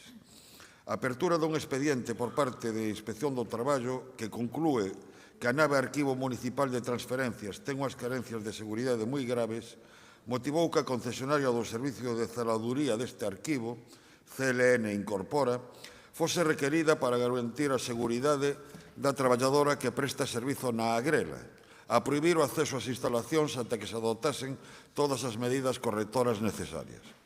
Como consecuencia da situación descrita, a nave está pechada desde hai mes e medio, co conseguinte traslado da traballadora de CLN Incorpora as dependencias de María Pita. Esta situación está provocando que, dende o peche do arquivo, haxe un elevado número de solicitudes en atender que afectan o funcionamento municipal. Unha situación que pode paralizar en moitos ámbitos a actividade administrativa do Concello. Polas razóns de banditas, o Grupo Municipal do BNG presenta o seguinte rogo: que ante o peche da nave do Arquivo Administrativo Municipal na Agrela, o Goberno Municipal adopte medidas urxentes para evitar que esta situación provoque un elevado número de solicitudes en atender que poden paralizar moitos ámbitos da actividade administrativa municipal. Que asegure que para o acceso á documentación ali depositada se recorra a persoas cualificadas co fin de evitar que a información contida nesas dependencias se desordene ou extravíe. Que o Goberno municipal adopte as medidas necesarias para dotar o arquivo administrativo dun edificio que reúna as condicións necesarias para a conservación da documentación administrativa do Concello, así como dotalo de máis persoal técnico de arquivos. Rogo relativo á existencia dunha praga de ratas na travesía da Gaiteira. Na travesía da Gaiteira, as veciñas e veciños alertan de existencia dunha praga de ratas. Acompáñase este rogo de dúas fotos ilustrativas tomadas nesta rúa. A Asociación Veciñal Oza Gaiteira aos Castros solicitou por rexistro no Concello da Coruña que se leven a cabo a maior brevidade posible labores de derratización. Polas razóns de banditas, o Grupo Municipal do BNG presenta o seguinte rogo: que o Goberno Municipal dé as instruccións oportunas para que se leven a cabo a maior brevidade posible labores de derratización na travesía da Gaiteira. E, por último, no que a min respecta, rogo relativo á edición 2024 do Festival Wake Up and Dream. Dado que a exposición de motivos é moi longa, permítome outro rogo, rogarlle ao Goberno Municipal que lea a exposición de motivos e, por tanto, paso a formular o que é o rogo en sí. O Grupo Municipal do BNG realiza o seguinte rogo: que o Goberno Municipal inste a empresa organizadora do Festival Wake Up and Dream a procurar un espazo na cidade alternativo ao Parque de Bens que non teña na súa proximidade ningún espazo natural de interese local e onde se poida realizar un festival de música electrónica sen impacto sobre a natureza e a veciñanza. Rogo oral relativo á falta de aparcamento no barrio dos Mallos. O barrio dos Mallos rexistra unha elevada densidade demográfica. Isto confírmase na continua mobilidade en vehículo privado que calquera cidadán pode comprobar nas súas rúas e avenidas que vertebran o barrio, e a consecuente problemática diaria provocada pola insuficiente oferta de prazas de aparcamento en superficie. Esta problemática viuse agudizada desde finais do ano 2023 por causa do incendio producido no aparcadoiro dos Mallos situado na avenida de Arteixo, con capacidade para máis de 500 vehículos que case 4 meses despois continúa pechado, o que multiplicou a demanda de prazas de aparcadoiro a diario en superficie. Unha problemática, ademais, que a veciñanza verá medrar en breve en canto comecen as obras de acceso á estación intermodal a través da reurbanización da Avenida da Sardiñeira, que obrigarán a eliminar boa parte das prazas de aparcadoiro que ali están agora habilitadas. En consecuencia, o Grupo Municipal do BNG realiza o seguinte rogo: que o Goberno Municipal atenda as demandas da veciñanza do barrio dos Mallos, procurando unha solución que axude a resolver a crecente falta de prazas de aparcadoiro. Rogo a respecto do reforzo do transporte colectivo no barrio dos Mallos, Sagrada Familia e Falperra. Nas rúas dos barrios dos Mallos, da Sagrada Familia e da Falperra está avanzando o proxecto de humanización da cidade, ampliando os espazos peonís, o carril bici e a consecuente eliminación de prazas de aparcadoiro en superficie. A concienciación cidadá cunha mobilidade sostíbel precisa medidas de acompañamento que permitan deslocamentos en transporte público alternativo ao coche particular, que é o que compete planificar ao goberno local. É por iso que a veciñanza dos mencionados barrios están a reclamar unha maior oferta de transporte colectivo que permita prescindir do vehículo particular nos seus deslocamentos desde o barrio para mellorar a comunicación coa cidade. Unha proposta veciñal que non é nova e que agora volve coller forza entre a veciñanza coa recollida de sinaturas, que é o reforzo da liña de autobús urbano número 11 ou a recuperación da liña 10 que comunicaba estes barrios con Porta Real e Hospital a Ventilago e o polígono da Grela. En consecuencia, o Grupo Municipal do BNG realiza o seguinte rogo: que o Goberno Municipal atenda as demandas da veciñanza dos barrios dos Mallos, da Sagrada Familia e da Falperra, estude o reforzo da súa mobilidade colectiva, aproveitando o remate a finais de 2024 da actual concesión coa empresa de autobuses urbanos para reordenar o actual mapa de liñas conforme á realidade urbana actual. Rogo oral a respecto da acumulación de lixo na rúa Ángel Senra.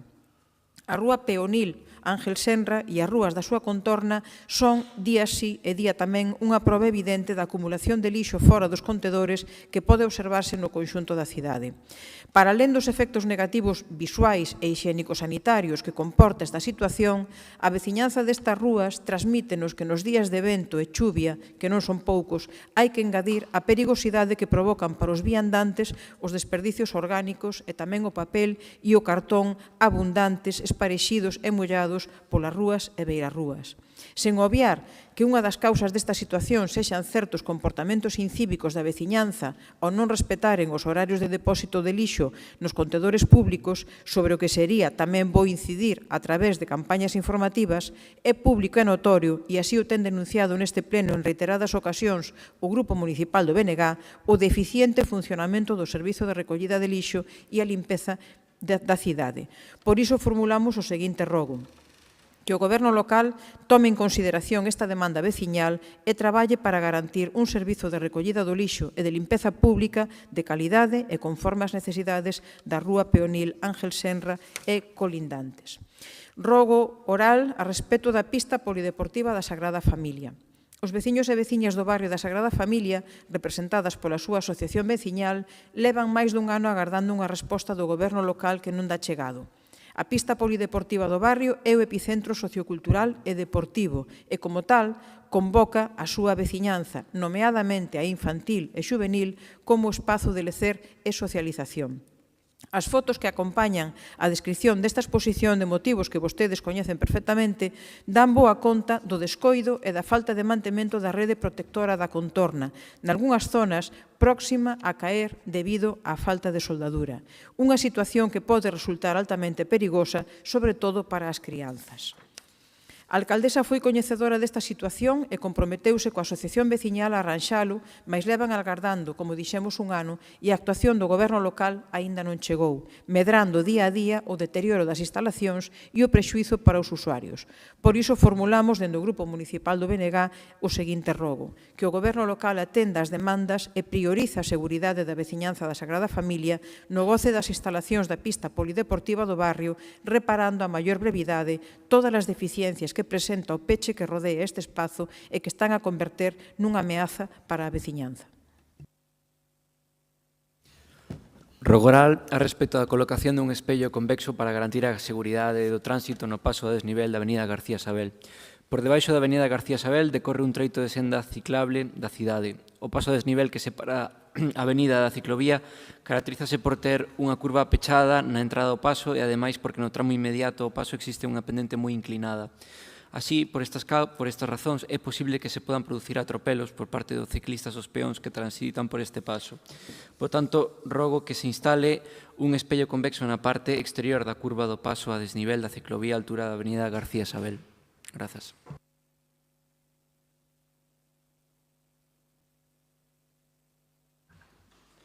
Remataron. Turno para o Partido Popular. Grazas, alcaldesa. Rogo oral relativo á accesibilidade en Ciudad Jardín. Unha das reivindicacións máis habituais dos veciños que viven entre a Praza de San Pablo e Ciudad Jardín teñen que ver co mantemento da zona, mas tamén coa súa accesibilidade. Por exemplo, na Avenida da Habana, unha vía de intensa actividade en días de partido e cun ir e vir constante camiño do Hospital Modelo, presenta irregularidades prácticamente insalvables para algunhas persoas. A grande cantidade de baldosas en mal estado fan que existan pasos infranqueables para persoas en cadeira de rodas ou carriños de bebé e que, ademais, se teña producido un elevado número de caídas.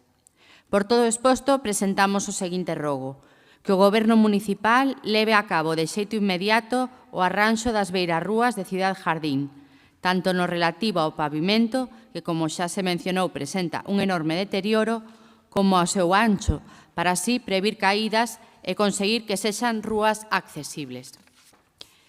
Rogo oral relativo ás oficinas de urbanismo na Praza Parque. Calquera cidadán que acuda a facer un trámite ás oficinas de urbanismo situadas na Praza Parque debe esperar na rúa e a intemperie ata que lle toque a súa quenda. Pese ás queixas rexistradas por tal circunstancia, pasa o tempo e a situación segue a ser a mesma.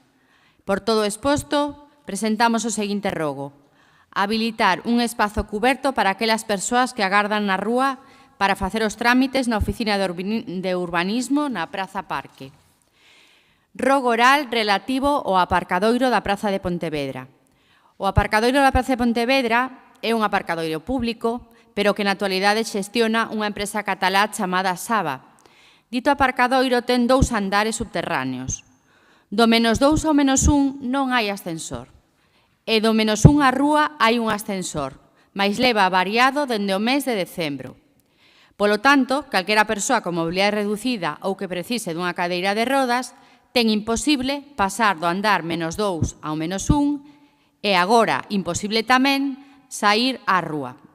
A maiores desta situación, e como se pode observar nas fotografías que se achegan, o mantemento do aparcadoiro é absolutamente deficitario. Por todo isto, presentamos o seguinte rogo: que o Goberno municipal asuma as súas responsabilidades e arranxe, ou no seu caso, ordee o arranxo a maior brevidade posible do ascensor do aparcadoiro da Praza de Pontevedra, así como do pavimento, paredes e todos aqueles danos que se poden apreciar facilmente no devandito aparcadoiro. E rogo oral relativo á accesibilidade do Concello. Rogamos dotar de accesibilidade universal o edificio do Concello, incluindo as dependencias adxudicadas aos diferentes grupos municipais e o cambio do elevador da entrada que non permite o acceso a moitos usuarios de cadeira de rodas automáticas debido ao seu tamaño, negándolle a entrada na casa de todos os coruñeses e as coruñesas a ditas persoas. Máis nada, grazas. Bo día, buenos días a todos e a todas. Rogo oral relativo a la calle José González Chas. Vecinos del barrio de Os Castros nos han trasladado su preocupación por el estado en que se encuentra la isleta de la calle José González Chas. Denuncian que desde hace años el concello no se ocupa de su mantenimiento y lo que en otra época era una isleta jardinada, hoy es una zona descuidada y sucia que se utiliza como aparcamiento de coches de reparto y de vecinos. Por todo ello, rogamos al Gobierno local que realice algún tipo de actuación de mantenimiento o como un mínimo de limpieza de la isleta. Ruego oral relativo a la sociedad gestora de la ciudad de Las TIC. En el pleno del 9 de noviembre de 2023 se aprobó el inicio para la creación de una sociedad pública entre el Concello da Coruña y la Universidad da Coruña como estructura de gobierno para la ciudad de Las TIC. El Gobierno municipal se comprometió a la constitución de la sociedad gestora antes de finalizar el año 2023. Teniendo en cuenta que estamos en mayo y desconocemos si hay avances, insistimos de nuevo y rogamos al Gobierno local para que retome los trabajos para la constitución de la sociedad gestora de la ciudad de Las TIC. Muchas gracias.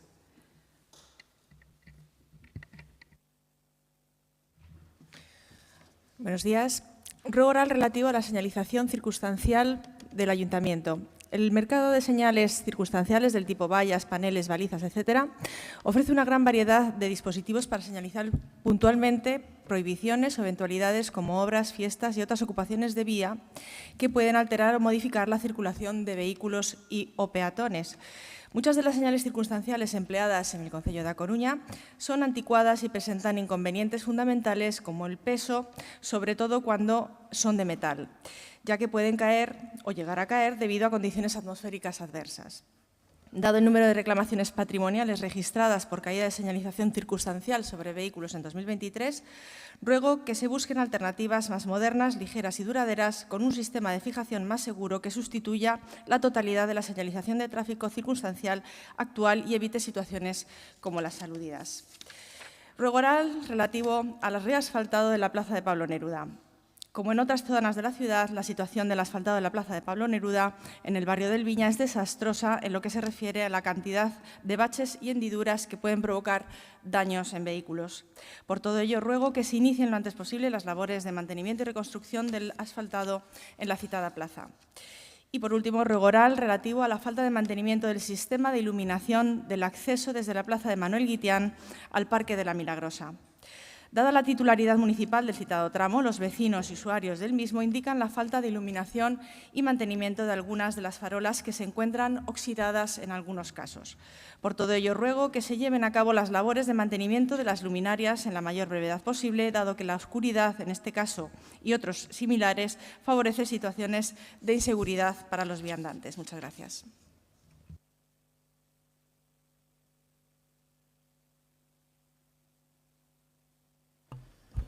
Ruego oral relativo al empedrado de la plaza de la Iglesia de Santiago.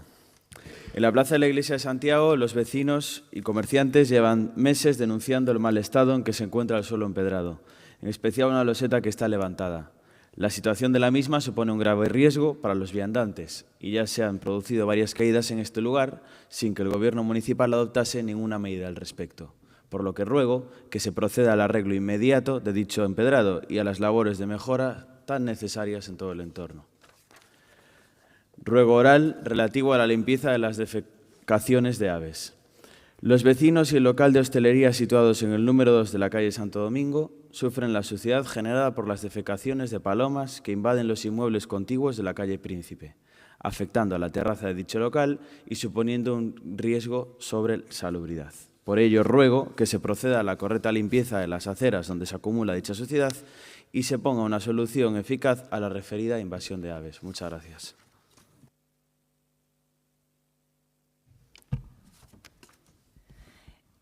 El Grupo Municipal Popular formula el siguiente ruego oral relativo a una fuente en el Castrillón. Según nos comunican desde la zona del Castrillón, han avisado en reiteradas ocasiones sobre el fallo en un grifo de una fuente situada en la calle Vicente Alexandre con Antonio Noche. En innumerables ocasiones queda trancado el grifo, por lo que sigue saliendo agua de manera continuada. Por ello, el Grupo Municipal del Partido Popular ruega que revisen y gradúen el grifo o cámbienlo para que demos un ejemplo en esta ciudad con un gobierno tan publicitariamente progresista y sostenible, dicen defensor de la Agenda 2030, pero que no es capaz de controlar que se despilfarre el agua de la ciudad, como recoñece tamén o seu socio do goberno do Bloque Nacionalista Galego, o señor Soto, nunha moción anterior sobre outra fonte no Novo Mesoiro, malgastando recursos tan escaso en moitas partes de nuestro país para los que se hacen políticas nacionales de ahorro y, por el contrario, el Concello de A Coruña se lo salta a la torera y no vela por un mantenimiento sostenible de los recursos propios, cuya dejadez de mantenimiento afecta también a la factura del consumo del agua y, por ende, a los bolsillos de los coruñeses. El Grupo Municipal Popular formula el siguiente ruego oral relativo a un bache sito en la Plaza de Lugo, esquina con Payo Gómez. Siguen y seguirán tropezando. Le recordamos el arreglo de uno de tantos baches y losetas sueltas, en este caso un bache situado junto a una alcantarilla en la Plaza de Lugo, esquina con la calle Payo Gómez, en el que ya se han caído varias personas.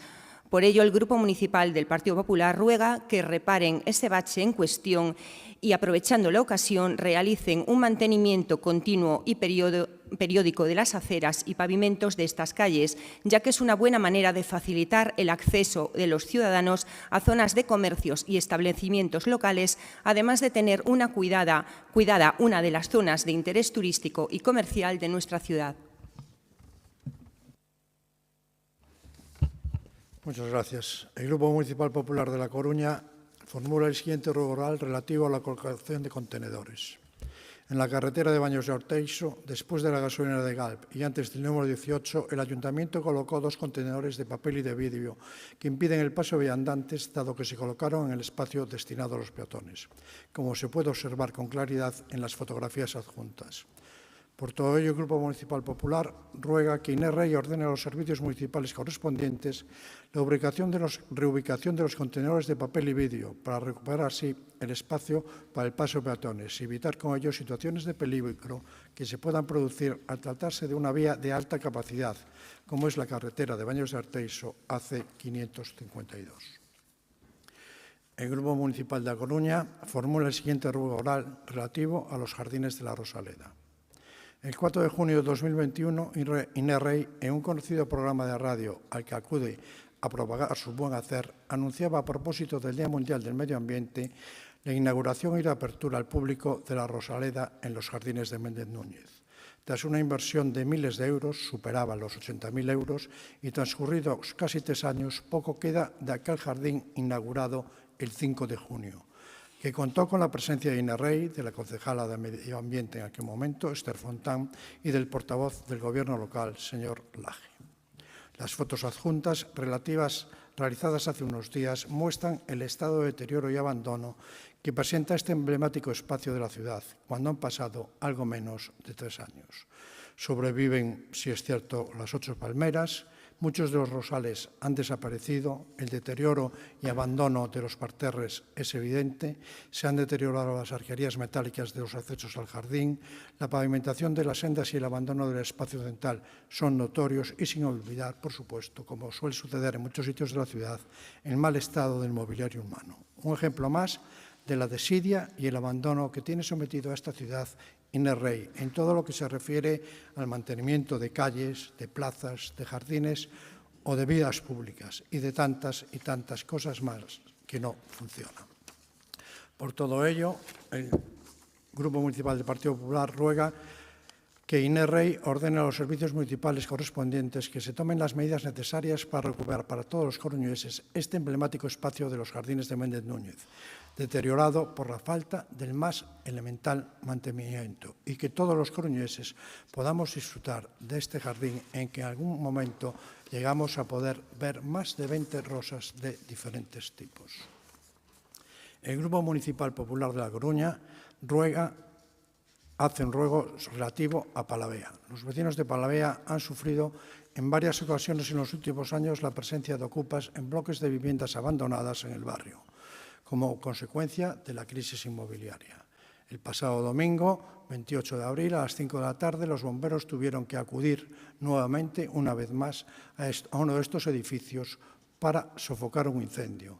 fue necesario, utilizando una autoescalera, rescatar a una persona que estaba atrapada en uno de estos edificios y fue, como consecuencia de todo esto, detenido una persona. En las fotografías adjuntas se pueden observar la situación de estos edificios y lo fácil que es el acceso para cualquier persona. Los vecinos, insisto, solicitan que el Ayuntamiento realice las gestiones oportunas ante los propietarios para que se proceda a tapiar lo más rápido posible el acceso a los mismos, para evitar que se repitan situaciones de este tipo. El acceso libre a los inmuebles los convierte en atractivo para los ocupas, generando una sensación de inseguridad real en todos los vecinos. Por todo ello, el Grupo Municipal del Partido Popular ruega a Inarrey que realice las gestiones oportunas con la propiedad para conseguir lo antes posible el cierre de portales y ventanas de manera que impida o dificulten el acceso a los mismos. Nada más y muchas gracias. Ruego oral relativo a la ampliación del Parque Fontegrande en Mesoiro. La Asociación de Vecinos Mesoiro Bello a Xunqueiras ha metido por registro en el mes de abril la solicitud de ampliación del Parque Fontegrande, ubicado entre la carretera de la Diputación DP 512, el río Mesoiro y las rúas Huerto y Fontegrande, debido a lo pequeño que queda el existente y a los problemas de insalubridad que presentan los terrenos que lo rodean al estar cubiertos de maleza. Por todo ello, el Grupo Municipal del Partido Popular ruega que sea escuchada la petición de la Asociación de Vecinos de Mesoiro Bello a Xunqueiras referentes al Parque Fontegrande y se procede a estudiar la viabilidad de la ampliación de dicho parque en los terrenos indicados por esta asociación. Muchas gracias.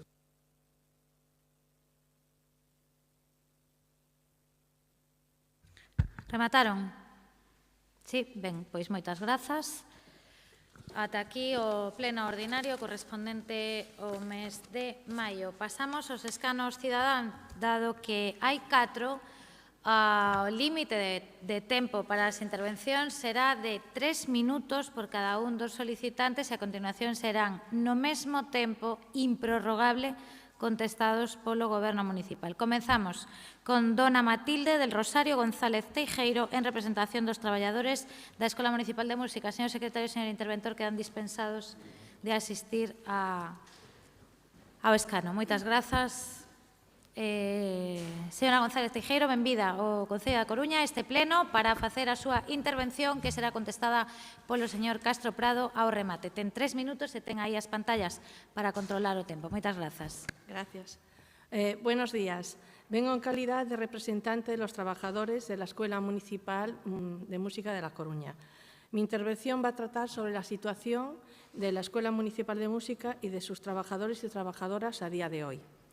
Pertenecemos al Ayuntamiento, puesto que somos municipales, pero estamos orgánicamente integrados en el Consorcio para la Promoción de la Música, constituido, por un lado, por la Orquesta Sinfónica de Galicia y, por el otro, por la Escuela Municipal de Música. En la actualidad, y desde hace unos cuantos años atrás, venimos padeciendo un déficit presupuestario, especialmente en la escuela, pues dicho presupuesto lo tenemos que compartir con la Orquesta Sinfónica de Galicia.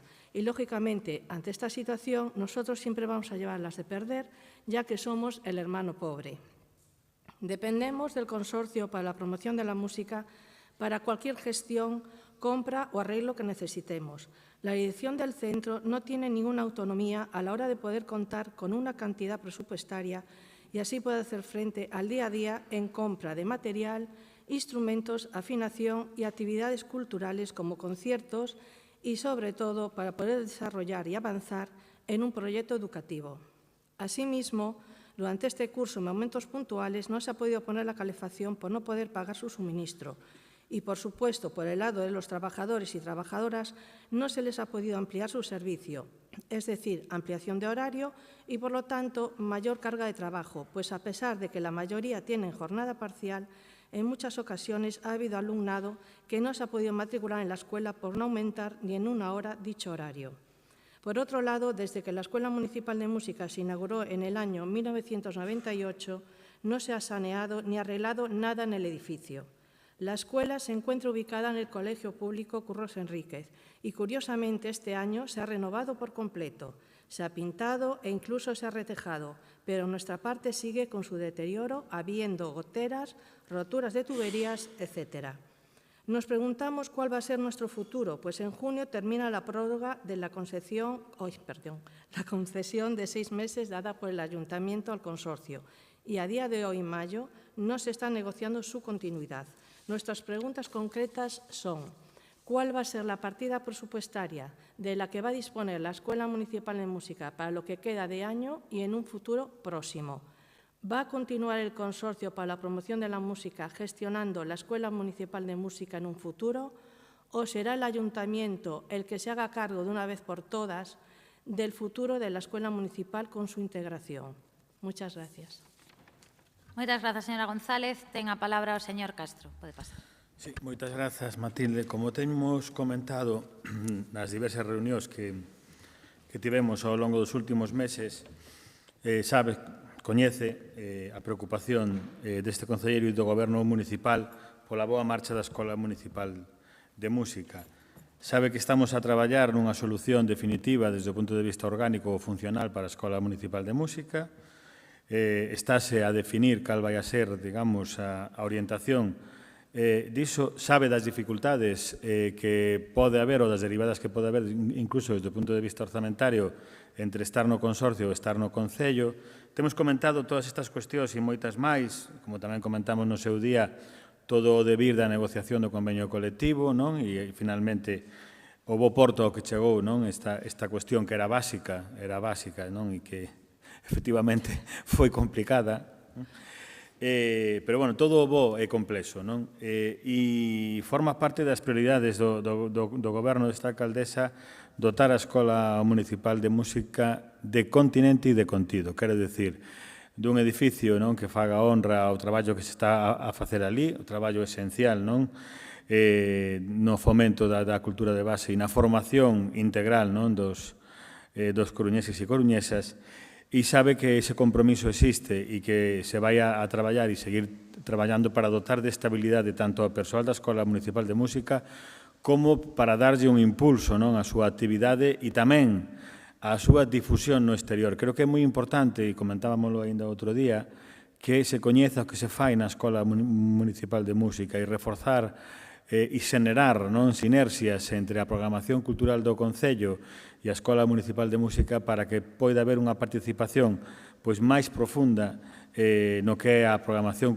cultural do Concello por parte da Escola. Falábamos tamén outro día da importancia de que se visualice ese apoio tamén nos recintos onde se poida celebrar a actividade da Escola Municipal de Música, da posta a disposición do Teatro Colón para a Escola Municipal de Música, como non podía ser de outro xeito, e dos traballos que se están a facer coas administracións implicadas no Consorcio de Promoción da Música para mellorar a aportación e blindar a aportación de ambas administracións, Xunta e Diputación á Escola Municipal de Música, ademais de outra serie de xestións no ámbito das relacións, digamos, con entidades de carácter privado, con sensibilidade no ámbito cultural, tendo en conta que o principio da colaboración público-privada tamén no ámbito da defensa e do fomento da cultura de base e das actividades didácticas e formativas é esencial dentro da acción dun goberno municipal. Entón, emplazámonos a seguir traballando, o compromiso existe e a solución, por suposto, que virá como veu no seu momento e agardamos que sea máis rápida incluso a cuestión relativa ás condicións laborais da man dun convenio colectivo. Moitas grazas, señora González. Chamamos agora a dona Beatriz López Suevos Hernández, en representación da Orquestra Sinfónica de Galicia. Señora López Suevos, benvida ao Pleno do Concello da Coruña para intervir dende o escano cidadán. Pode sentarse, pode quedar de pé o que lle sexa máis cómodo. Sabe que ten 3 minutos, igual que a compañera que falou antes, cando queira. Señora alcaldesa, señoras e señores membros da Corporación Municipal. Dende hai máis de 30 anos, a Orquestra Sinfónica de Galicia é unha das máis sobranceiras institucións culturais galegas. Hoxe goza do respaldo unánime da crítica que a considera unha das mellores orquestras de España. Calidade excepcional como froito do labor constante de músicos e directores apoiados polo equipo da xerencia e polo público constante e entusiasta, como proban os numerosos abonados e asistentes aos concertos. Podemos dicir, sin exagerar, que a orquestra é a mellor embaixada cultural da cidade. Durante este tempo, no Concello houbo gobernos de 3 partidos diferentes e dunha coalición. Todos defenderon o proxecto cultural da orquestra e a procura da excelencia musical. Pero dende hai uns anos, a corporación municipal está de costas ás demandas do Consorcio para a Promoción da Música e das súas distintas estructuras. Orquestra titular, orquestra xove, orquestra de nenos, coros, concertos didácticos, xiras, grabacións, etc. Un desleixo a todos os niveis. Insuficiencia orzamentaria, deterioro do pazo da ópera, parálise do consorcio e que chega a ausencia do orzamento deste ano. Todas as institucións que financian ditas estructuras aprobaron os seus orzamentos. Malia iso, a día de hoxe, o consorcio ten orzamentos prorrogados e, sobre todo, insuficientes para o labor ordinario. Aínda poderíamos engadir o desequilibrio orzamentario da Escola Municipal de Música que agrava os problemas financeiros do consorcio. Ou as nulas sesións do Goberno municipal para acadar financiamento privado, como acontece noutras orquestras. Un grupo de persoas admiradoras da orquestra presentamos hai poucas semanas no Rexistro Municipal un prego con 170 firmas denunciando esta situación. Solicitamos falar con todos os grupos municipais aos que agradecemos a súa receptividade. Malia iso, as decisións do Goberno local seguen a estar pendentes. Por iso, consideramos urxente presentar o seguinte rogo: que o Pleno do Concello financie axeitadamente as actividades da Orquestra Sinfónica de Galicia, incluindo a reparación do Pazo da Ópera, reclamando un compromiso semellante das demais institucións para garantir a continuidade do proxecto artístico e educativo do Consorcio. Grazas. Moitas grazas. Bueno, empezando polo final, polo rogo, é un rogo que eu creo que non sobra, sino que é necesario, pero un rogo que xa se ten realizado por parte deste Goberno municipal e da súa alcaldesa cun aumento da achega do Concello ao Consorcio de Promoción da Música e cunha reclamación ao resto de administracións e fundamentalmente a Xunta de aumento da súa achega na mesma medida. Incluso tense aprobado un incremento do orzamento inicialmente destinado ao Consorcio de Promoción da Música de 250.000 euros, co obxectivo de reforzar precisamente toda a programación que ten que ver co traballo da Escola Municipal de Música, da Orquesta Xoven e todo o plano, digamos, didáctico que rodea o traballo do Consorcio de Promoción da Música. Bueno, a realidade do Consorcio é que é un organismo que debe de tender, e nacen para iso, tamén a autofinanciación. Creo que é só ver unha parte do problema o pensar que un consorcio, neste caso de promoción da música, tendo en conta o seu obxecto, pode vivir exclusivamente das aportacións das administracións que forman parte do mesmo. Creo que hai unha parte que mencionou e que está moi ben traída, que é reforzar as aportacións de carácter privado, fundamentalmente no que se refire á programación de excelencia, que é onde poden ter máis sentido, e centrar as aportacións de carácter público naquelo que realmente justifica a participación do público, que é no traballo da Escola Municipal de Música, da Orquesta Xoven, os concertos didácticos, etc., etc. Que iso é realmente o que justifica a participación pública no ámbito, digamos, formativo, pedagóxico e, reitero, de novo, de defensa e de fomento da cultura de base e da formación integral das persoas.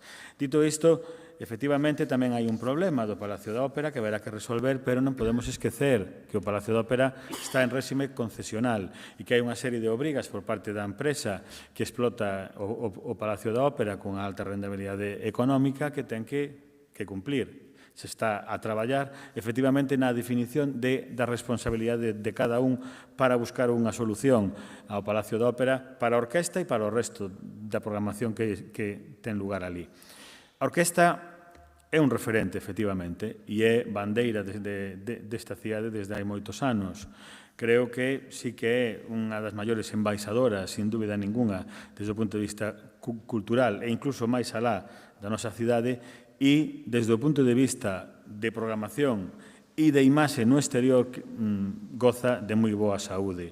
máis alá de que a todos nos gustaría que efectivamente os recursos fosen máis e temos que traballar na definición de obxectivos claros para conseguir que sexa así. O Consorcio, no que se refire ao SEGEO, organizou 97 actividades no ano 2023, o que supón unha media de 2 concertos por semana. A asistencia a día de hoxe na temporada actual, que aínda non rematou, como ben sabe, xa supera a anterior, a do 2022-23. Este sábado, de novo, a Orquestra Sinfónica vai volver á programación de Radio Clásica, de Radio Nacional de España, debido a un acordo non entre o Consorcio e a Radio Nacional, este sábado ás 12.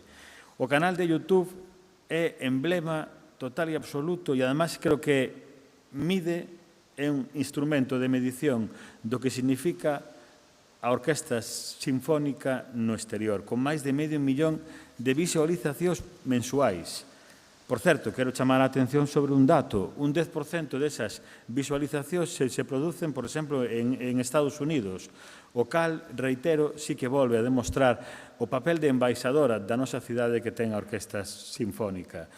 Vai a recuperar e a profundizar e a mellorar tamén as iras a Orquestra Sinfónica, se volve a recuperar o acordo ca Orquestra do Principado de Asturias con intercambios, vai a ir a Girona, Barcelona, Madrid, a moitos outros sitios e, evidentemente, o éxito da súa programación non pode disociarse de Roberto González Monjas, que creo que todos coincidiremos que ten sido, por utilizar un símil deportivo, un gran fichaje e que ten aportado moitísimo valor, non, desde o punto de vista artístico á Sinfónica.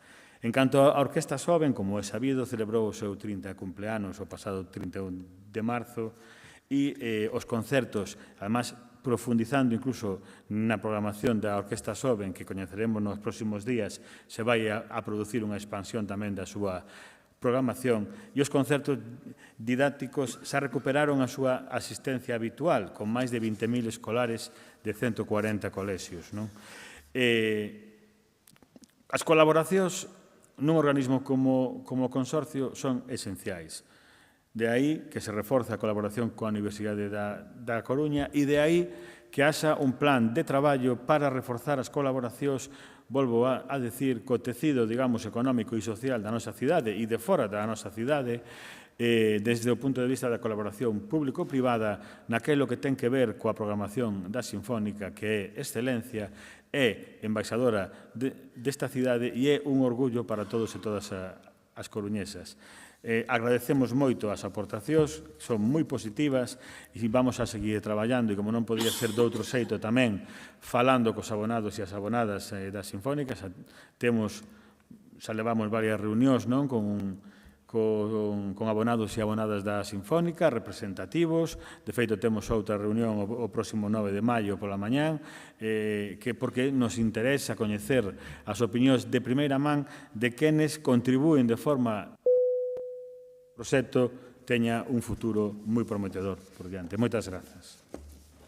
Moitas grazas, señor Castro. Grazas, señora López Suevo. Señor Castro pode abandonar o salón cando así o considere. Pasa agora ao escano a señora González Quintáns, dona Yolanda González Quintáns, en representación dos propietarios do polígono de Pocomaco. Benvida, señora González, ao pleno do Concello, ao escano cidadán. Ten 3 minutos para facer a súa intervención.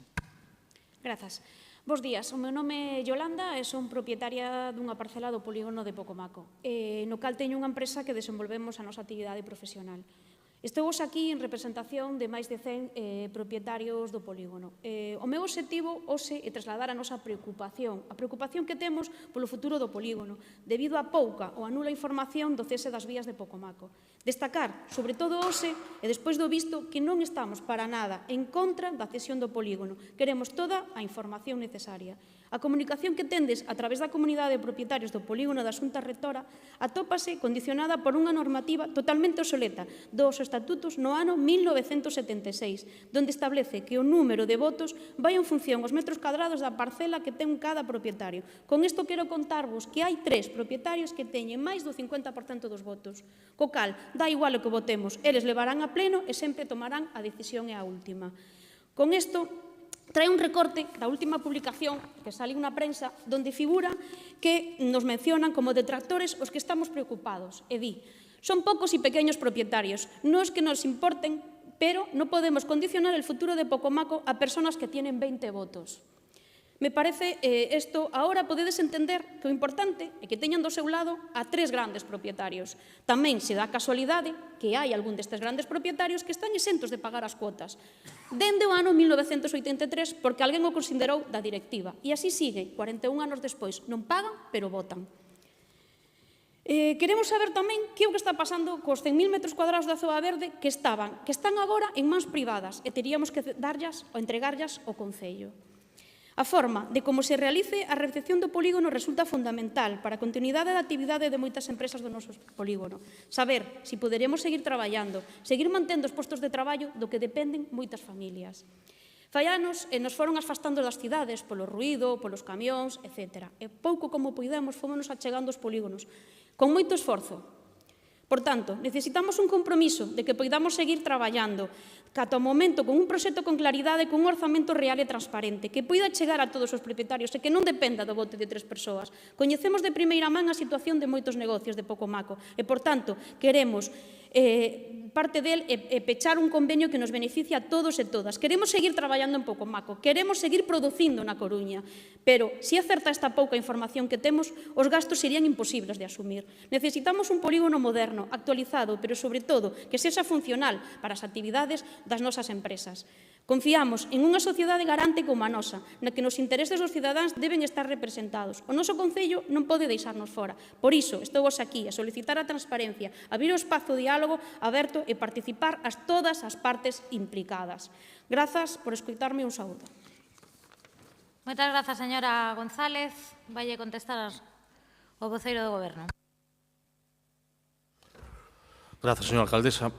En primeiro lugar, darlle as gracias polas súas aportacións. Evidentemente, este é un espacio onde se escoita e se procura entender as posicións que expresan todos os cidadáns. E vostede hoxe aquí o traslada como cidadán e tamén como persoa que desenvolve unha actividade económica. Decirlle, en primeiro lugar, que a relación e interlocución que está mantendo o Goberno municipal, como non pode ser de outro xeito, é coa asociación, coa directiva, que representa a comunidade de propietarios de Pocomaco. Non entramos en como se organizan, porque non lle corresponde ao Goberno municipal entrar en como se organizan, e eu eso espero que o entenda. Respetamos as posicións que vostede expresa, como non pode ser de outra maneira. O que sí lle podemos é garantizar algo que nos parece fundamental. A actuación do Goberno municipal está encamiñada a garantizar a actividade económica e a mellorar esa actividade económica no presente e no futuro. Para nós, Pocomaco forma parte da cidade e é un dos pulmóns fundamentais da actividade económica.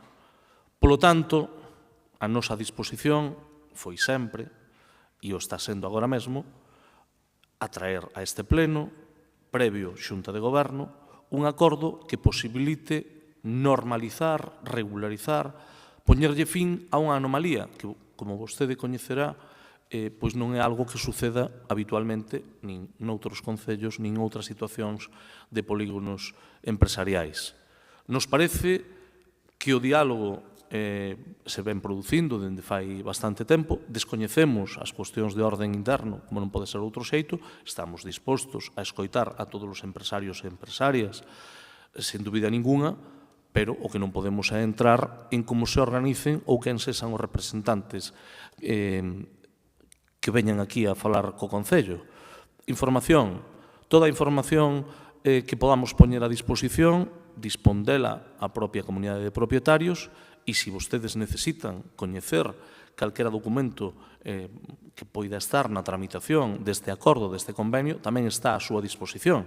Evidentemente, o acordo ao que chegou o Goberno municipal coa comunidade de propietarios leva consigo tamén un esforzo municipal que non todos e todas teñen por que compartir e é precisamente para resolver algunhas cuestións que supoñen cargas económicas que o que se nos manifestou é que era moi difícil que poideran asumir. Non sei se iso entronca co que vostede apuntou ou non, pero desde logo o que si lle podo decir é que por parte do Concello, intentando tamén facer un esforzo importante, se asume un coste para actuacións moi puntuais e das que xa demos conta. O que ten que estar fora de toda a dúbida é o compromiso do Goberno en resolver algo que durante 50 anos ninguén resolveu, nin ninguén trouxo a este salón de plenos. Polo tanto, seguro que todo é millorable, seguro que todo sería capaz calquera de facelo de outra maneira, pero a realidade é que sendo todos seguramente tendo moitas ideas, ata o de agora non chegaron a este salón de pleno. O que lle quero decir é que calquera dúbida que teñan, calquera información que precisen, nos estamos dispostos a darllo a calquera cidadán, a calquera representante, pero tamén ten que entender que na sociedade na que nos organizamos hai unha interlocución ca comunidade de propietarios e esa interlocución é a que levamos facendo dende o mandato pasado e neste mandato concretamente desde o mes de xullo que tuvemos contactos para ir definindo este convenio. Desde logo, poñernos a súa disposición como a de calquer outro cidadán, pero o que non podemos entrar e non debemos é entrar en como se organicen no polígono.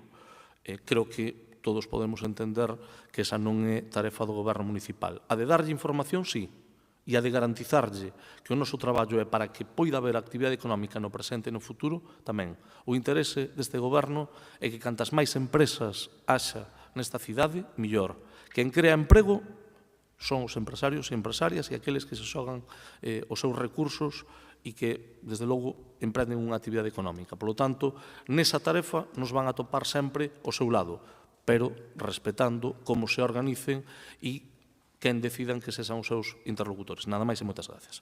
Moitas grazas, señora González Quintáns. Remata a súa intervención e agora damos paso á última, don Jesús Ángel Mosteiro Calvar, en representación da Policía Local do Concello da Coruña. Señor Mosteiro Calvar, benvido ao Pleno do Concello para a súa intervención dende o escano cidadán. Ten 3 minutos, igual que as intervencións anteriores, e despois vai responder o Goberno. Boas tardes, señora alcaldesa, membros da corporación, compañeiros do Concello e veciñanza en xeral. Chámome Suso Mosteiro. Hai 36 anos que traballo na Policía Local da Coruña e quero expoñer unha serie de medidas que coido necesarias e urxentes para a mellora deste servizo público. Trátase dunha unidade moi complexa dentro do organigrama municipal. As súas intervencións poden xerar polémica co tío e a súa xestión pode ser incómoda e pouco entendida polo político, xa que logo o seu papel é fundamental para o funcionamento do Concello. Case sempre o policía é o primeiro funcionario que atende o cidadán na rúa.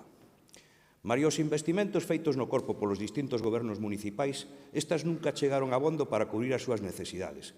A Policía Local vixía as 24 horas dos 365 días do ano todo relacionado coa convivencia e a seguridade cidadá e o cumprimento da legalidade, para o que padece importantes carencias e instalacións material, vehículos e persoal, agravadas polos recortes e xubilacións dos últimos anos. Lembremos que as vacantes chegaron ata un 25% dos efectivos, que afectan os distintos graus do escalafón, e que os vehículos comprados recentemente circulan día e noite sen descanso, polo que sofren moitas avarías. Basta chegarse ao noso bello e pequeno cuartel de Orillamar e ver os vehículos policiais espallados polas rúas e ao arredor para decatarse das nosas necesidades. Cumpre garantir a xeitada reposición e reparación de vehículos e material, así como a cobertura puntual das vacantes para manter o número suficiente de efectivos. A SEMADE débese dar resposta á bella aspiración de dotar a Policía Coruñesa dunhas novas instalacións para que dean o relevo o bello, pequeno e obsoleto cuartel de Orillamar. É vital e urxente unha nova base operativa para o corpo, acorde coas necesidades, capacidade e prestixio que esta institución tan próxima á cidadanía merece e precisa para valela e prestarlle o mellor servizo. A sede dunha organización dá unha medida do seu potencial. Moitos pensamos que o lugar ideal para a nova xefatura sería a actual estación de autobuses, cando este cometido pase a intermodal.